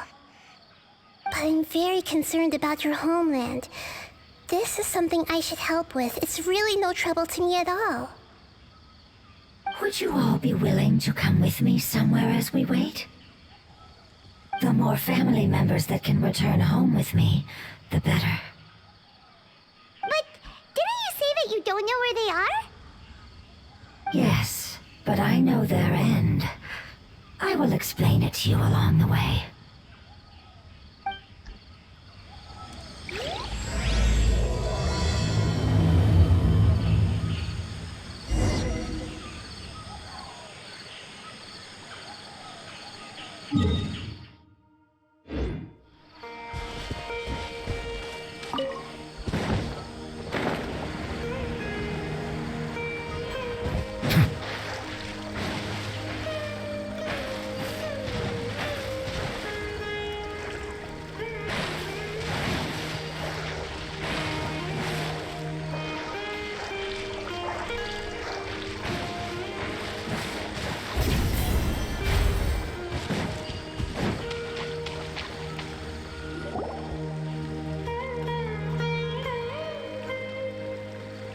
There's something that I'm very concerned about.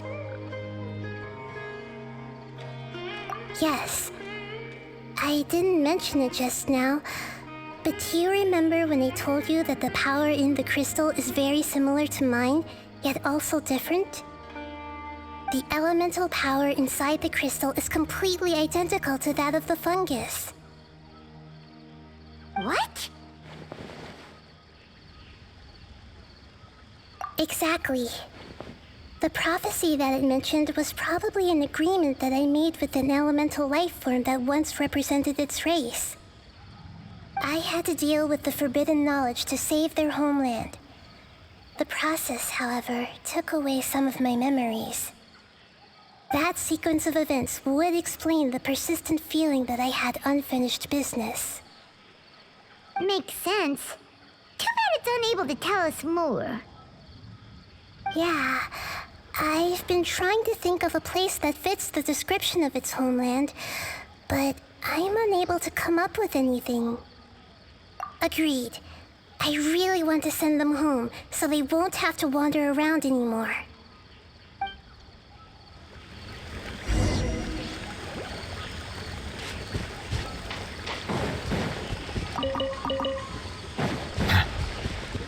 The road here is a little rough.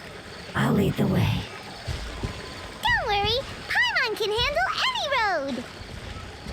Ah! Enemies! You're up, traveler! You are not welcome here. Settle down. How heartless. Be sanctified. I'll uproot you! Amazing. With such skills, you all would have definitely been able to find a way to survive the apocalypse.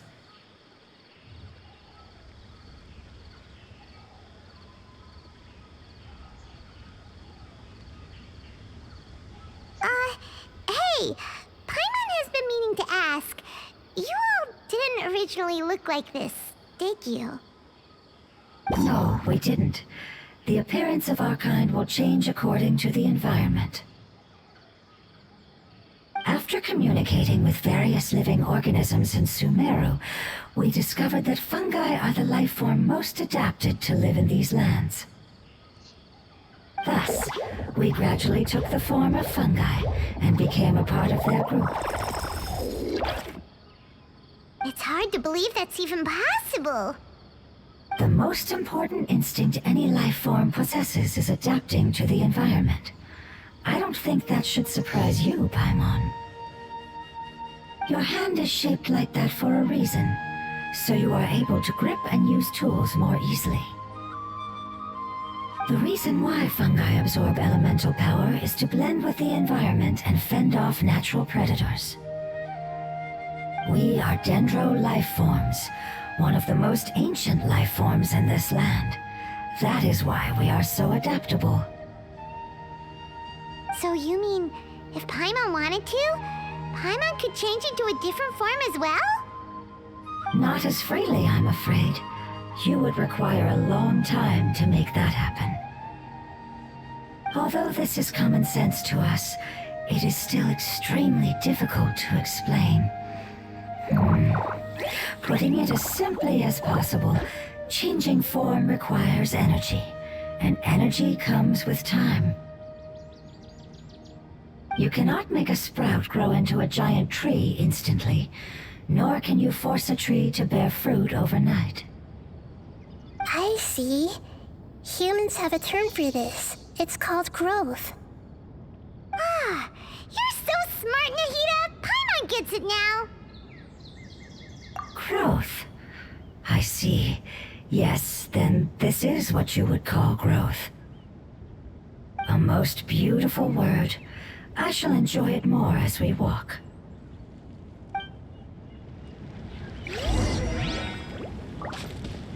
How much farther is it?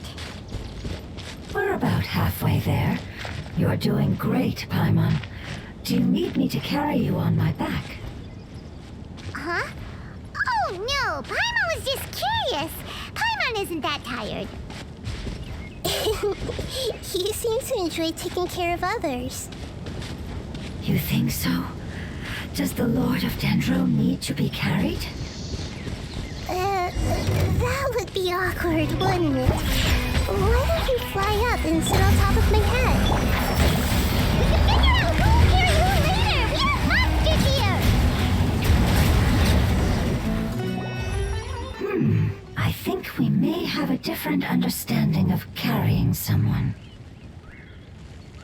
No matter whether it's tired or not, my child is always happy when I put it on my back and give it a ride. Child? You mean the fungi we ran into earlier? Yes, one was my friend, and the other was my child. Why can't your kid speak? Because it's just a fungus. I don't want my presence to change or affect the original state of the fungi species here. However, it is slightly different from an ordinary fungus. It seems to understand some human language, so I gave it a name. Oh, then it must be a really cute name. You know, like Bongo Head. You have an odd taste for names. Huh? Paimon thinks that name is great! Strange and cute at the same time. It's a name only Paimon would be able to come up with. That's right! The name I came up with was not as creative as Paimon's. I learned it from an adventurer. Its name is... I'm sorry, but I've forgotten. Seems like I've forgotten many important things. Yes, I must remember it before I return. It's just as important as my homeland.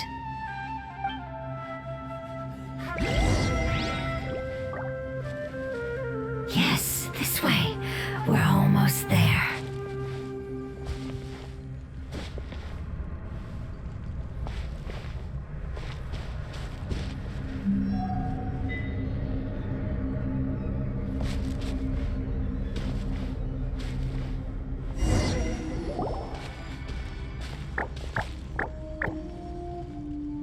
It's the Withering. Yes, I have heard humans also call it that before. It's the last form we take when we are at the end of our life.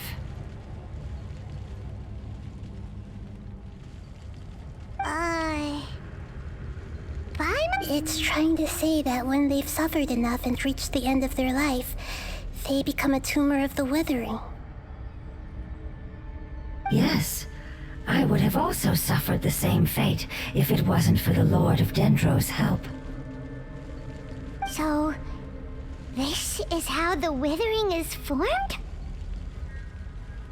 Previous research has revealed that forbidden knowledge is the root cause of the Withering. But even if forbidden knowledge has been completely removed, its influence still remains, which is why the Withering remains even after forbidden knowledge has disappeared. They've been tormented by forbidden knowledge for a long time.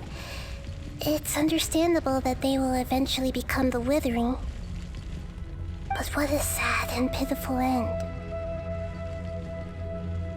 When I left my homeland, flowers like these filled the fields. Each bloom represented an individual life. They grew in the pristine lakes, in the fertile soil, in my home, and in the homes of my friends. They grew everywhere, until the world suddenly lost all its color and became tainted and murky. But it's all right. Our life essence, elemental power, still resides in this flower. After an adventurer clears the Withering, I will quietly draw near the area. If I can sense the elemental power of my companions, then I take them with me. But that would mean the effects of forbidden knowledge could have... It's okay. That's not important anymore. I just hope that they can all make it back home. It's not right to leave them to simply perish in the open like this. Now that we finally have the chance to return home, each one I manage to bring back will make me that much happier. I understand. Just leave it to us. So you're worried about me? It's fine. Forbidden knowledge doesn't exist anymore. It's natural to want to be overcautious when dealing with a highly venomous snake, but when all that's left is its skeleton, there's nothing to worry about. Paimon doesn't get what you two are talking about, but we're all ready to go now, right? Then let's do this! We've dealt with the Withering countless times already!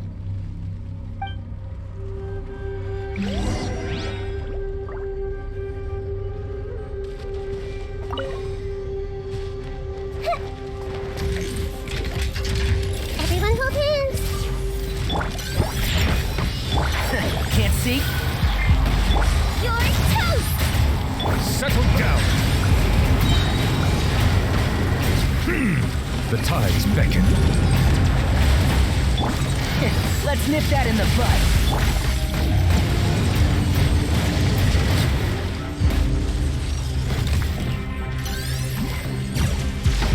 The risk is growing. Scratch! Bow your head. One with the force. Diana special!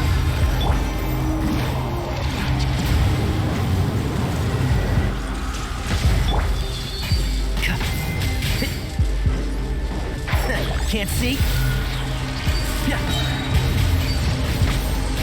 I'll uproot you! Keep up.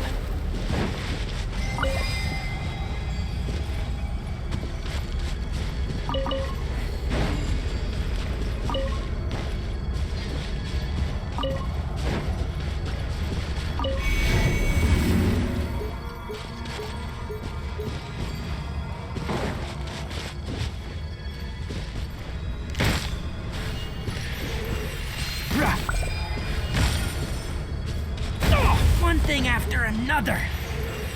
Yeah.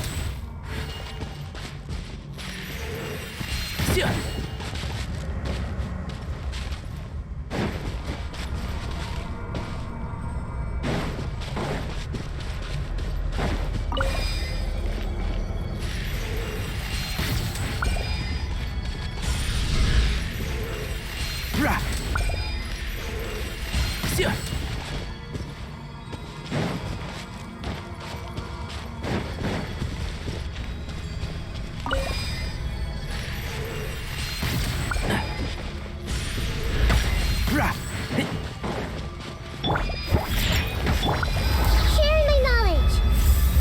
Hey! Settle down.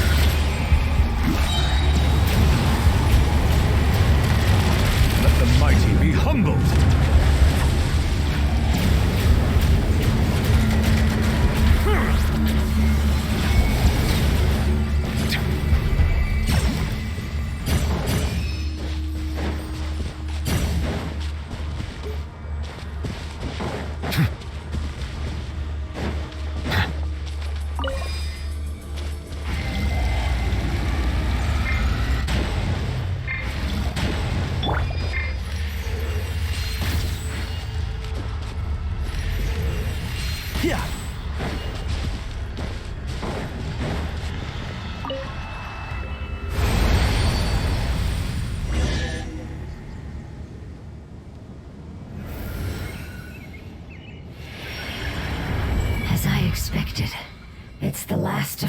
kind that I'm aware of. So it wasn't able to make it to the end. If only it could have held on just a little longer. I hope that you will be free of this pain after returning home. Just thinking about how many elemental life forms have turned into tumors of the withering makes Paimon sad. It's okay. As long as elemental power still exists, then we will still be around. An external form is but a gift of time. Through growth comes change, and even abandonment of previous forms. However, our true nature is not so easily affected. It wouldn't have come to this if we were able to cure them earlier. But I will cure all of them. Even if it's just for the sake of the rainforest and all the life forms that live in it. Thank you, Lord of Dendro. It was a wise choice for us to place our trust in you and wait. Hold on. I think I got something.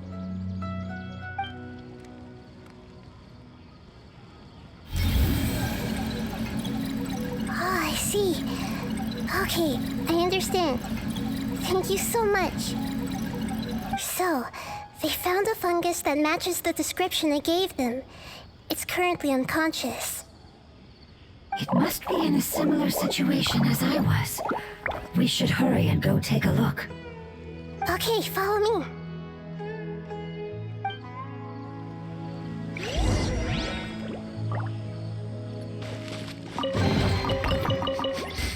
Smells like something good is inside.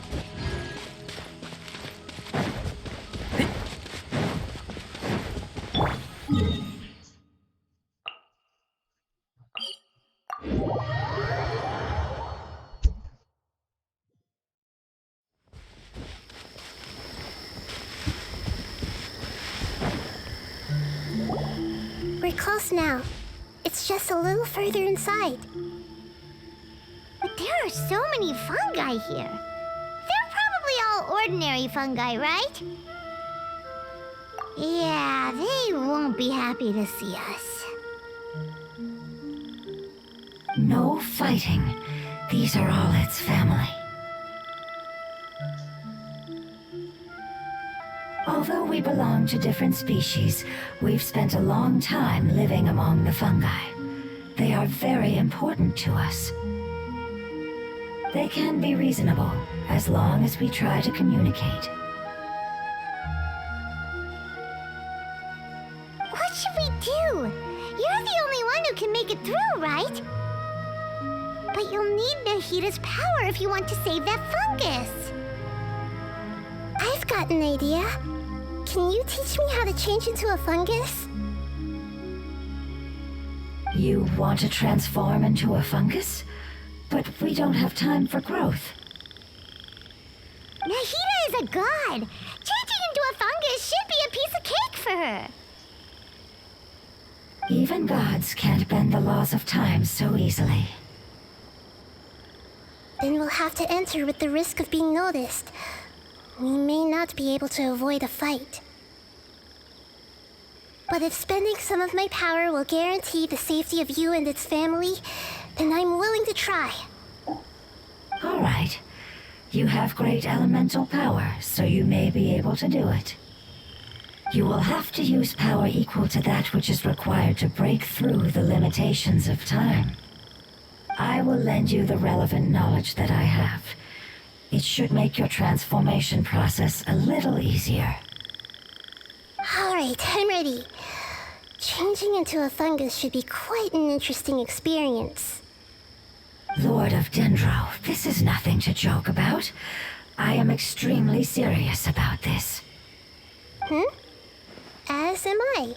I'm not joking at all. All right. Let's not get hung up here. If it's really possible to turn into a fungus, then why don't we give it a try now? Okay. Good luck, Lord of Dendro.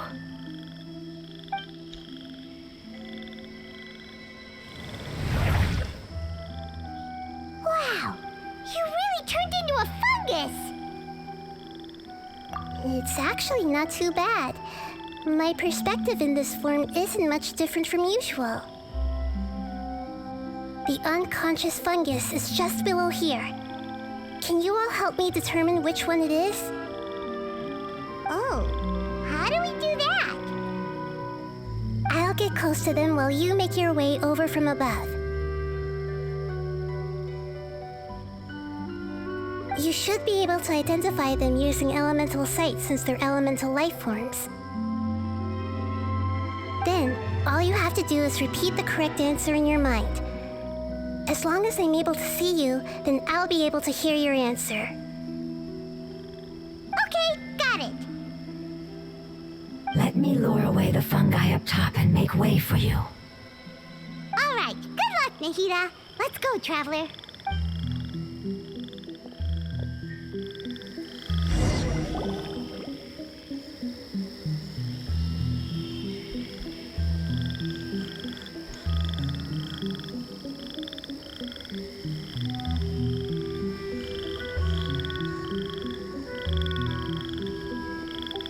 There's a fungus on patrol in the center there. It looks pretty vigilant, so I'd better go around it.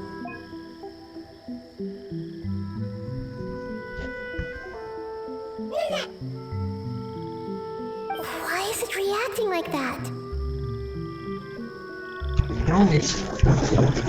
On en dit des sunes, tabarnak! Encore plus, ça aurait fait tomber!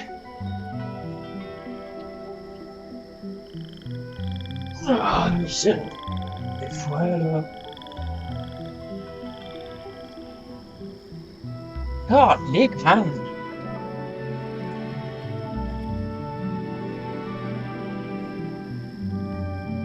Encore plus, j'aurai plus d'ordi, tabarnak.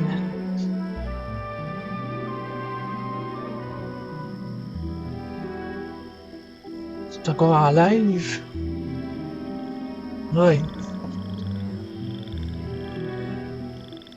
Ah, c'est...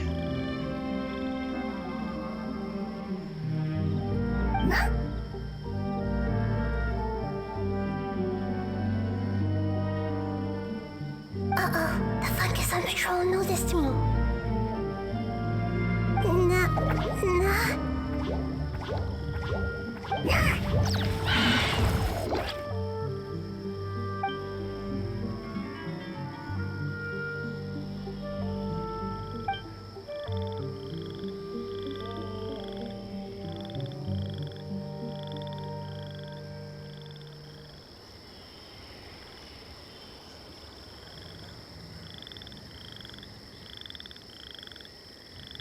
There's a fungus on patrol in the center there.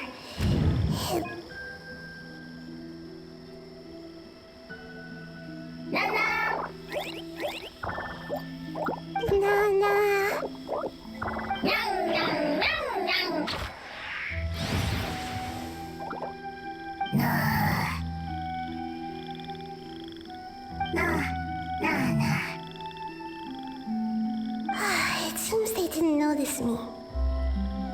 It seems that fungus won't be moving for the moment. I should hurry and make my way through.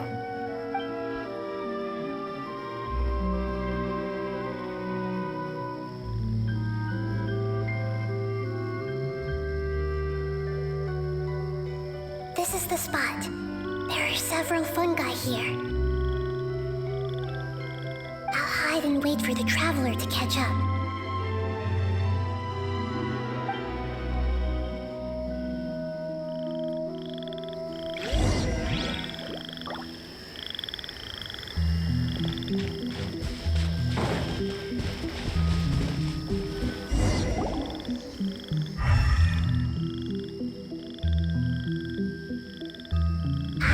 So this is the one. Understood.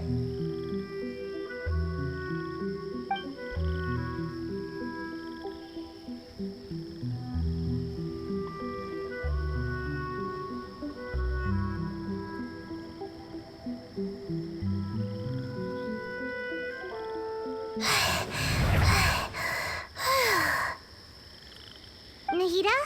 What's wrong?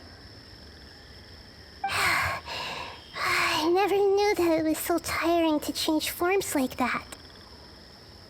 I even used the techniques that it taught me. Seems like its warnings were not unfounded. The power of time accumulates slowly and goes unnoticed. A great price is to be paid if you wish to perform drastic changes instantly. Thank you for everything you've done.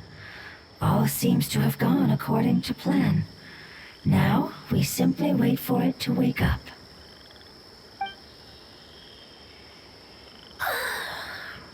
Who are you? I apologize. Language is not easy. Need long time. It's okay, I have good news. Let me explain it to you the fungi way.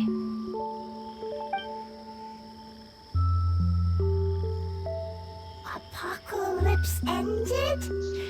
Go home now? Yes. Unfortunately, I've forgotten where home is. I was hoping you still remembered. I remember. Really? That's great! Home, Dendro Dragon. Dendro Dragon. Ah, yes, the Dendro Dragon. I'm sorry, I just got so excited. I've probably never expressed such emotions before. But yes, our home is the Dendro Dragon. Oh, wait a minute. Paimon's confused. Do you mean the Dendro Dragon as in an elemental dragon? Like Dvalin? Yes, they're both dragons, but Apep, the Dendro Dragon, has been around for longer and has accumulated dense elemental power. But I don't quite understand. Why would you say that your homeland is a dragon? Because we live inside the Dendro Dragon.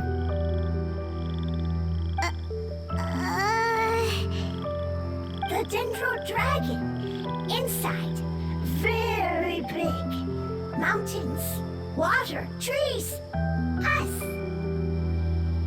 There is an entire world inside the Dendro Dragon's body. The Dendro Dragon nurtured the earliest life forms and protected us inside of itself.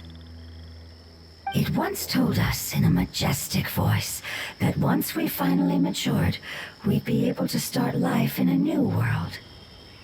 However, that day never came.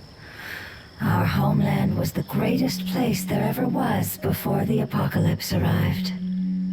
Paimon's still confused. Yes, a very good example.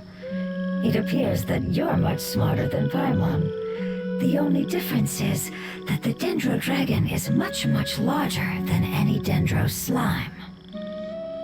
Wait, then if that's the case, doesn't that imply that Apep has also been contaminated by forbidden knowledge? Yes, that is correct. What has suddenly made you look so worried, Lord of Dendro? I haven't seen this expression on you before. Apep is the most adaptable life form in the world. The forbidden knowledge should have become a part of its body a long time ago. Which means that if all the forbidden knowledge has been eliminated, then a big void will also form inside the dragon! I'm afraid so. Its body and soul have probably been in terrible shape for some time now. No wonder I haven't seen Apep for so long. But how did it get contaminated? Was it due... But anyway, Apep disappeared and has been gone ever since that time. It's been enduring unimaginable pain all the while. It's probably in pain as we speak.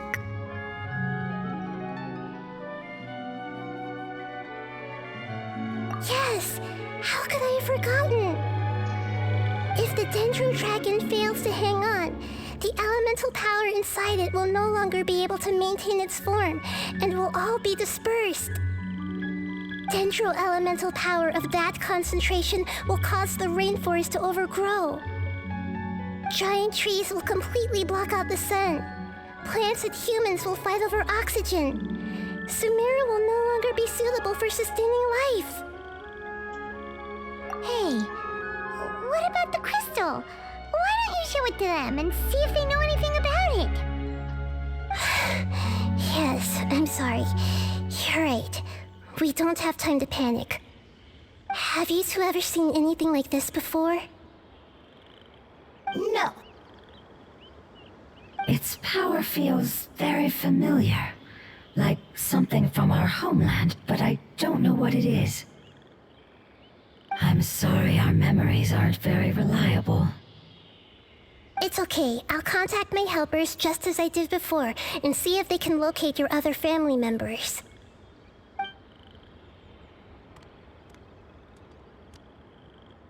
I'm counting on you all. Your info is crucial to us now.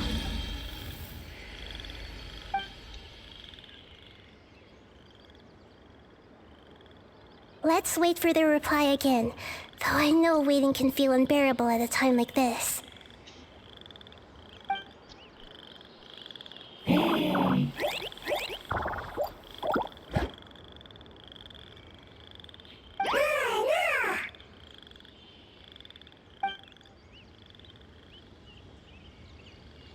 Thank you.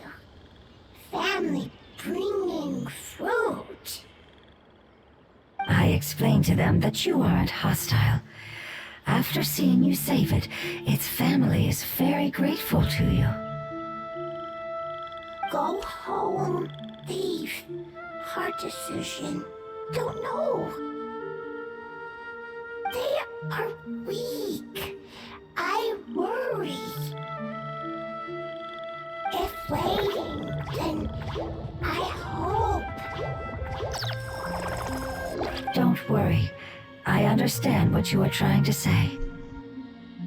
Family is very important to us, no matter when we were actually family. It has done a lot to protect this territory and can't help but worry now that it's about to leave. Can you do one last thing for it while we wait? Of course, I can relate to how it's feeling. I need to organize my thoughts as well. Thank you. Thank you. Tend soil, food. Don't like plant invasion. There are two things that it wants you to do. One is to look after the land that the food is grown in, and the other is to drive away the plants that are trying to invade the area. Soil, there. First, seed, here. Paimon understood that. No need to translate. We'll take care of it right away.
Let's nip that in the bud. Bow your head.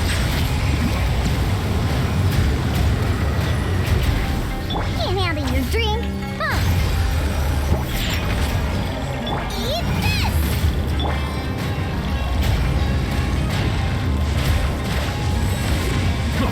Silence!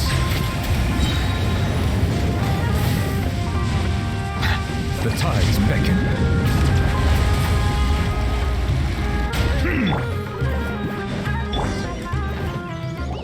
Whew. That should be all of them. That wasn't too tough. Yeah, I've calmed down now. But it doesn't seem like there's too much we can do until we receive some new leads. Can you tell us about the Dendro Dragon? We don't know anything about it. Who is it? And what does it have to do with King Deshret? Well, the history of dragons starts from the very beginning of Teyvat. Sumeru was Apep's territory. In those days, the lush rainforest covered the entire nation. Oh, so there was no desert back then? Not at first. That came when a giant spike fell from the sky, turning a huge section of the rainforest into sand. In an attempt to adapt to its new environment, Apep changed color from the emerald green of the forest to the yellow of the sand. No wonder those two elemental life forms are always talking about the importance of adapting. Apep has always seen itself as the master of Sumeru and has refused to recognize the new order that was established. Even now, it probably still holds great hostility toward the gods. However, powerless against the power in the sky, and then the forbidden knowledge many millennia later, it's been unable to stir up any trouble. Conflicts between the two sides are destined to continue until a balance can be found. As far as I know, Apep had been slumbering in the desert, and King Deshret had taken a great interest in it. Maybe this is why Apep was contaminated. I'm not sure what may have led it to become involved, but rescuing it is definitely our top priority right now.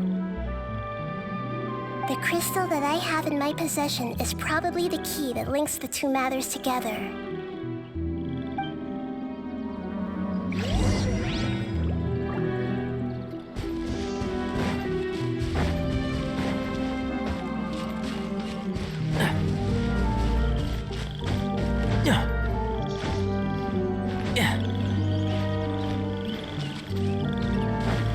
Keep up.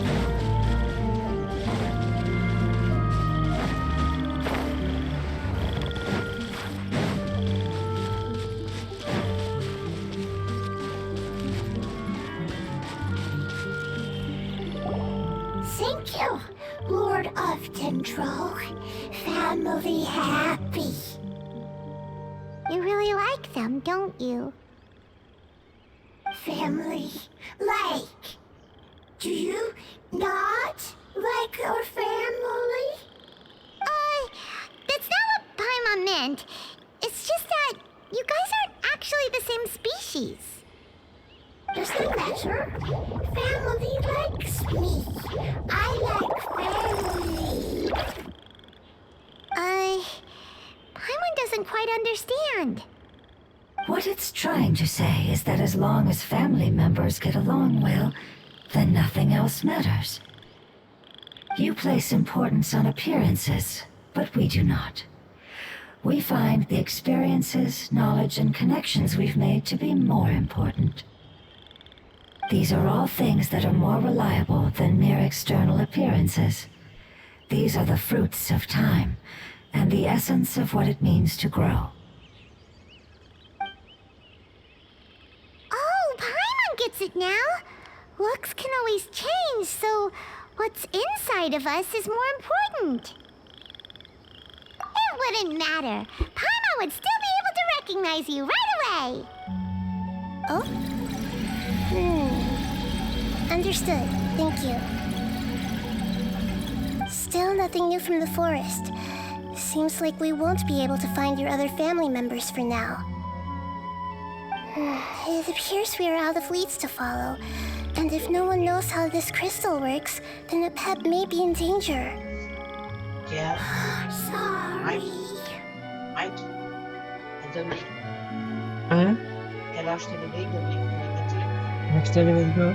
Ok, je vais me coucher. Il a enlevé son foulard. Tu l'as fait.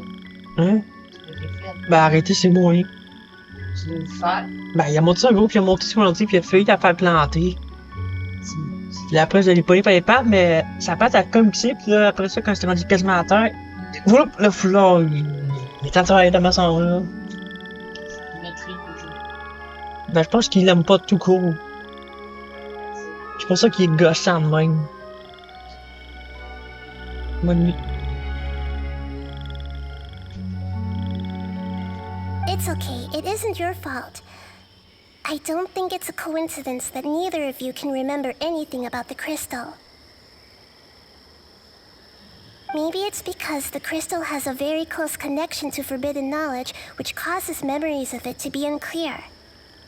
And if that's the case, finding the other fungi still wouldn't help us at all. The crystal and the apocalypse. The apocalypse and memories. Lord of Dendro, do you still remember the prophecy? I do. What about it? The prophecy is a story that connects events of the past and the future. A family member once said that the apocalypse is a part of us, and that there is value in preserving it. The rest of the family did not approve of its opinion at the time, so it left. Preserving the apocalypse? Do you mean that there's still some that hasn't been eliminated? That's not very likely. The power of Irminsul covers every inch of the land. Did the prophecy say where that family member went? To the limitless depths east of Sumeru, a murky place that no one can return from.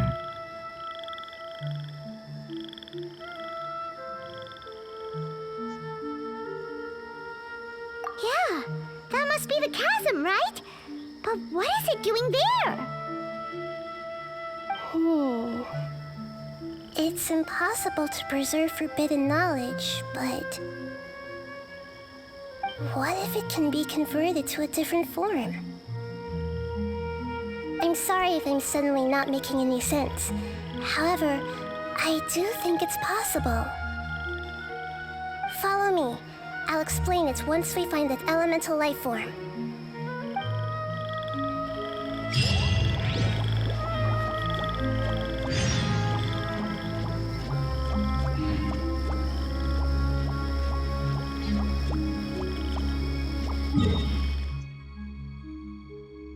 Le gouffre surprenant.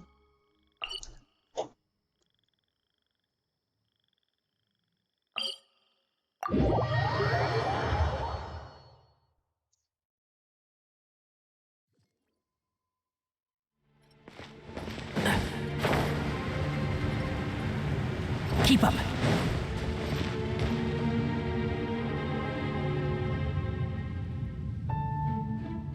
So that elemental life form came all the way here on its own and spent a long time by itself? Wouldn't it already have become the Withering like the others? There is a chance that it could avoid that end, using the power of something here. I'm referring to what was used to fight against the Abyss. It once repaired the rifts of Tevat long ago.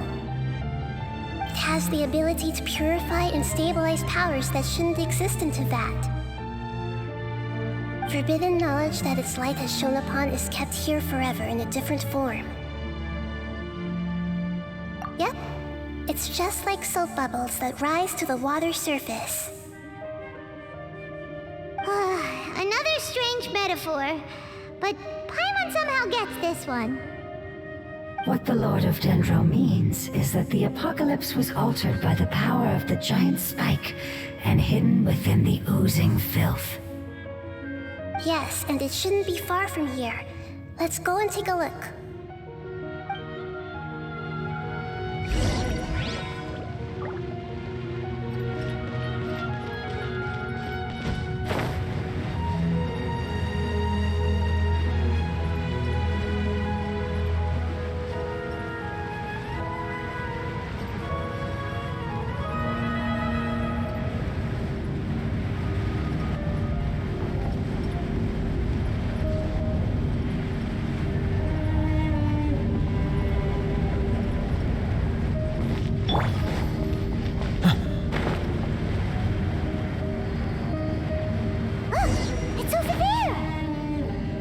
Looks like we'll have to clear out the oozing filth in this area. You two should be able to take care of it, right? Yep, we know what to do. We'll just use the lumen stone on the oozing concretion.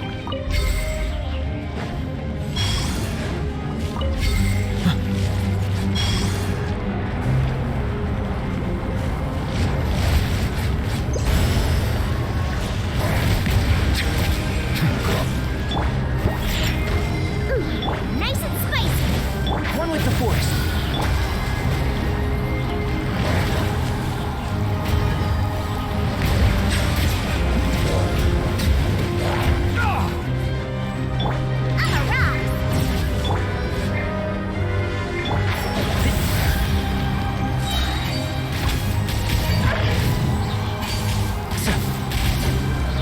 I'll uproot you!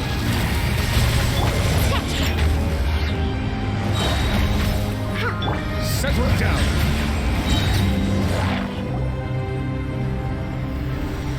Oh, we finally managed to rescue it. It should be the life form from the prophecy.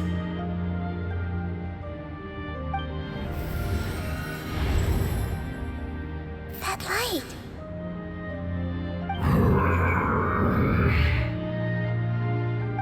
Wait, something dark is coming out. Something's not right! What's going on? Didn't Nahida say it was purified? Maybe it's because such a long amount of time has passed. Although the power of the oozing filth is more stable than that of the apocalypse, it is still a form of dangerous power. It might have lost its mind after being soaked in it for such a long time. Oh no! But we still have tons of questions we need to ask! I should be able to purge it with my elemental power. But this is our only chance. Traveler! It's okay. I trust your judgment. I was being a little hasty myself. Let's see if we can think of another way. Oh yeah! You said that the elemental power in the crystal was identical to theirs! You want to use its power, but... The Lord of Dendro seems hesitant. I too would advise caution. It's risky to use its power without fully understanding its intended use. Don't understand! This no good, that no good. Save lives! Important! Yes, I understand, but this is our only chance to return home. We cannot afford to be careless. It's okay, there's no need to argue. I'll think of something to do about the elemental power that will be used. How about this? Traveler, you could try using it. I understand that you have an amazing resistance to forbidden knowledge. Don't overdo it, Traveler.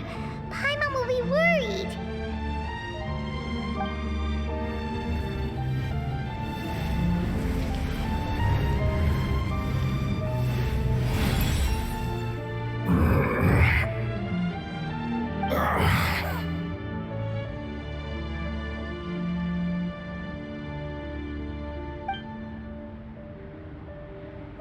Lord of Dendro, and you others, how long have I been waiting here?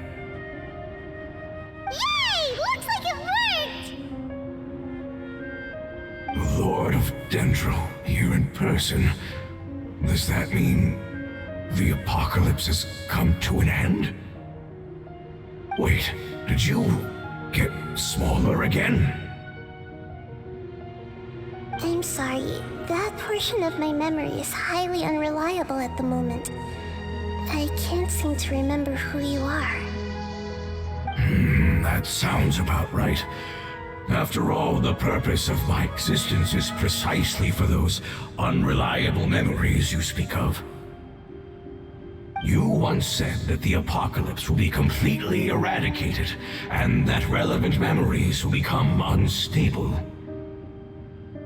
Even you couldn't promise that you'd remember our agreement after those events take place. However, you are definitely someone who stays true to your word. My sacrifice is nothing compared to your resolve. You and I made the agreement? Yes, you used your power to protect me. That is the reason why I was able to survive here. To be honest, I'm nearing my end. I had thought I'd be stronger than this. No one can withstand the power of the apocalypse. In order to preserve a somewhat stable memory, I had to change the power of the apocalypse into a different form. Only the giant spike that fell from the sky was capable of doing something like that. But the moment I chose to go through with it is the moment I lost my chance of being rescued by the Lord of Dendro. But enough about me. Lord of Dendro, let's get to the important matter at hand. As you can see, I won't last much longer. I understand, and I'm sorry, but can you please tell me what this is? This is a fire seed. It's an essential item for saving the Dendro dragon. Thankfully, it appears to be in good condition. The Lord of Dendro and our people created this item together. It mimics how the Dendro dragon's heart of Oasis operates. The Dendro dragon has been tormented by the apocalypse for far too long. It too is nearing the end of its power. However, if you are able to reactivate its heart of Oasis using the fire seed, then the Dendro dragon will begin to recover. And as a result, our homeland will return to the way it once was. Oh, so the heart of Oasis is a pep source of power. No wonder the crystal was able to heal this fungus just now. That's what it's used for. What? You used the fire seed to save me? Why? What's wrong? That's... never mind. It's not your fault. You didn't know. The fire seed contains a high concentration of elemental power inside of it. It's very powerful, yet fragile at the same time. It is not stable in its current form. To prevent any accidents, please don't use it again. Since I am its creator, I will take responsibility for it.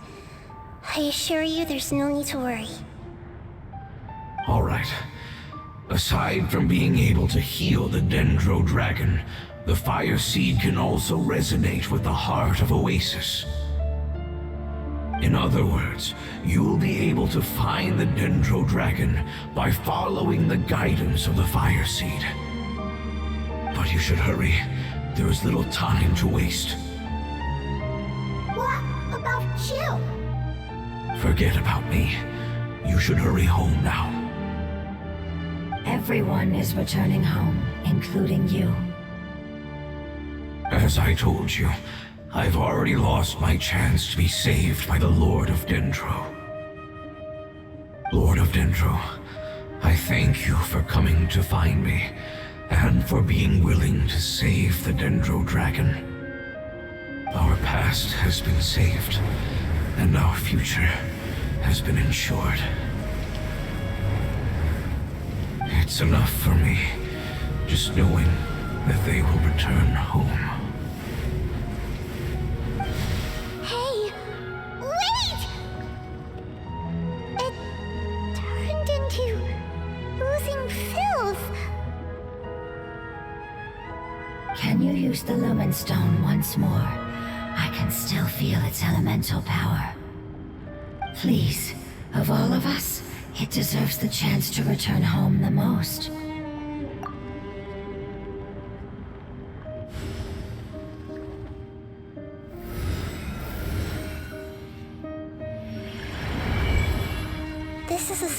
ball of light that it left behind. I can feel it. I can feel its knowledge and emotions. It has all returned to its original elemental form and is becoming one with the other family members. Do not be sad, my friends. Its wish has come true, and it's very happy right now. Because its external form doesn't matter, right? Yes, because our external form does not matter, and our home has been saved. There is nothing more important than being together with family. Let's go!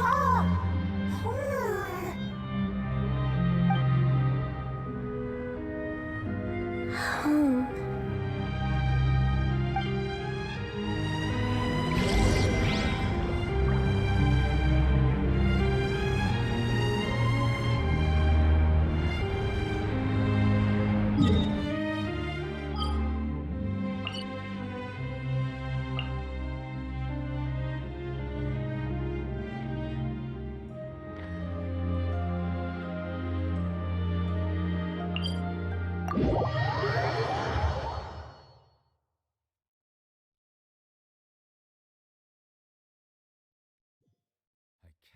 But feel that you bringing me here is some sort of an assassination attempt.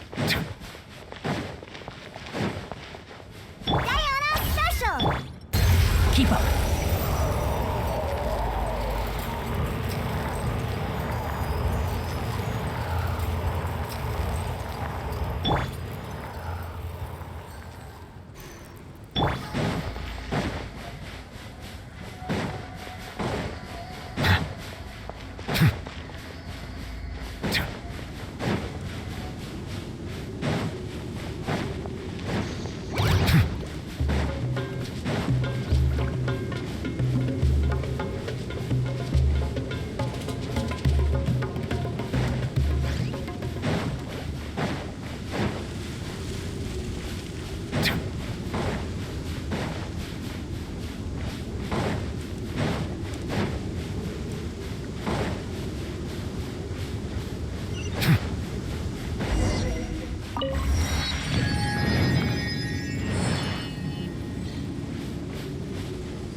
Bonjour à toi. Slurp un puf.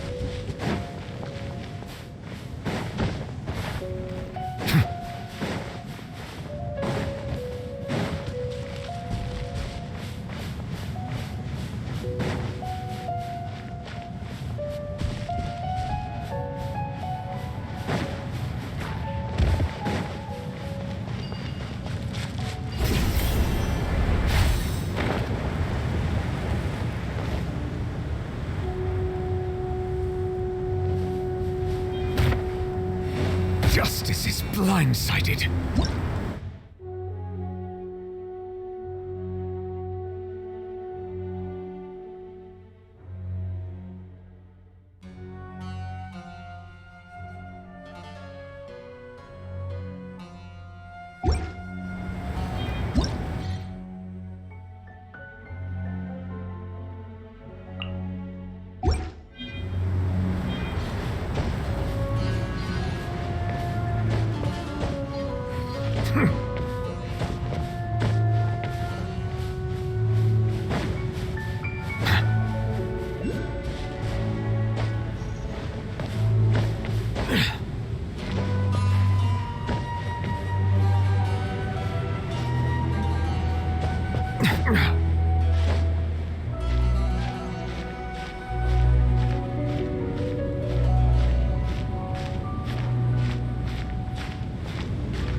It's not much further. Follow me, we're close now.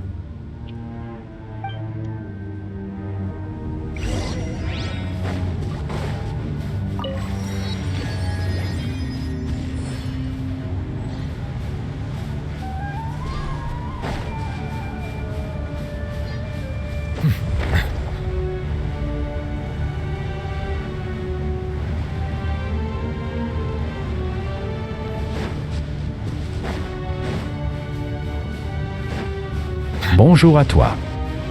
Pepostrimbo. I can feel its power lingering and shifting around us. Sometimes it feels distant, but other times it seems close. This is its way of warning us. It has already noticed our presence.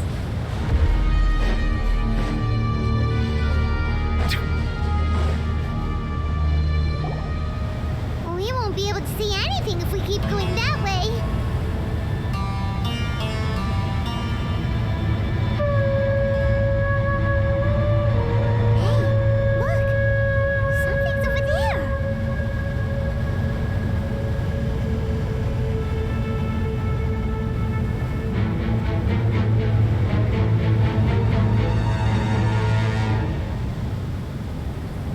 We found it. A pep, the Dendro Dragon. Paimon knew it would be big, but not that big. Puny god, puny human, leave my domain. Frail life forms like you cannot survive in the endless sands of the desert. A pep, we're here to save you. I do not need saving, especially not by you, Boor. You are no different from Amun.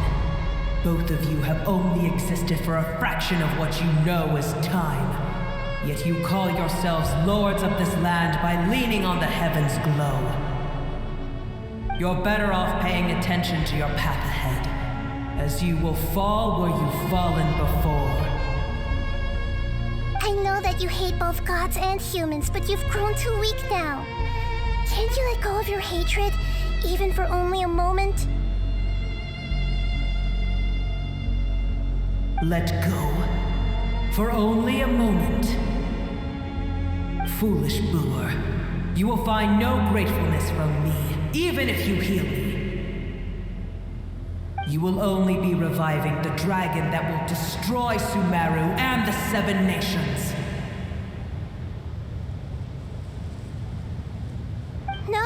You're ill, that's all. That I am. Time will bring death to all. It's unavoidable. Although I am gravely ill, my mind remains clear. I am different from the ancient dragons that came to terms with you. There's no need for this. There's no point in fighting. What we need is the truth. The truth. The shackles that the God of Wisdom cannot escape from. I have paid dearly for the truth, and you shall do the same soon enough. Hey, don't leave! Careful, something's coming. Ah! What is that? Paimon's never seen death before! It's our family. Huh? They're your family too? But they don't look anything like fungi. External form not important. Inner nature say. The composition of their elemental power is identical to ours. In other words, they're residents of our homeland. Is this what they've become after experiencing the apocalypse? This is also a form of adaptation, although a most gruesome and pitiful one. Many of our family members never made it out of the Dendro Dragon. They've gradually taken this form in order to survive the apocalypse. Is there any way to avoid fighting them? Hey! Can you guys talk? We're here to rescue you!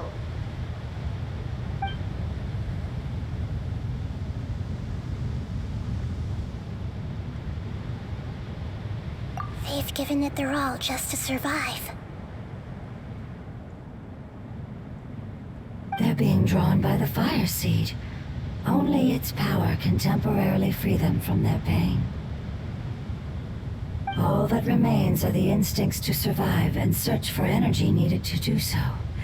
Everything else has been discarded in the process of adaptation. So this is the result of forbidden knowledge. Would our world become the same if forbidden knowledge was allowed to rampage across Tevat? Like fish struggling on land, unable to find a single puddle of fresh water in the entire world. Yes, but please try to be gentle with them. They are not evil in nature. All they want to do is survive.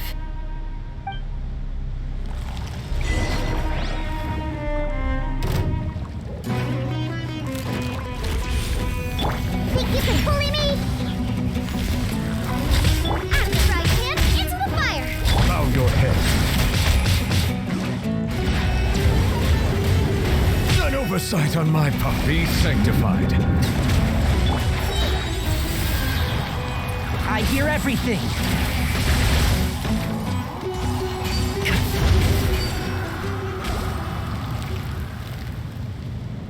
Paimon thinks they used up all their strength. They don't seem aggressive anymore. They want to go home. Yes, it was never their intention to leave the Dendro Dragon. Is there a way to make them revert to their elemental form? Years of torment is what turned them into their current state. Their external form has become their shackles. It seems only the fire seed or Epep's Heart of Oasis can save them. But it'll be risky if we use the fire seed again. Correct. We cannot use the fire seed again. Everyone goes home, not just us.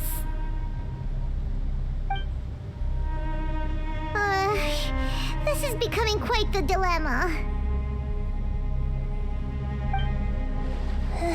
Let me think for a second. It's fine. Let's use the power of the fire seed. I can't bear leaving them in the desert like this. Don't worry, the decision is on me. I'll take responsibility for whatever happens.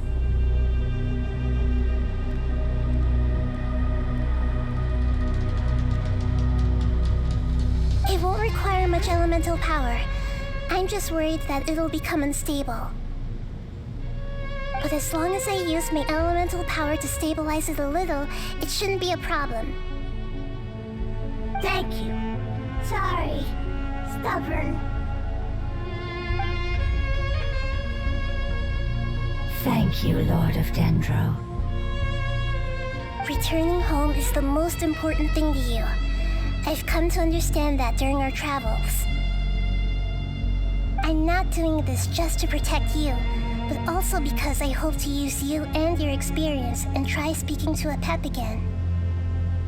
After all, that giant Dendro dragon is also your family. Maybe it would listen. I will stand with you, Lord of Dendro. I will never forget your kindness. Yes! Yes! Thank you. Alright, here it goes. Family. We will all be able to go home soon.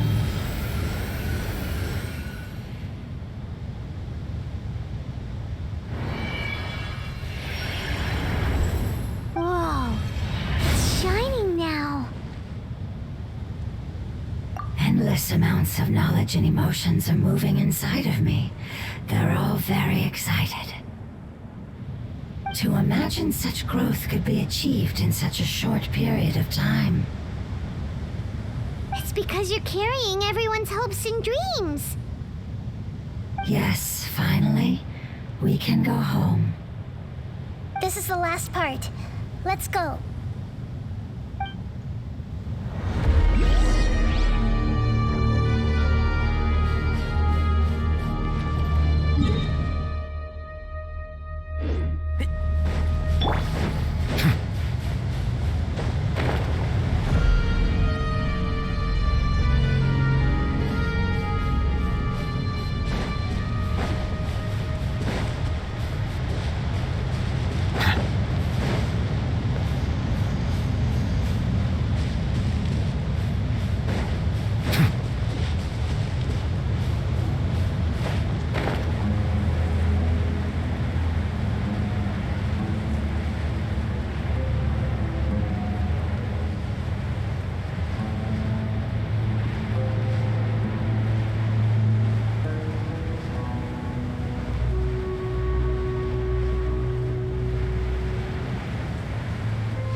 Bonjour à toi.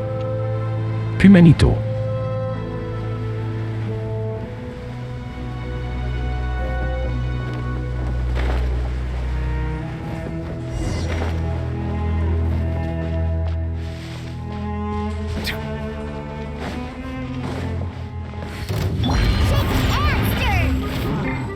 Nice and spicy. Hey-ya! And shroud.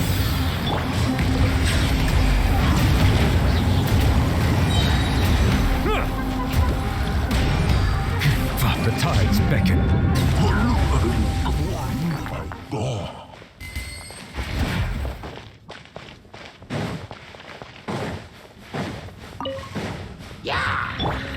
Can't handle your drink.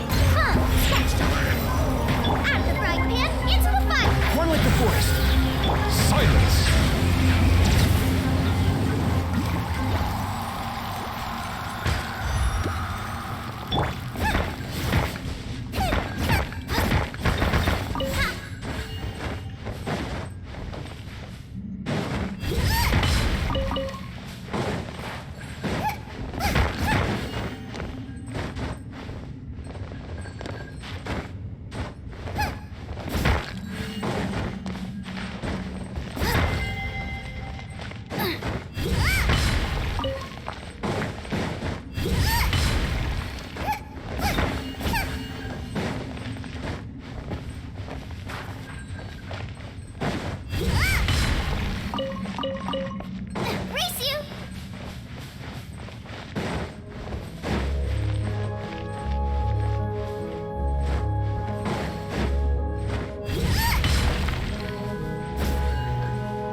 cave is huge.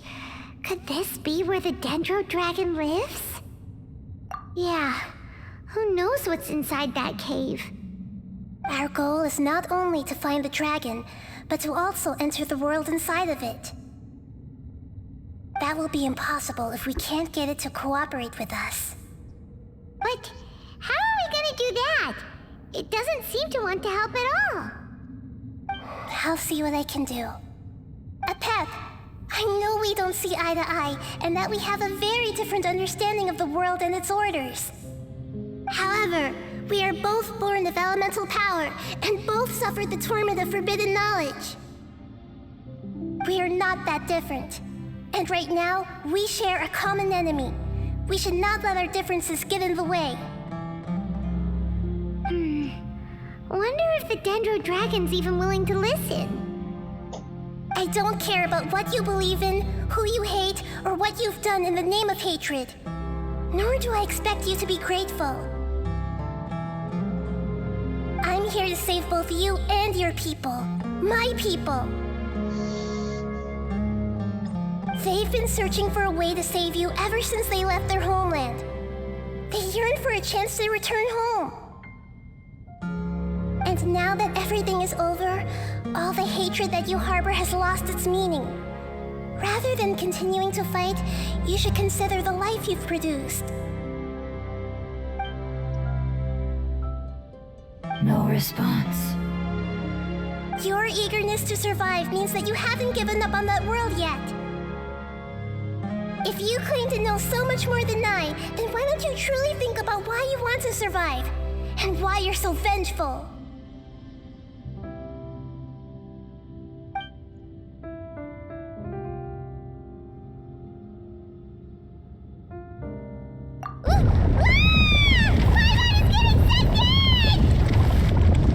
Please keep everyone safe.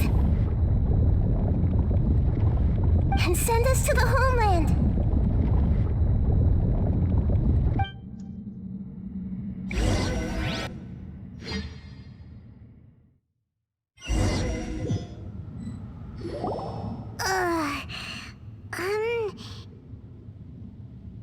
Nahida, where are we?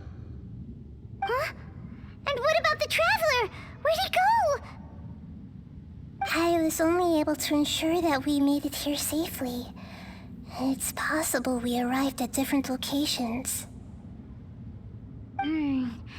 Well, then let's go have a look up ahead. Paimon's feeling really worried. Yep, let's go. I wouldn't worry too much. The Traveler's no pushover. Paimon knows that. It's just that Paimon isn't used to not having the Traveler around. Let's hurry. He might be just up ahead.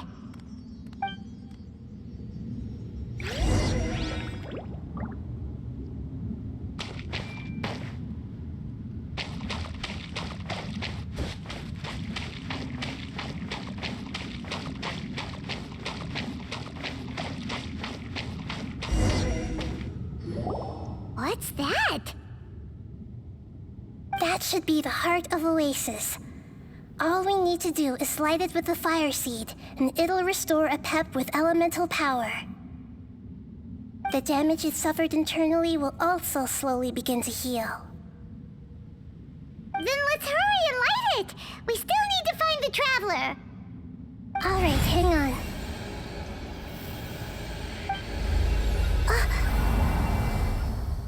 Wait! The fire seed! What happened? It shattered. It was even more unstable than I expected. But why? We barely used it! I'm not sure. Perhaps the fire seed was only capable of protecting one person? But if I didn't use its power on everyone, there's no way of knowing where you could have been sucked into. And even if that's the case, there's no reason for it to simply shatter, unless... Unless what? Unless I was already in a weakened state when I created this fire seed. Which would be when we had first saved the desert. Oh no.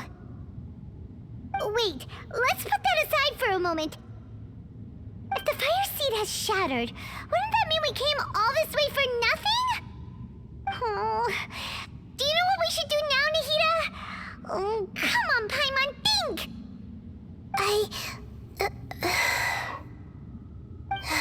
Don't worry, Paimon. This is my responsibility. The fire seed is technically just a ball of highly concentrated elemental power. Although my elemental power is slightly different than that of elemental life forms, I gained a better understanding of it when I turned into a fungus. So, all I have to do is imitate that power, while adding some of my own. And I'll be able to do what the fire seed was supposed to. You're gonna become the fire seed? Yes. It'll take a lot of power from me, but it still won't be anything compared to when I was in the desert. I might, however, become even smaller. What happens if you keep getting smaller? I'll become a blade of grass or a twig. Basically, I'll return to how I was first born. I will be able to unleash power beyond my limits if I can reverse the process of growth. But you'll lose everything. You'll not only lose your appearance, but you'll lose your emotions, memories, and who knows what else? That's all right. None of that matters compared to the dangers that a pep is facing right now. No, wait! There has to be another way. Besides, what will Sumeru do if you turn into a twig? Maybe you and the Traveler can plant me in the soil of Sumeru once it is all over. I can still communicate with the world through the forest. It's just that you won't be able to see me for some time. You can't be serious. If the Traveler were here, he definitely wouldn't let you go through with it. If we knew this was how you were going to take responsibility, then we never would have agreed in the first place. I'm sorry, Paimon, but we're out of options.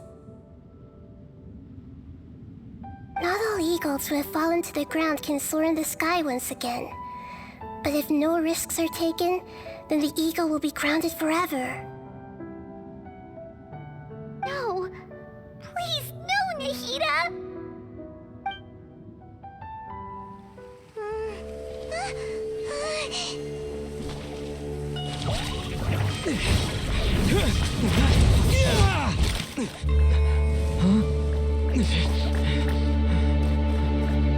Bonjour à toi. Comment déroute? I know. A sacrifice must be made, but not by the Lord of Dendro. We've all grown on this long journey. If the purpose of that growth was to return home, then our wishes have come true.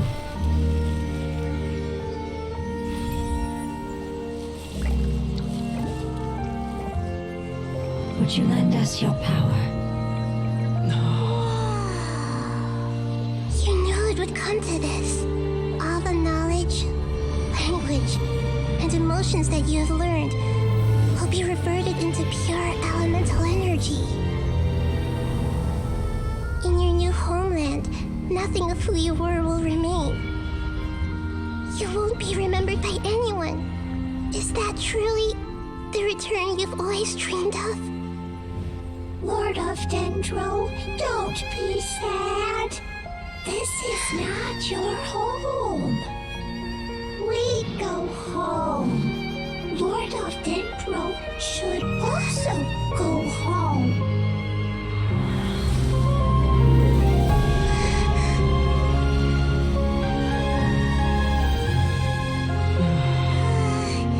Hear us, please. Feel our heartfelt desires. Awaken!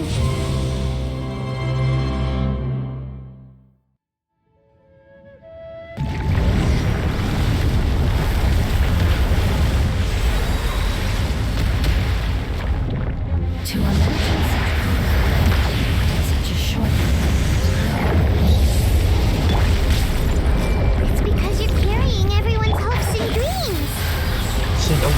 accompli le boss.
Their knowledge, memories, and emotions have been reverted to elemental power and released.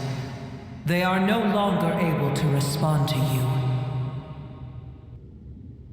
The guardians that have accompanied me for countless eras have also transformed into my elemental power, just as they did. They will be born once again now that they're one. There's nothing to be sad about. But that's different! They won't ever be the same. Paimon, we will never understand it, and it will never understand us. That's how it's destined to be. But as long as you can be healthy again, then nothing else matters to me, Apep. Sumeru will be free from threat as long as your health is maintained. I thought that my rage would be kindled once my power returned to me. However, what I feel now is a feeling that has long eluded me. The feeling of peace. The forbidden knowledge influenced you ever since you were contaminated, greatly amplifying your hatred and rage. Yes, there's no denying that. Although my hatred for that usurper from beyond the heavens still stirs deep within me. Destroying you and your people serves me no purpose. Be that as it may, my position still stands, and I will have nothing to do with you. When you inevitably perish due to your ever-expanding curiosity, I will still sneer and mock you in my heart. Sheesh, who can put up with you? I respect your decision, and with time, I will prove to you that we will not repeat our mistakes. Before you begin resting, there is one last thing I would like to know. How did you become affected by forbidden knowledge? It's a long story. We all once believed in the distant past that only forbidden knowledge could give us enough power to defeat the heavenly principles. The Dragon King acquired the power of darkness from outside of this world, and led us in a fight against the order established by the outsiders. Dragon King? An unimaginable war took place into that, causing destruction on an unprecedented scale. The world itself was on the verge of collapse. In war, the victor would inherit the right to shape the world, while the losers must turn into ash. But I didn't give up on searching for a way to turn the tides, even after the death of the Dragon King. As I attempted to collect more forbidden knowledge from the corners of the world, as it was on the verge of collapse, I was stopped by the giant spike that fell from the sky. Sand dunes arose where there was only forest, and it was as if even Sumeru itself was trying to tell me that the era of the dragons was over. But you still didn't give up, did you? Because of Amen Al-Ahmar. Yes. Al-Ahmar eventually obtained this power with the help of Nabu Malikata. His ambitions continued to grow, and he planned to establish a powerful kingdom in my domain. Although I didn't think much of him, I allowed his actions under one condition. The condition was that after his death, all the knowledge he came to accumulate would belong to me. At that time, I still harbored deep regrets. By the time the Dragon King finally returned, the world had irrevocably changed. Some of the dragons have grown close to your kind, and have forgotten all about our hatred from when the world was taken from us. And some died, leaving behind nothing but their bones, while others chose to flee after experiencing pain and agony. But for me, the scales and will of the Dragon King still shine bright in my heart, even to this day. I will follow it until the end of my time. You really are insane.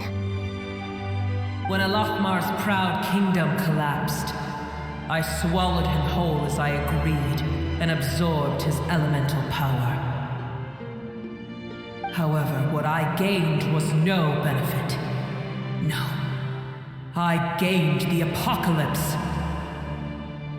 I used up all my strength just trying to keep the pain under control. I had no energy to analyze the knowledge he had accumulated.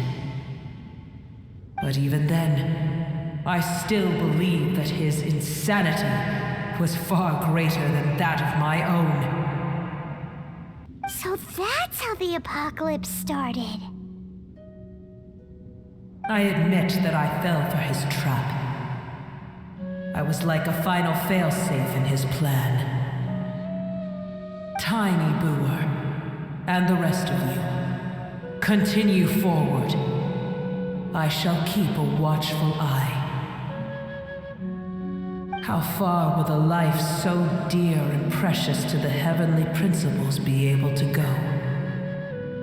I wonder.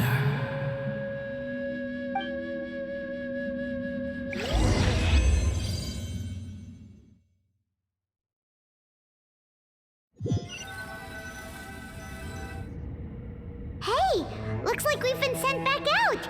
Still in one piece, too. The dragon will need to rest for a very long time before it is fully healthy again. It's not as ruthless as it was before. Curing the dragon of its illness has seemingly made it more open to reason. Nobody's in a good mood when they're feeling sick.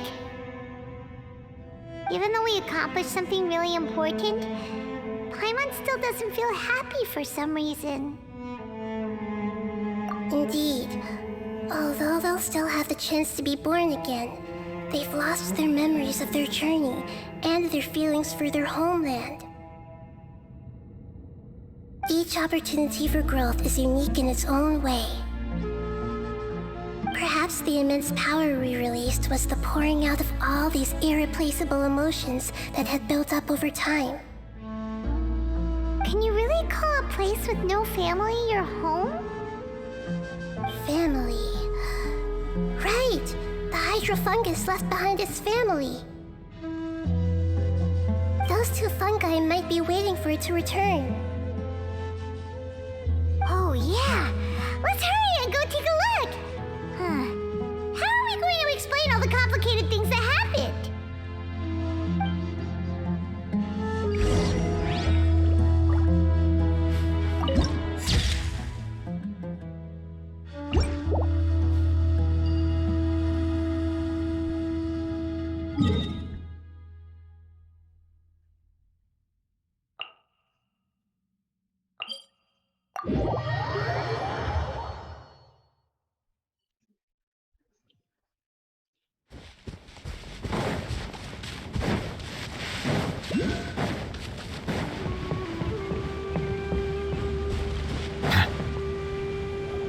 They're still here! Have they really been waiting here all this time? We're back.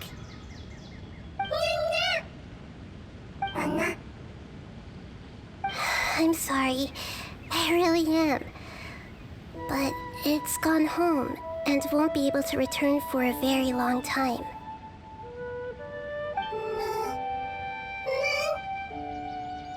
Don't be sad.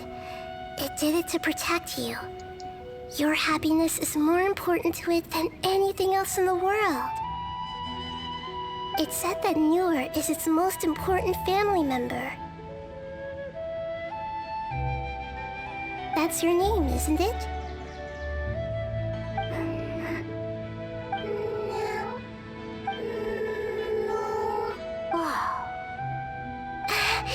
This is wonderful. So it has left traces of itself after all. They will definitely meet again, someday.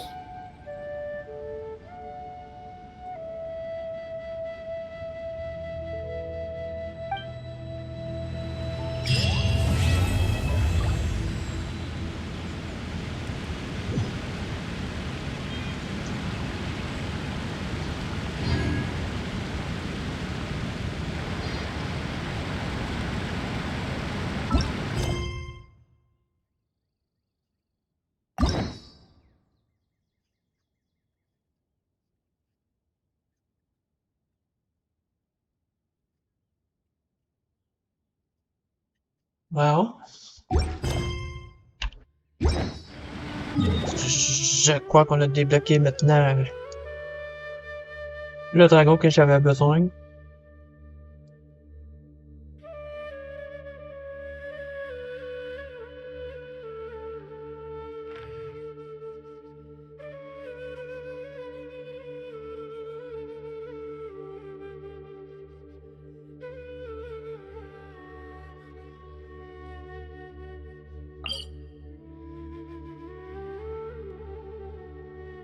Non, c'est pas le bout.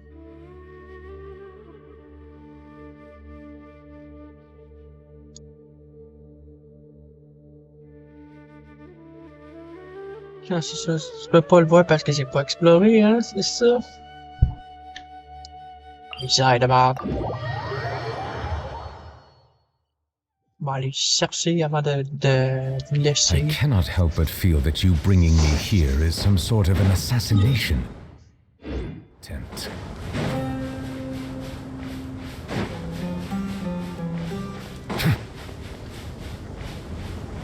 Ah, je l'ai fait aussi.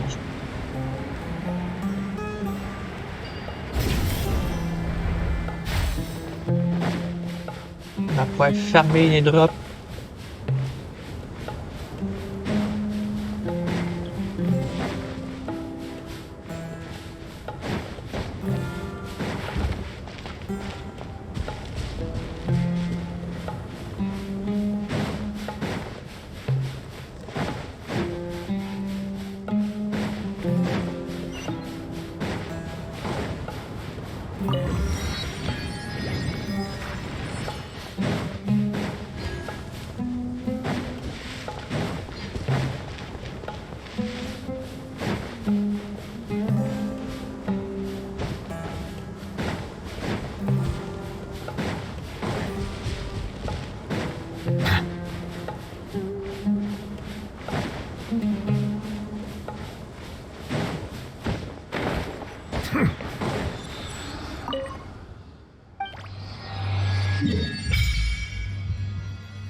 C'est ben toi.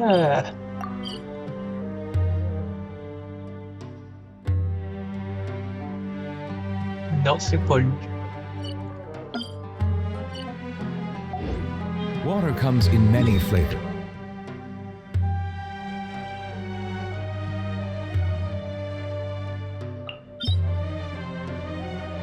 Ah, c'est toi. Yep, il est là, les drops.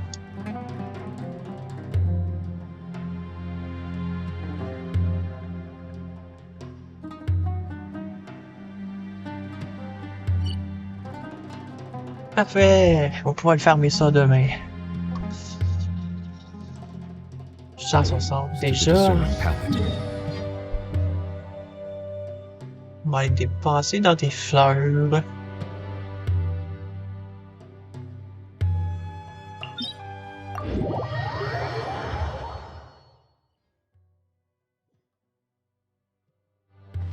I find that the beauty of bright sunlight. Shake it and stir. One with the force. Settle down.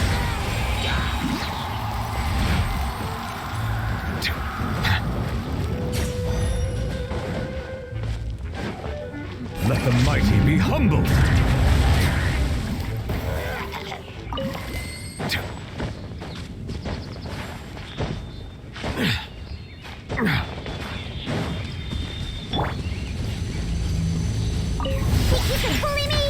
Nice and spicy. And shroud. Let's nip that in the bud.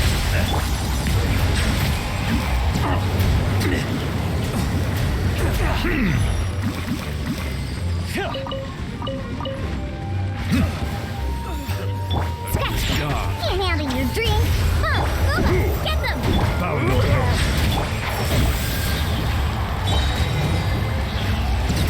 sanctified.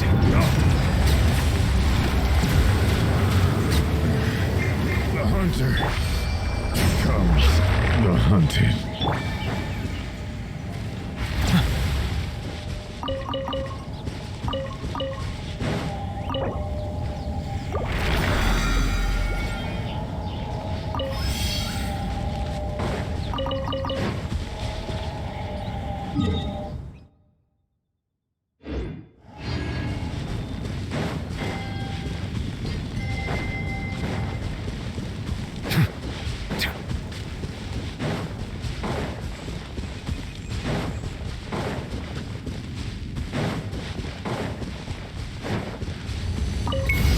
Settle down. Shake a hamster! Eat this! I hear everything.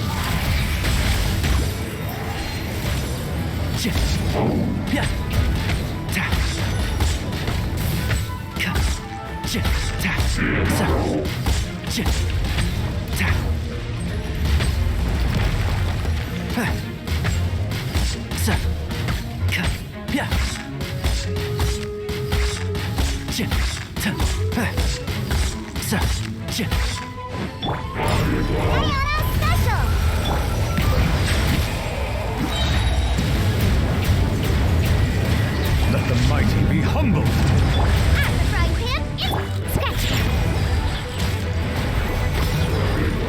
Silence.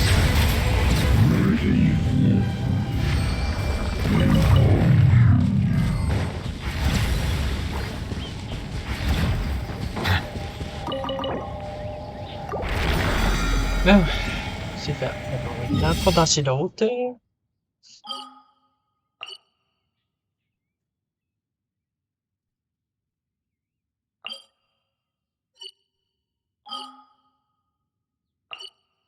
Là, je vais aller, moi.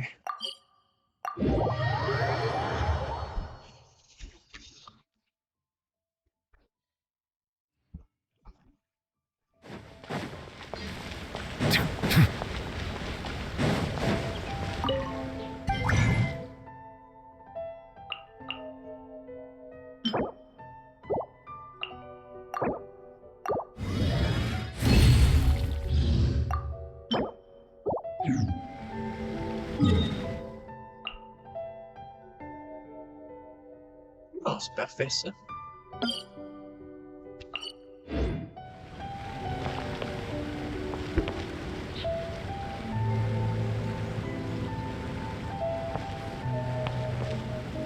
Bon, fait que moi, j'avais dit un grand bol lui.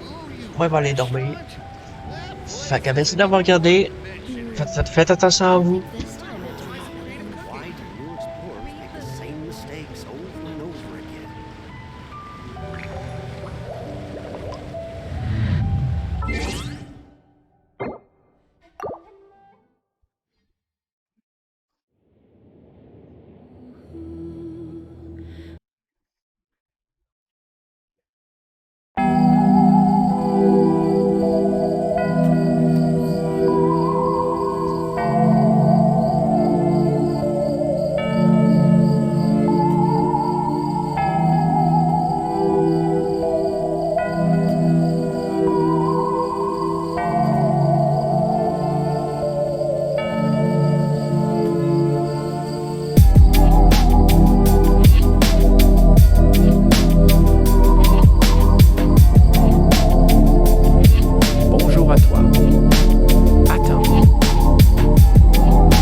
45.